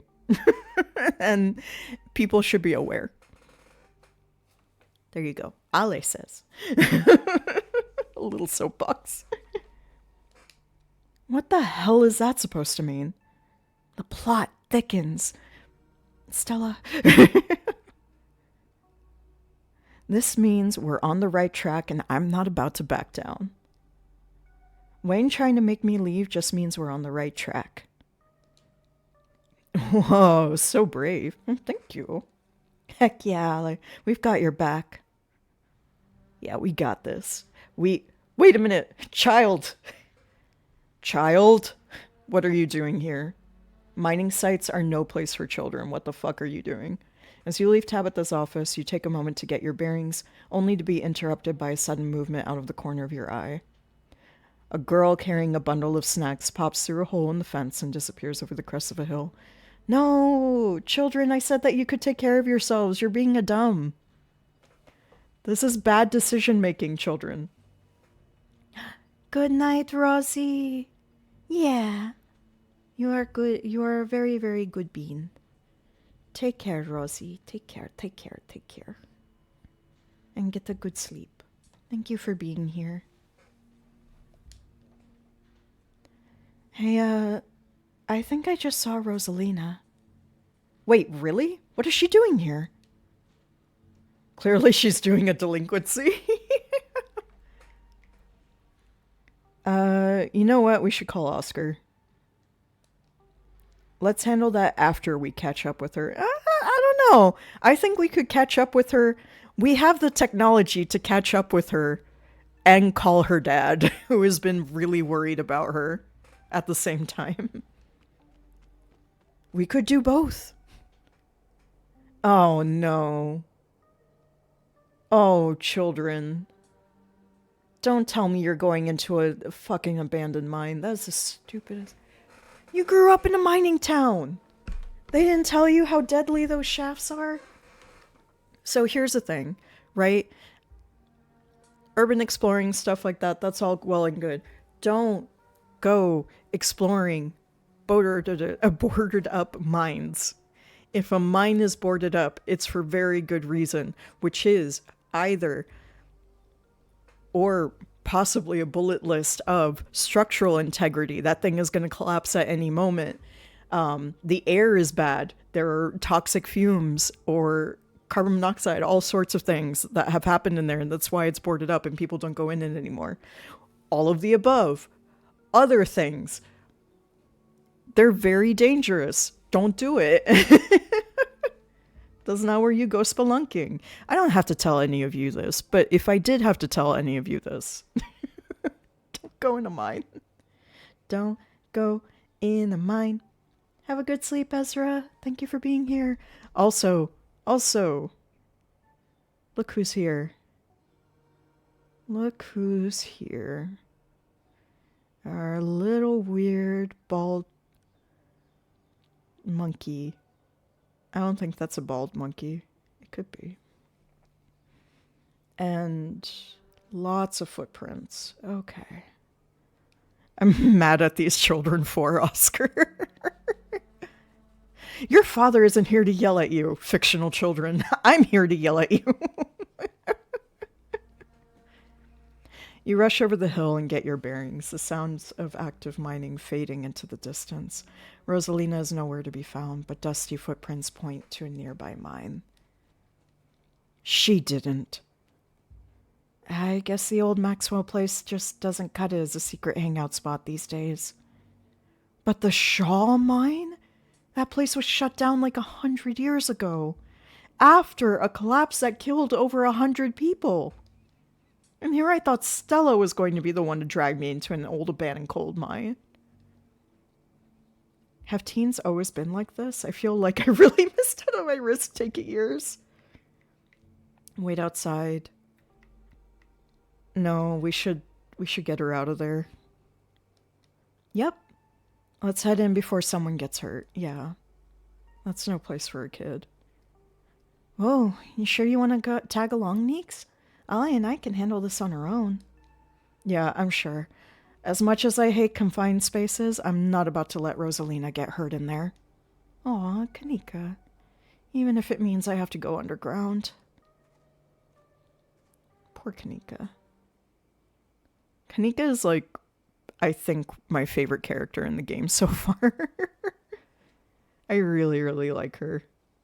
She's very relatable. Stella and Kanika disappear into the mines. Before you follow, you briefly wonder if you should let Tabitha know about this. Yeah!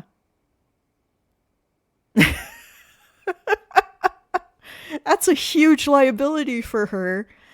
And also, I bet she doesn't want a bunch of kids to die on her in the mines. Absolutely. Pull out your phone and dial your cousin. What is it? You know I'm in a meeting.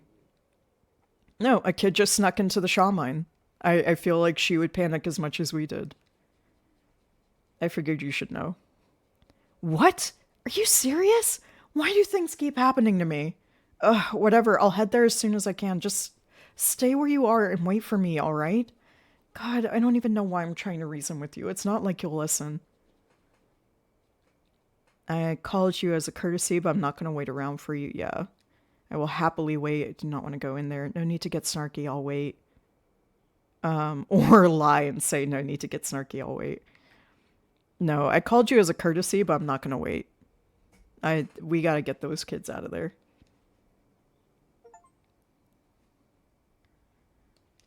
I swear to God.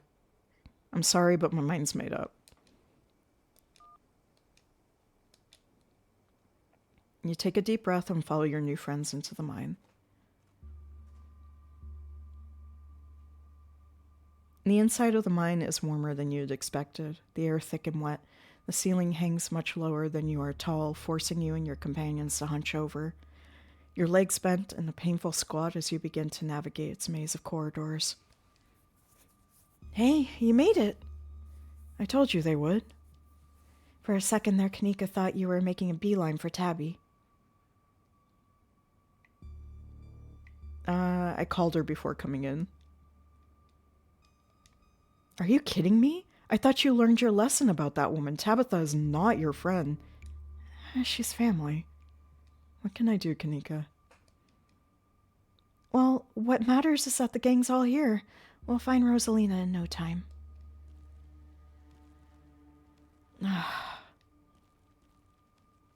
Press on. Okay, everybody. If you hear knocking, I probably will too, but if you hear knocking, we gotta get out of this mine immediately.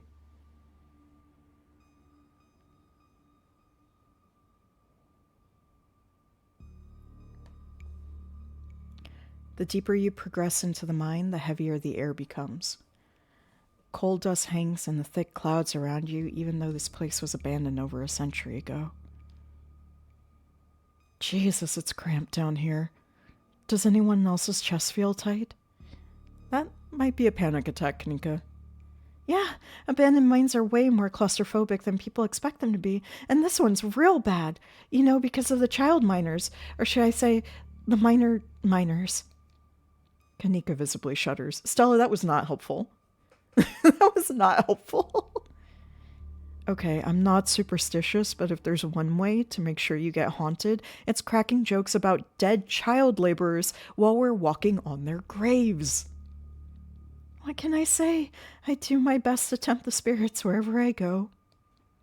I actually snuck down here a few times to try to get some good footage, part of my ghost hunting phase. Jesus, Stella, the things you do for your viewers. Did you find anything? I wish. If any place in Scarlet Hollow is actually haunted, it'd be this mine, hands down. All I got was dust in my lungs and a couple of false alarms. Stella pauses as a sound rushes overhead. How'd you hear that? Oh my god, what was that? The mine's going to collapse and we're all going to die here, aren't we?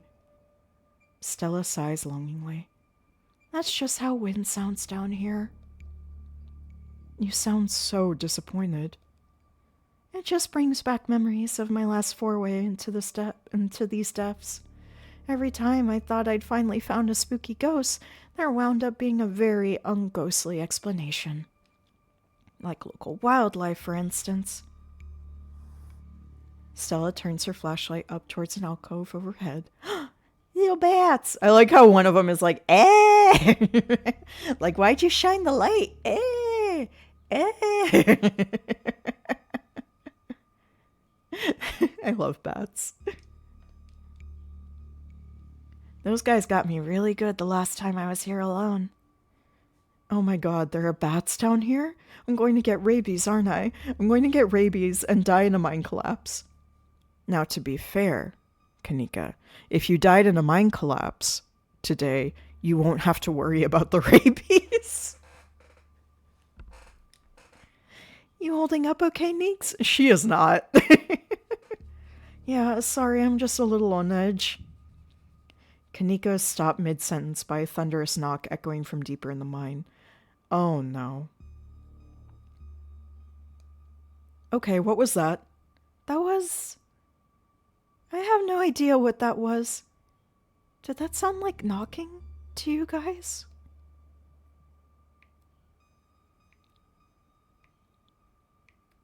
We should hurry and find Rosalina. And then get out. We need to get out of here. Yeah, agreed. The sooner we get out of this death trap, the better. Gosh, I wonder if those sounds are Tommyknockers. Okay, no, Tommyknockers are not real.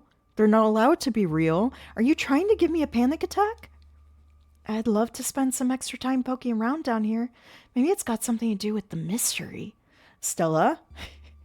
Children are in danger. We can mystery machine later. The three of you are interrupted by a second, much less distant sound of a can being popped open. Oh. I read that so ominously. Okay, now that wasn't Tommyknockers. It came from this way. Follow me. These kids are in so much trouble. You and Kanika follow Stella further into the mine.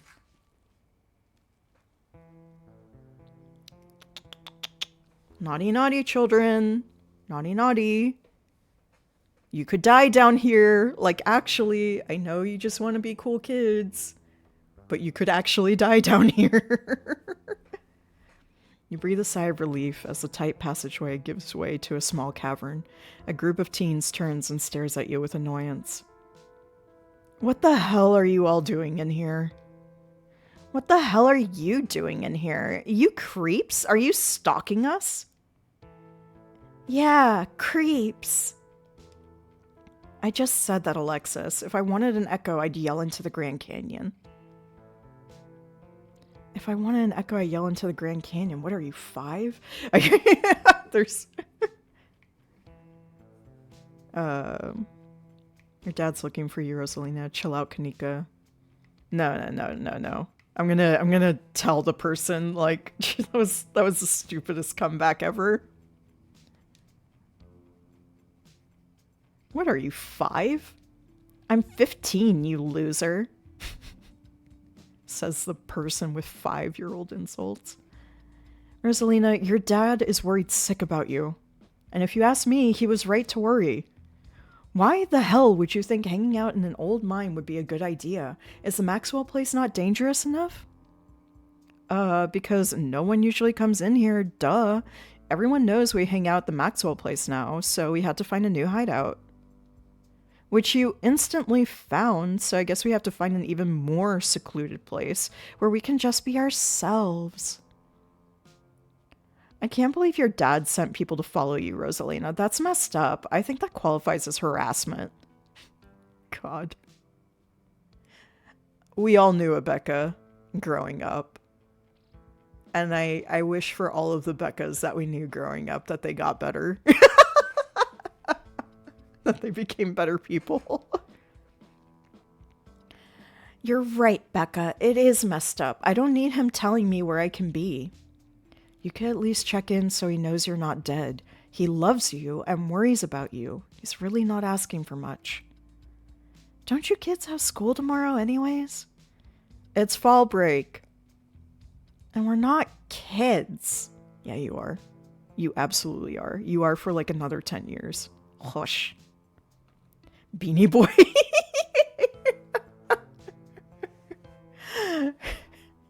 It's the boy with the wee beanie and the Bugs Bunny. Yeah, we're teens.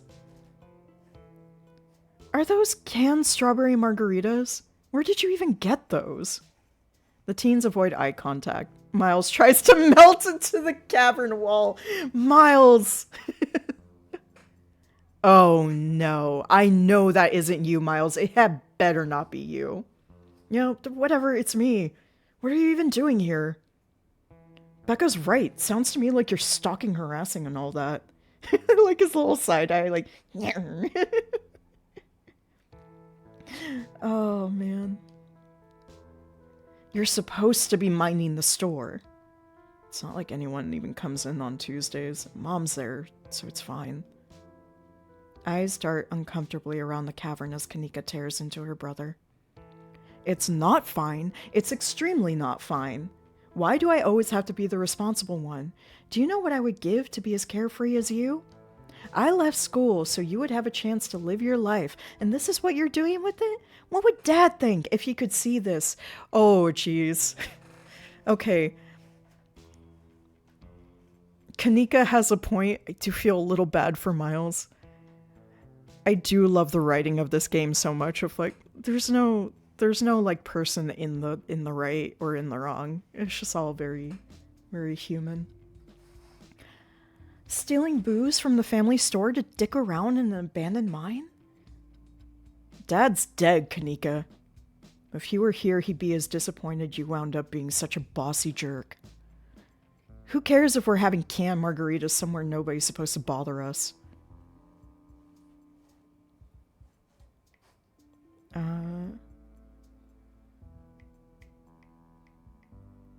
Oh, you know what? Perfect answer. I'd love to help you all sort this out, but can we maybe do it in not an abandoned coal mine? That's exactly the answer I would want to say right now. Oh, and what are you, an expert on mine safety? They only abandoned this place because there wasn't enough coal left to bother digging anymore.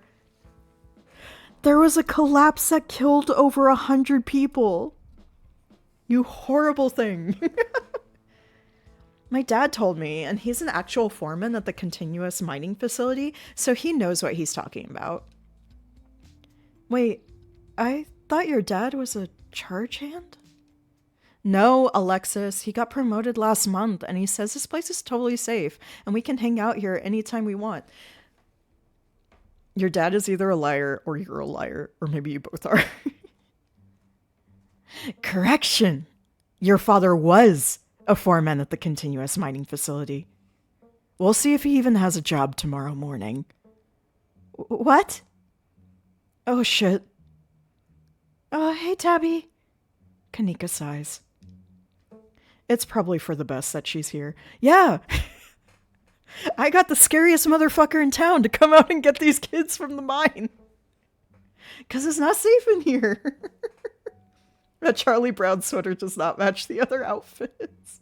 I think it does make her seem like she's just, you know, she's a bit more of a nerd.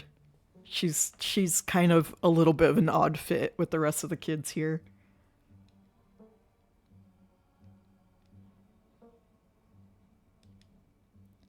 Do none of you understand that what a boarded up mine entrance is supposed to mean?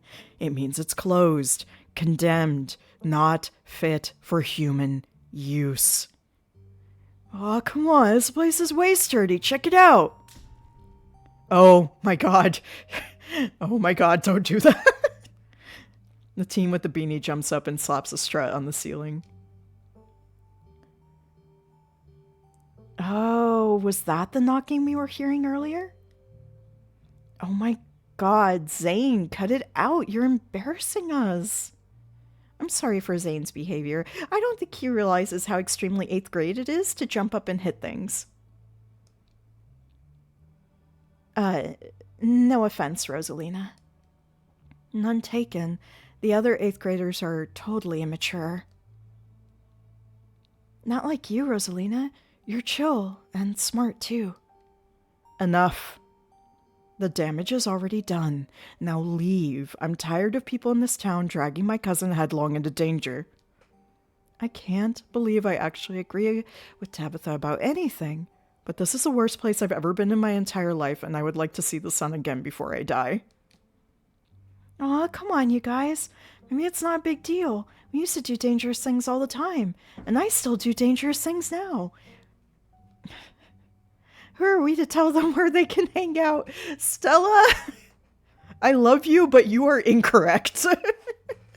I know I just said there's no, like, wrong conversations here, but that is wrong. I don't know who you think you are in this situation, Stella, but I own this mine. It's entirely within my rights to tell them to leave. Much like it's entirely within my rights to tell you to leave. Was your lifetime ban from my mines not a clear enough message for you?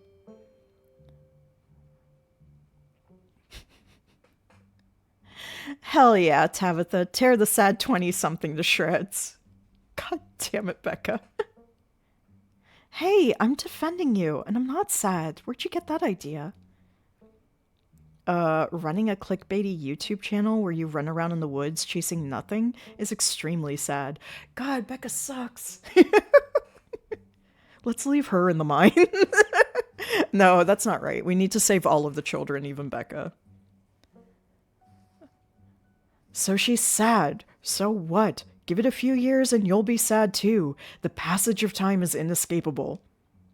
Look, we just wanted to give Rosalina a good time. Her home life sucks right now. Yeah, tell them about where you have to sleep, Rosalina. We've been living in the library for the past couple of weeks. Dad says we can't stay at our house. They've got a hot plate and a couple of cots in one of the back rooms. It's actually a pretty sick setup.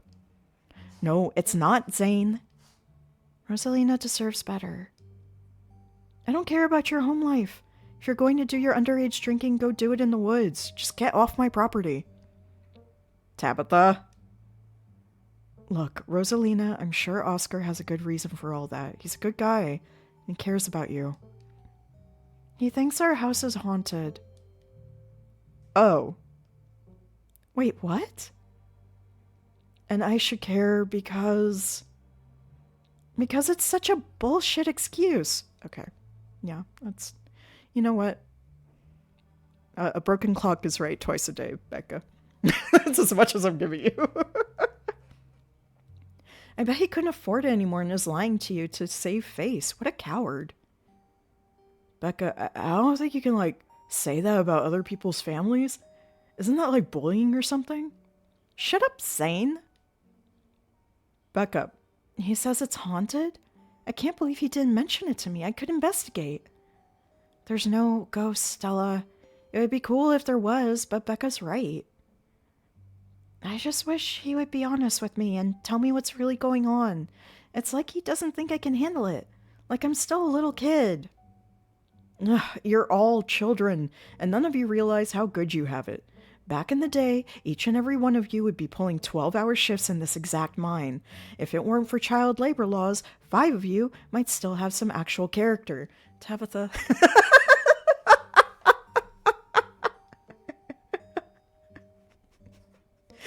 my emotional reaction to that very much matches Kanika's face right now, just like, okay. Exactly. Rosalina's not that mature anyway. She still sleeps with stuffed animals. That doesn't mean she's not mature.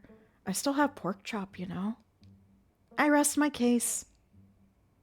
Wait, what did you say about child labor? I'm not going to weigh in on this. No, like, for real, as much as this is a fascinating conversation, this is between you and your dad. And the two of you should talk about this anywhere that isn't the mine that could collapse at any moment and is condemned. Tabitha, why are you smiling?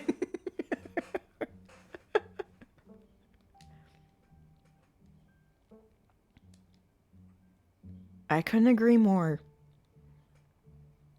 Yeah, if Rosalina's house is haunted, we should break in and, like, ghost bust it or something. Sounds pretty rad to me. Whatever gets you delinquents out of my mine. Oh my god, Zane, you can't ghost bust if there is no ghost. Also, Rosalina lives there. She can't break into her own house. There's no ghost that you know of. I bet we could figure out how to bust it if it's actually real, and if it isn't real, well, problem solved.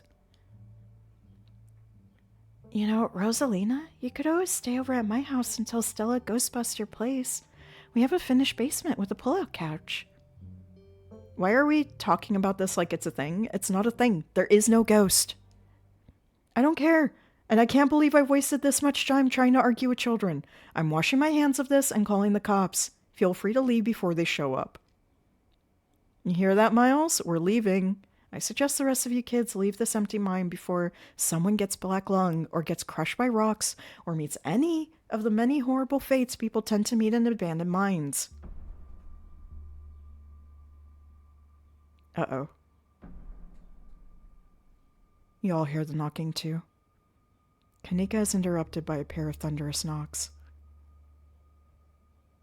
That wasn't me, I swear. Then what was it? Come on, Stella, didn't you have a whole list of perfectly natural explanations for scary mine noises? It's Tommy knockers for sure. I know this isn't why we came down here, but we gotta check it out. The look on Tabitha's face right now. Stella! Nobody's going deeper into the mine. Nobody's staying in the mine. You're all leaving. Oh, wait, sorry. Nobody's going deeper into the mine. Nobody's staying in the mine. You're all leaving. These kids clearly have no respect for Kanika's authority, and Becca would do anything for Tabitha's approval short of actually listening to her. And in this unfortunate cocktail of personalities, the tremors echoing around you are the perfect distraction. There is no way that they're not making a break for it while the adults are fighting. And right on cue, you hear something. Hush whispers and the shuffling of feet on stone. No! Get out of the mine! Turn around and catch them in the act. You little punks, get out here. You turn to see Becca and Alexis gone, and Rosalina anxiously hovering in front of a small tunnel in the cavern wall, and she freezes as she locks eyes with your sharp gaze. Stop arguing, you knuckleheads, the teens are slipping away.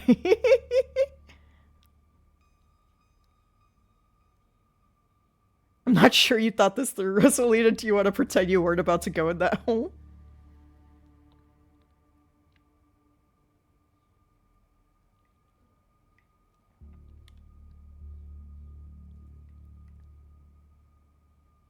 You know what? I don't like lying, but I think I should just scare the kid out of the fucking mine. I know someone who died in a mine just like this, Rosalina.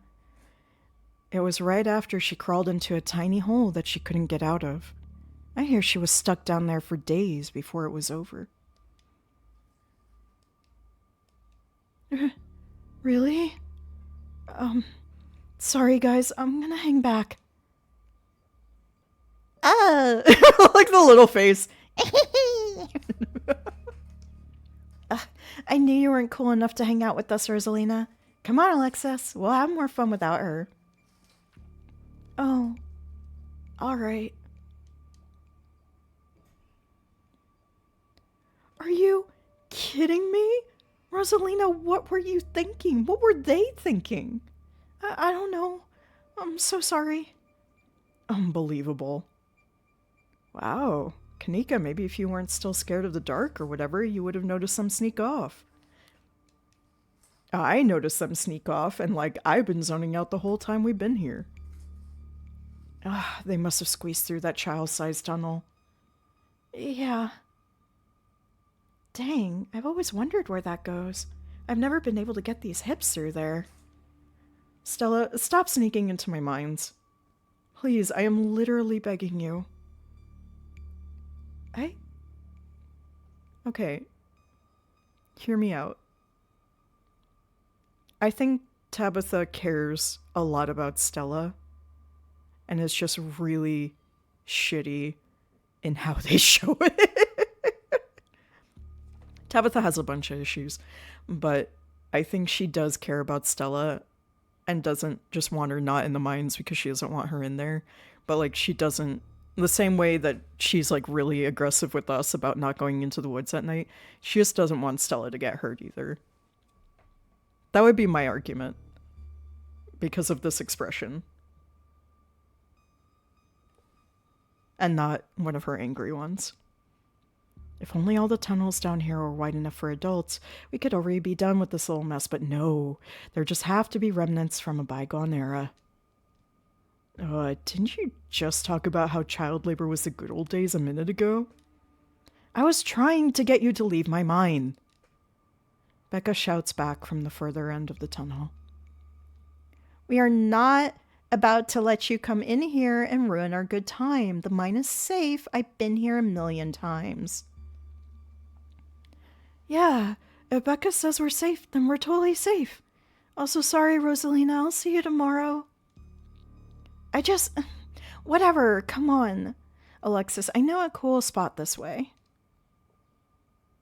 Okay, I think I know where that tunnel rejoins the rest of the mines. I'll go look for them, and I want each and every one of you to take note of the fact that I'm doing that. If those idiots get themselves lost and die, I am not letting their families sue me into the ground. Are those really your priorities right now? Yeah, do you have a problem with that? I want the rest of you out of my mine. Except for you, Ale, I am not letting you out of my sight. Yeah, sure. I can never fit in that tunnel anyways. They have crossed a barrier that I cannot. So my time here is up. But only because Stella promised me a ghost hunt tomorrow. Whatever. I still have to do my dailies anyways, and the service down here sucks. What about you, girl? Are you sure you don't want me to come along? Maybe I could help you get Becca and Alexis to leave. Don't make me ask you twice. As kind as that is, Rosalina, you need to get out of the dangerous mine. They'll be fine, Rosalina. I think your dad would kill me if we let you stay down here any longer. Okay. Can I at least wait outside? Yeah, we can wait outside together. Oh, what is the puppy dog eyes from Stella?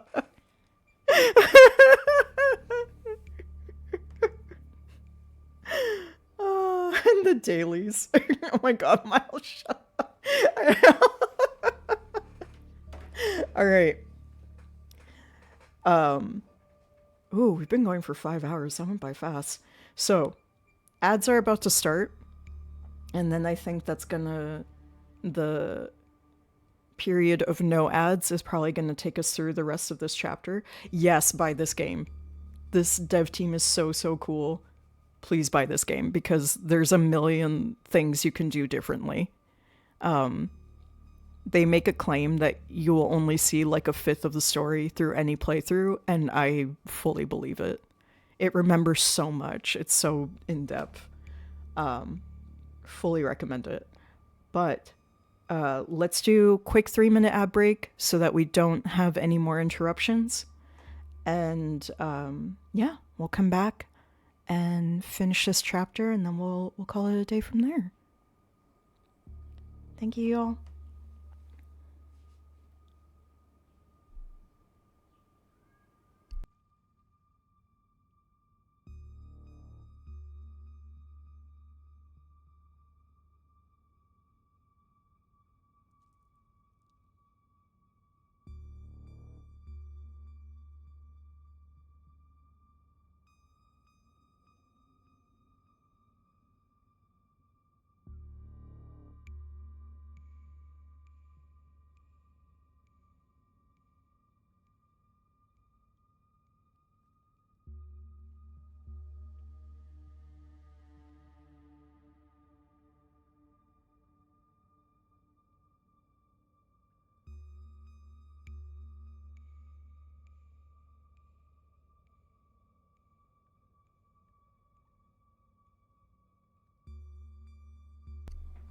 Prince, you want to say hi?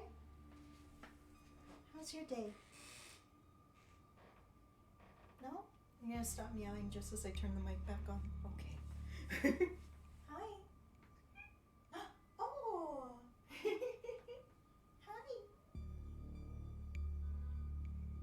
Can I turn on your very loud favorite toy after the stream? Almost done. Oh, yes, I know. You're being very cute.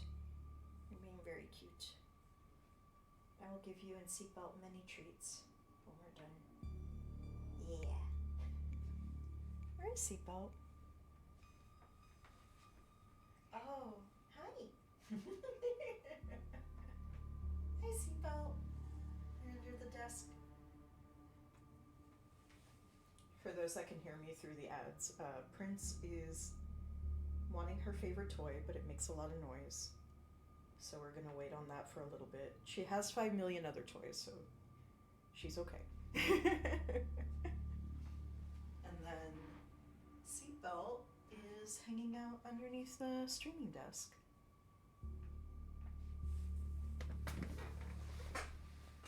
Hi, baby. She loves chilling out near me these days, even though she still gets very shy.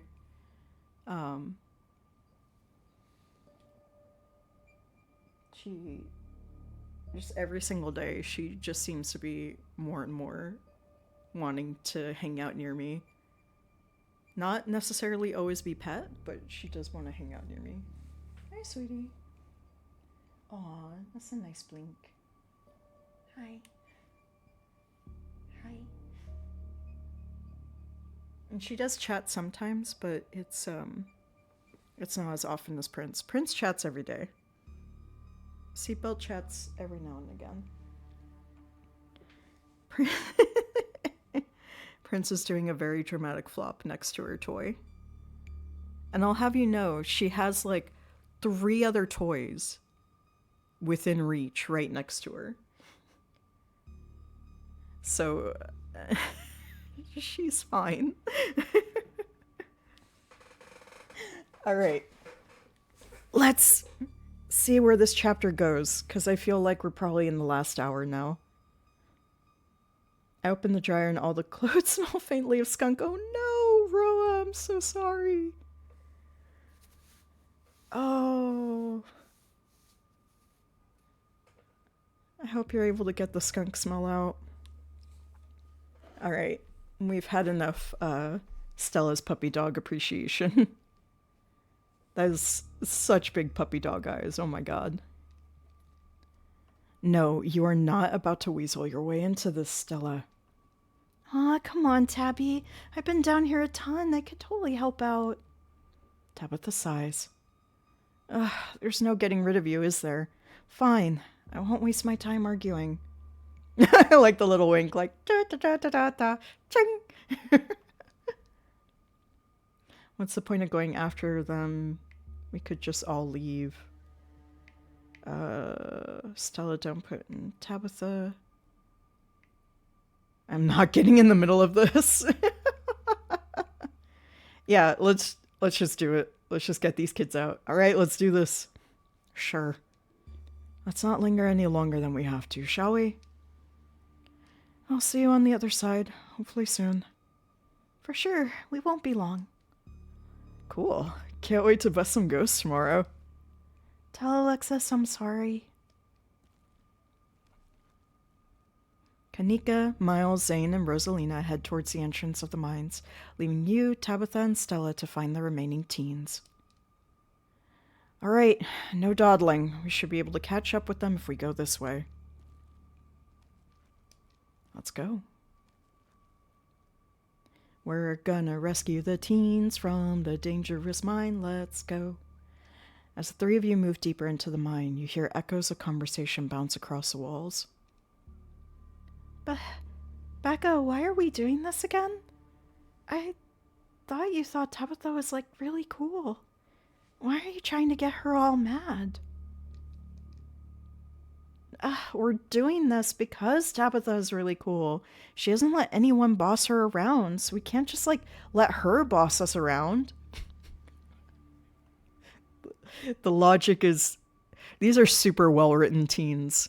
In, like, one, the diversity of thought, they're very unique, which I appreciate. They're not going like, oh, all teens are like Becca. It's like, no. Teens are a giant spectrum of people. They're small and still learning about the world. But Becca is really well written as a very Becca-like character and person. Aw, you hear that, Tavi? Someone thinks you're cool. I can't believe she used to hang out with a nobody like Stella.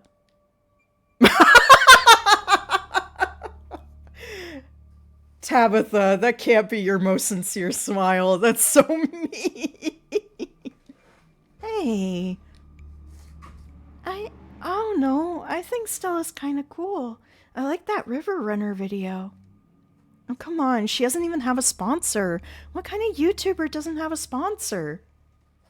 The 1,000-yard stare on Stella right now.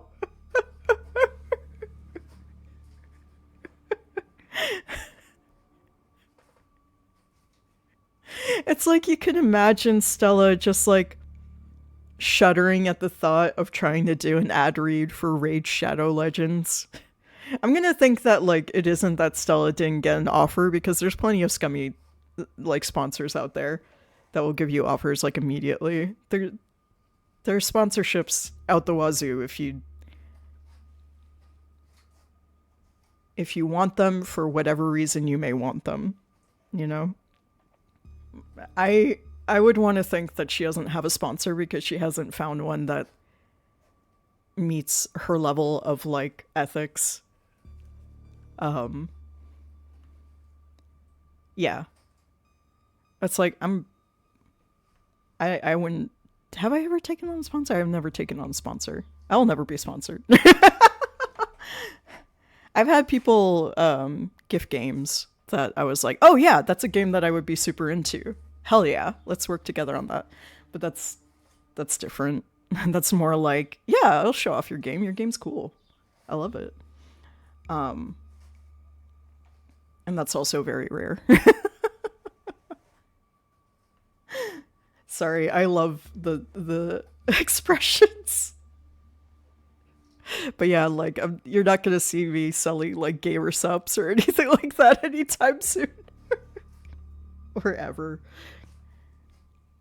But you know, like, I'm very fortunate in that I don't need to do that. Sometimes folks need to. And for whatever reason somebody has to do a thing, you can't judge. You don't know what's going on with them. But there you go. GoPro sponsor? I don't know. Yeah. Yeah. GoPro, go sponsor Stella. That could be good. Wait, what? I don't know. That was a weird topic that I'm way too tired to actually like give any good information about whatsoever. Don't listen to me. I'm like on hour 5 of reading through a very word intensive visual novel That is really good. I'm being kind of sleepy, so don't listen to me. I mean, not yet, but I'm in talks with Meat Rice. I make plenty from ads and donations. That's awesome. There we go. She's successful. I think that means she's successful. Dang, Stella Meat Rice, that's a big deal.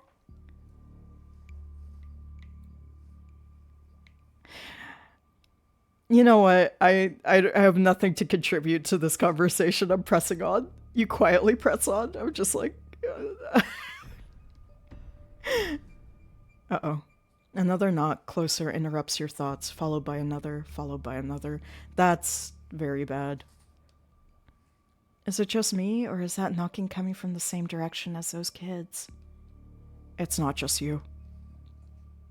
I really don't like that knocking. Calm down, Alexis. It's just mind sounds. Did you see that? No, it was just a shadow. There's no reason to get freaked out. Becca, I swear I saw something. Shut up. There's nothing down here. Stop trying to scare me. Are we sure the tunnel they went through is going to meet up with us? What did they see?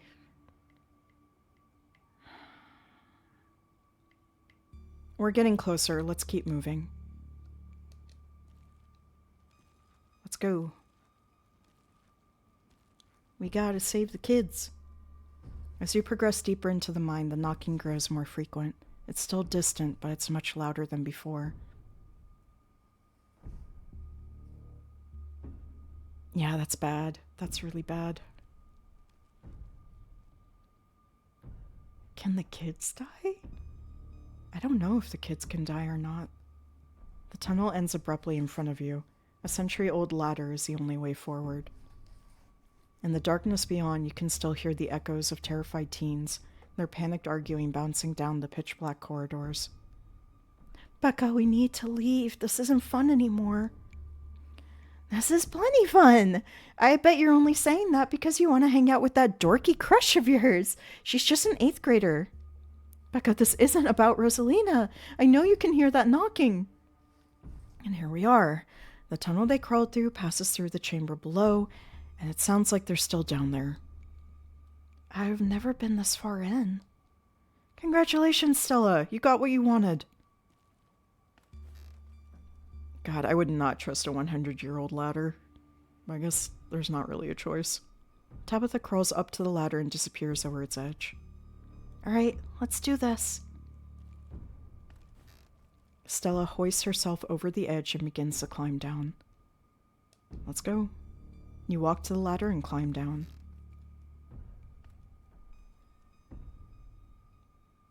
Oh, this is bad.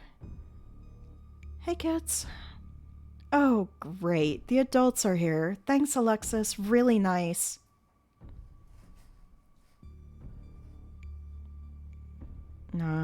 Let's see. A lot of street smart options. Whoa. That's wild. I kind of wonder what the options are if you don't have street smart.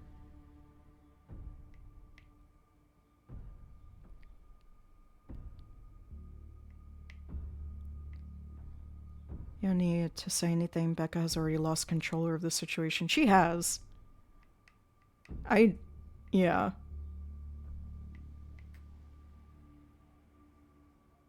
Honestly, like, you can even tell from the expressions, like, Alexis is done and Becca's not going to stay here alone. But I don't want to risk Becca staying here alone out of spite. So, Alexis, Becca isn't going to stop kicking you around until you fight back. Excuse you? I thought adults were supposed to be, like, anti-bullying. You can't just tell Alexis to be mean to me. No, excuse you, Becca. I don't want to be down here. I don't want to hang out with you. I just want to leave, and I'm going to do that right now. Stop being literal children, and maybe your parents won't need to find out that any of this happened. Tabitha is covering her own house here. She does not want anyone to know about tonight's adventure. Smart. Still smart. Whatever, it's not cool to be down here anymore, not with the olds around. I'd kill to go a little deeper right now, but I guess we should count our wins and set a good example. Thank you, Stella. As Becca and Alexis move towards the ladder, the black chamber before you draws your focus. Uh-oh. The voices around you, those of the teens and your companions, sound odd, distant. Why am I going forward? There is something in the darkness before you that's much louder. Though you don't hear it. You don't hear it, but you can feel it in your chest. A desperate need to perceive and be perceived. Wrap yourself in the darkness of the pit. Hey, are you alright, Ale? Bear witness. What do you think you're doing? Get away from there. Your cousin dives towards you, but not before the light from your phone illuminates the chamber.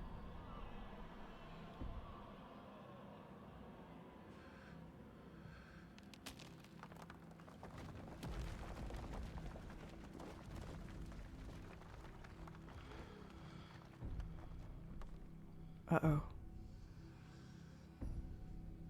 Ale? Tabby? Are you alright?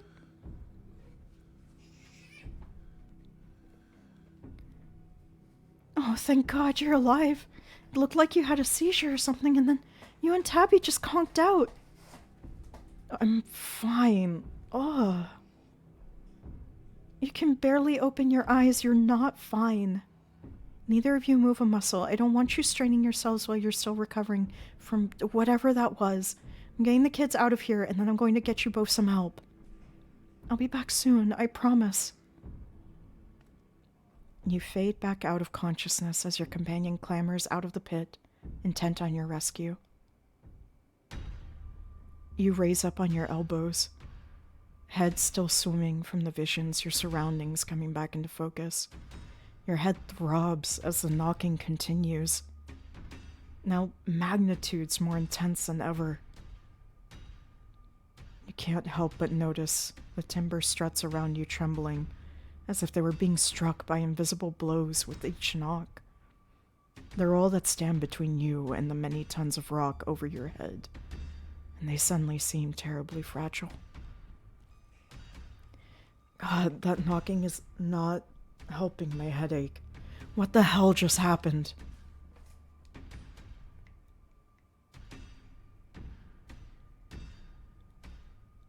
I remember you diving towards me. Did you know something might happen? I've seen horror movies. You looked like you were about to wander off and get yourself killed. I didn't want to let you out of my sight. Not down here. The entire cavern shakes with the sound of rockfall. I don't know what the hell is up with this knocking, but that is the sound of a mine collapse. Quick, up that ladder. Climb like hell. This way, come on. Your cousin moves with the kind of swiftness you expect from someone who spent her entire working life in and around coal mines. You push your body to move as quickly as it can, though you're slowed down by the cramped corridors and winding passageways of the mine. Then comes the sound of splintering wood. You pick up the pace. The entrance is so close. Push through. And there it is. Freedom. You and Tabitha manage to squeeze through the entrance just as the walls of the mine come crashing down. Holy shit.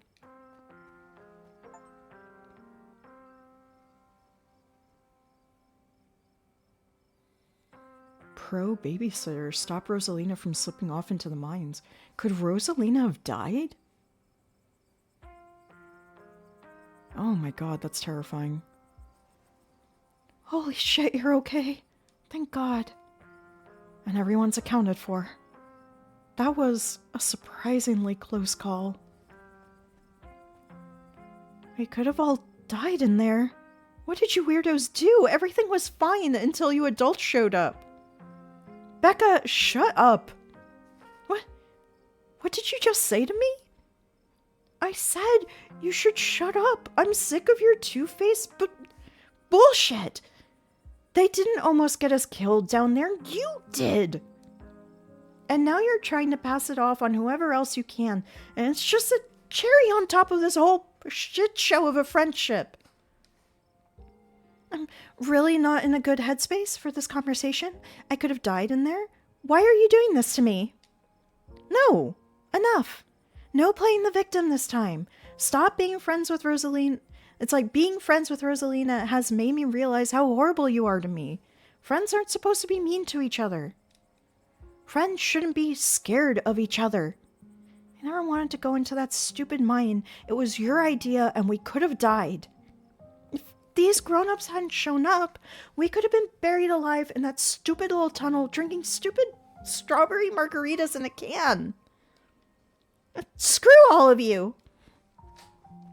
Should we go after her? No, let her have her little tantrum. Did that feel good, Alexis? Finally telling her off? Yeah, I guess. God, she's gonna be so mad at me. She probably won't talk to me for like a week. Maybe a month. Maybe the rest of my life. It's okay, Alexis. We don't need her. What do we do now? Now I drive you two home. I've already texted your parents, and I'm sure they're worried sick about you. Damn. Tabitha's not doing well. Rosalina and Alexis duck off to the side as an exhausted Tabitha approaches your group. I'm going to get my car, and then we're going home. Tabby. Tabitha leaves towards the active mine without another word, and you're afforded a quiet moment to catch up with Stella and Kanika.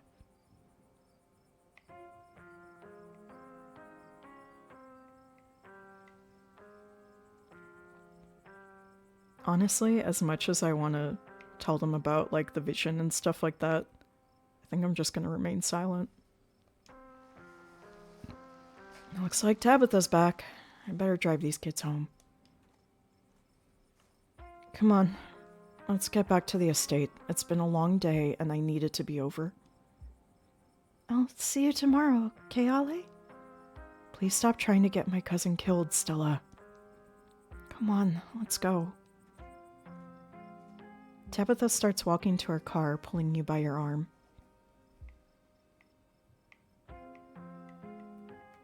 I'll text you when we're back.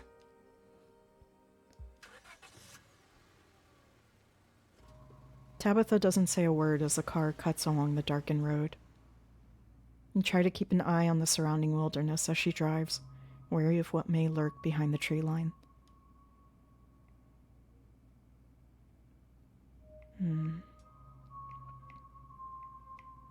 Oh, there's so much. You know what? I just want to... How are you holding up? This has been an awful week for you. Like, you are being a dick, but she is... I can't even imagine handling everything that Tabitha is handling right now. I've been better.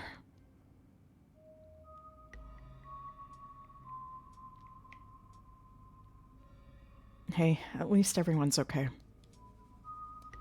There are a lot of parents who should have kept tighter reins on their kids. I never got into any trouble like this when I was a teen. I have Pearl-Ann to thank for it. I hated it at the time, but that strictness paid off. What am I telling you this for?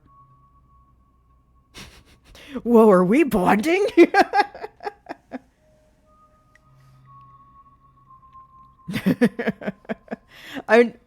God, she's gonna kill me, but I want to try to make her laugh. Whoa, are we bonding? I guess, sure.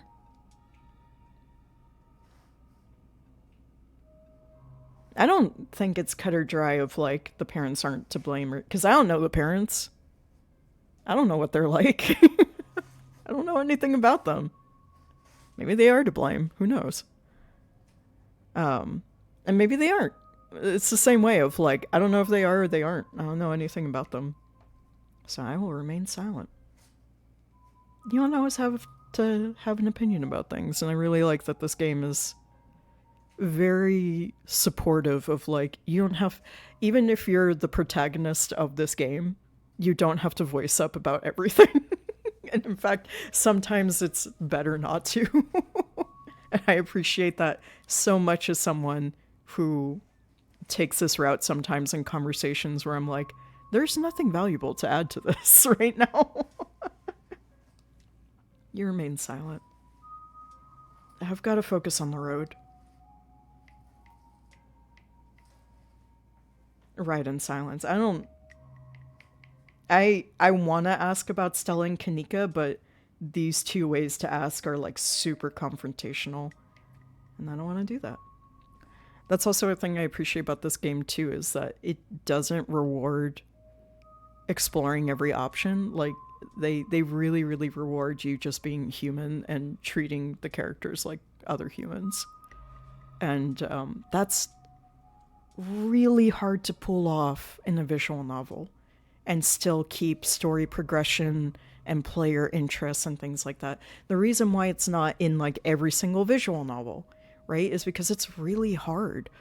The folks that have been working on this game have been working on this game as like a full-time job for like the last half a decade. Now, over half a decade. So, you know, like it takes a lot. It takes a lot. Which is why I want to like pump up this project so much, because I'm like, it's an incredible, amazing thing what they're doing. And I'm so excited to keep playing through this. And I want others to play through it too. It feels like we're getting close to a chapter end, which is why I'm kind of rambling a little bit. Also because I've been streaming for 5 hours, so I'm a little wee. But I highly recommend everyone doing their own playthroughs.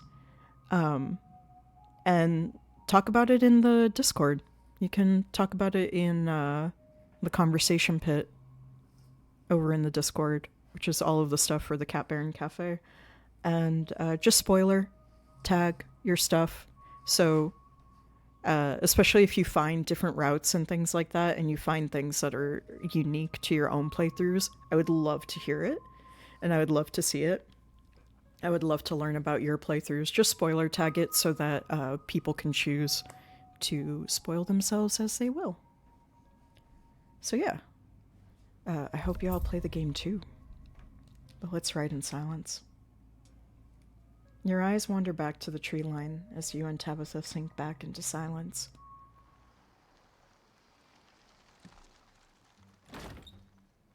Also, while we're on the whole mine collapse thing, I don't see Mr. Wayne, I'm the only person that cares about your safety, being there, anywhere near there, to help out. You know who was there? Fucking all my new friends and Tabitha. So, fuck off, Wayne. I thought you were kind of cool and interesting and mysterious, but you're actually just kind of a manipulative dick. That I will still investigate fully because you've got something weird going on and I do want to know the lore. But, you know, beyond that, we're keeping an arm's length safety. You once again cross the threshold into the estate, the musty stench of the decaying mansion greeting you with its undertones of mildew and wood rot. Well, this day was a lot more stressful than it needed to be, but at least nobody got hurt. I'm going to bed. I suggest you do the same. Thanks for calling me about those kids, by the way. It was unexpected. You could have... No, you should have waited for me. I'm too tired to argue. I'll see you in the morning. Tabitha turns and makes her way up the stairs. You head your way up to your room to turn in. You collapse in Tabitha's dusty guest bed, your head empty of thoughts. After your time in the Shaw mine, you barely even notice the dust. Your phone buzzes on the table. Oh, that's right. I was going to text people. I forgot. I forgot. Kanika sends a picture of a pair of ditchlings by the side of the road. No! Okay, so there was a part of me that was wondering, like, are the ditchlings warning about the mine collapse that happened today? You know, because it happened in the historic mine. There's definitely something that was down there that's all spooky. There's like a weird emblem in the wall, you know? And it was like, maybe that's what they got upset about. It seems like no. Damn it. I saw them again too. Oh! That's a lot of them. Another picture, this time of them staring from a tree. What the fuck? These things are definitely not hairless monkeys or raccoons or whatever. I don't know what the hell they are. I guess there's more to them being here than the mine collapse. No way I'm sleeping tonight. You think about looking out the guest room window, but at this point, you're too exhausted to leave your bed. The adrenaline from this evening is finally wearing off, replaced by a creeping exhaustion that threatens to overwhelm you.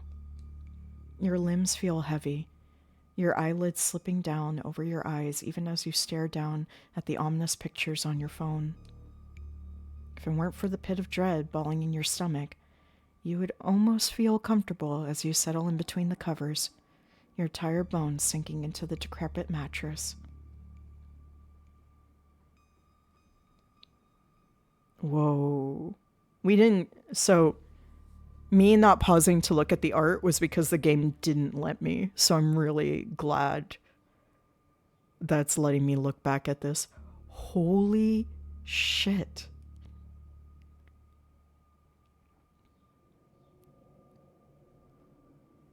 Whoa.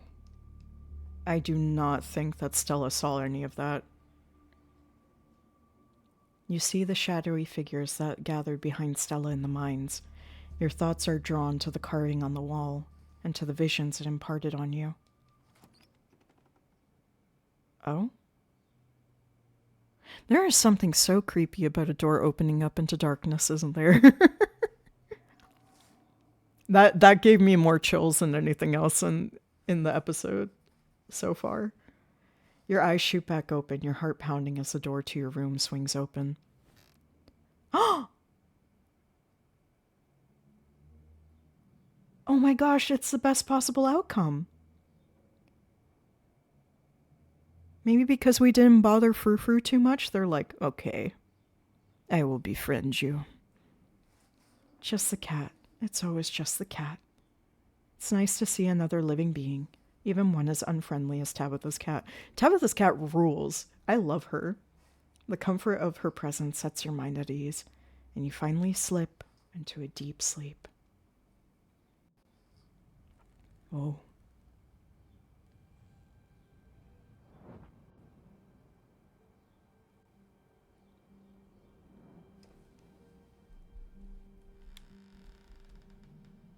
Tabby?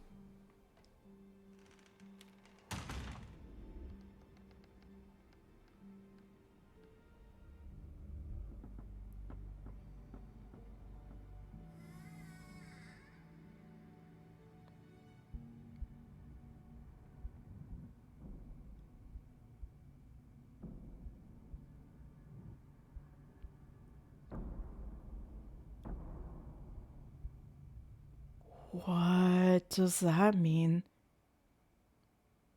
This is the end of episode 2. Episode 3 awaits. Proceed if you dare. We are going to proceed with episode 3 next Sunday. So, we've been going for quite a while today. If you miss anything today and you want to catch up, the VOD will be posted up very quickly. It'll be published to here, however Twitch does it, as soon as I wrap up, and then it'll be on the YouTube VOD channel as soon as it finishes processing and uploading there. It usually takes a few hours when it's a stream as long as this one. But we are definitely going to save. Did it save? Oh, okay. Yes. Cool. And we'll pick up back here again next Sunday. If you are in the Discord, you'll see that notification. I don't have a specific time that I start these, but yeah, just keep the notifications on and you'll definitely see it. There will be more streams in between then and now. Especially next Saturday, we're going to do the co-stream with Wholesome Direct, which is going to be super fun and a lot less spooky. And I will be doing some streams in between. I have been dealing with allergies and re-injuring my ankle, so if I do go silent again for a bit before the Wholesome Direct, I'm just dealing with that. But I love streaming. I love hanging out with you guys and sharing cool stuff. That makes me happy. Like, this was so much fun to share. Yeah, let's call it here. I hope you all enjoyed that.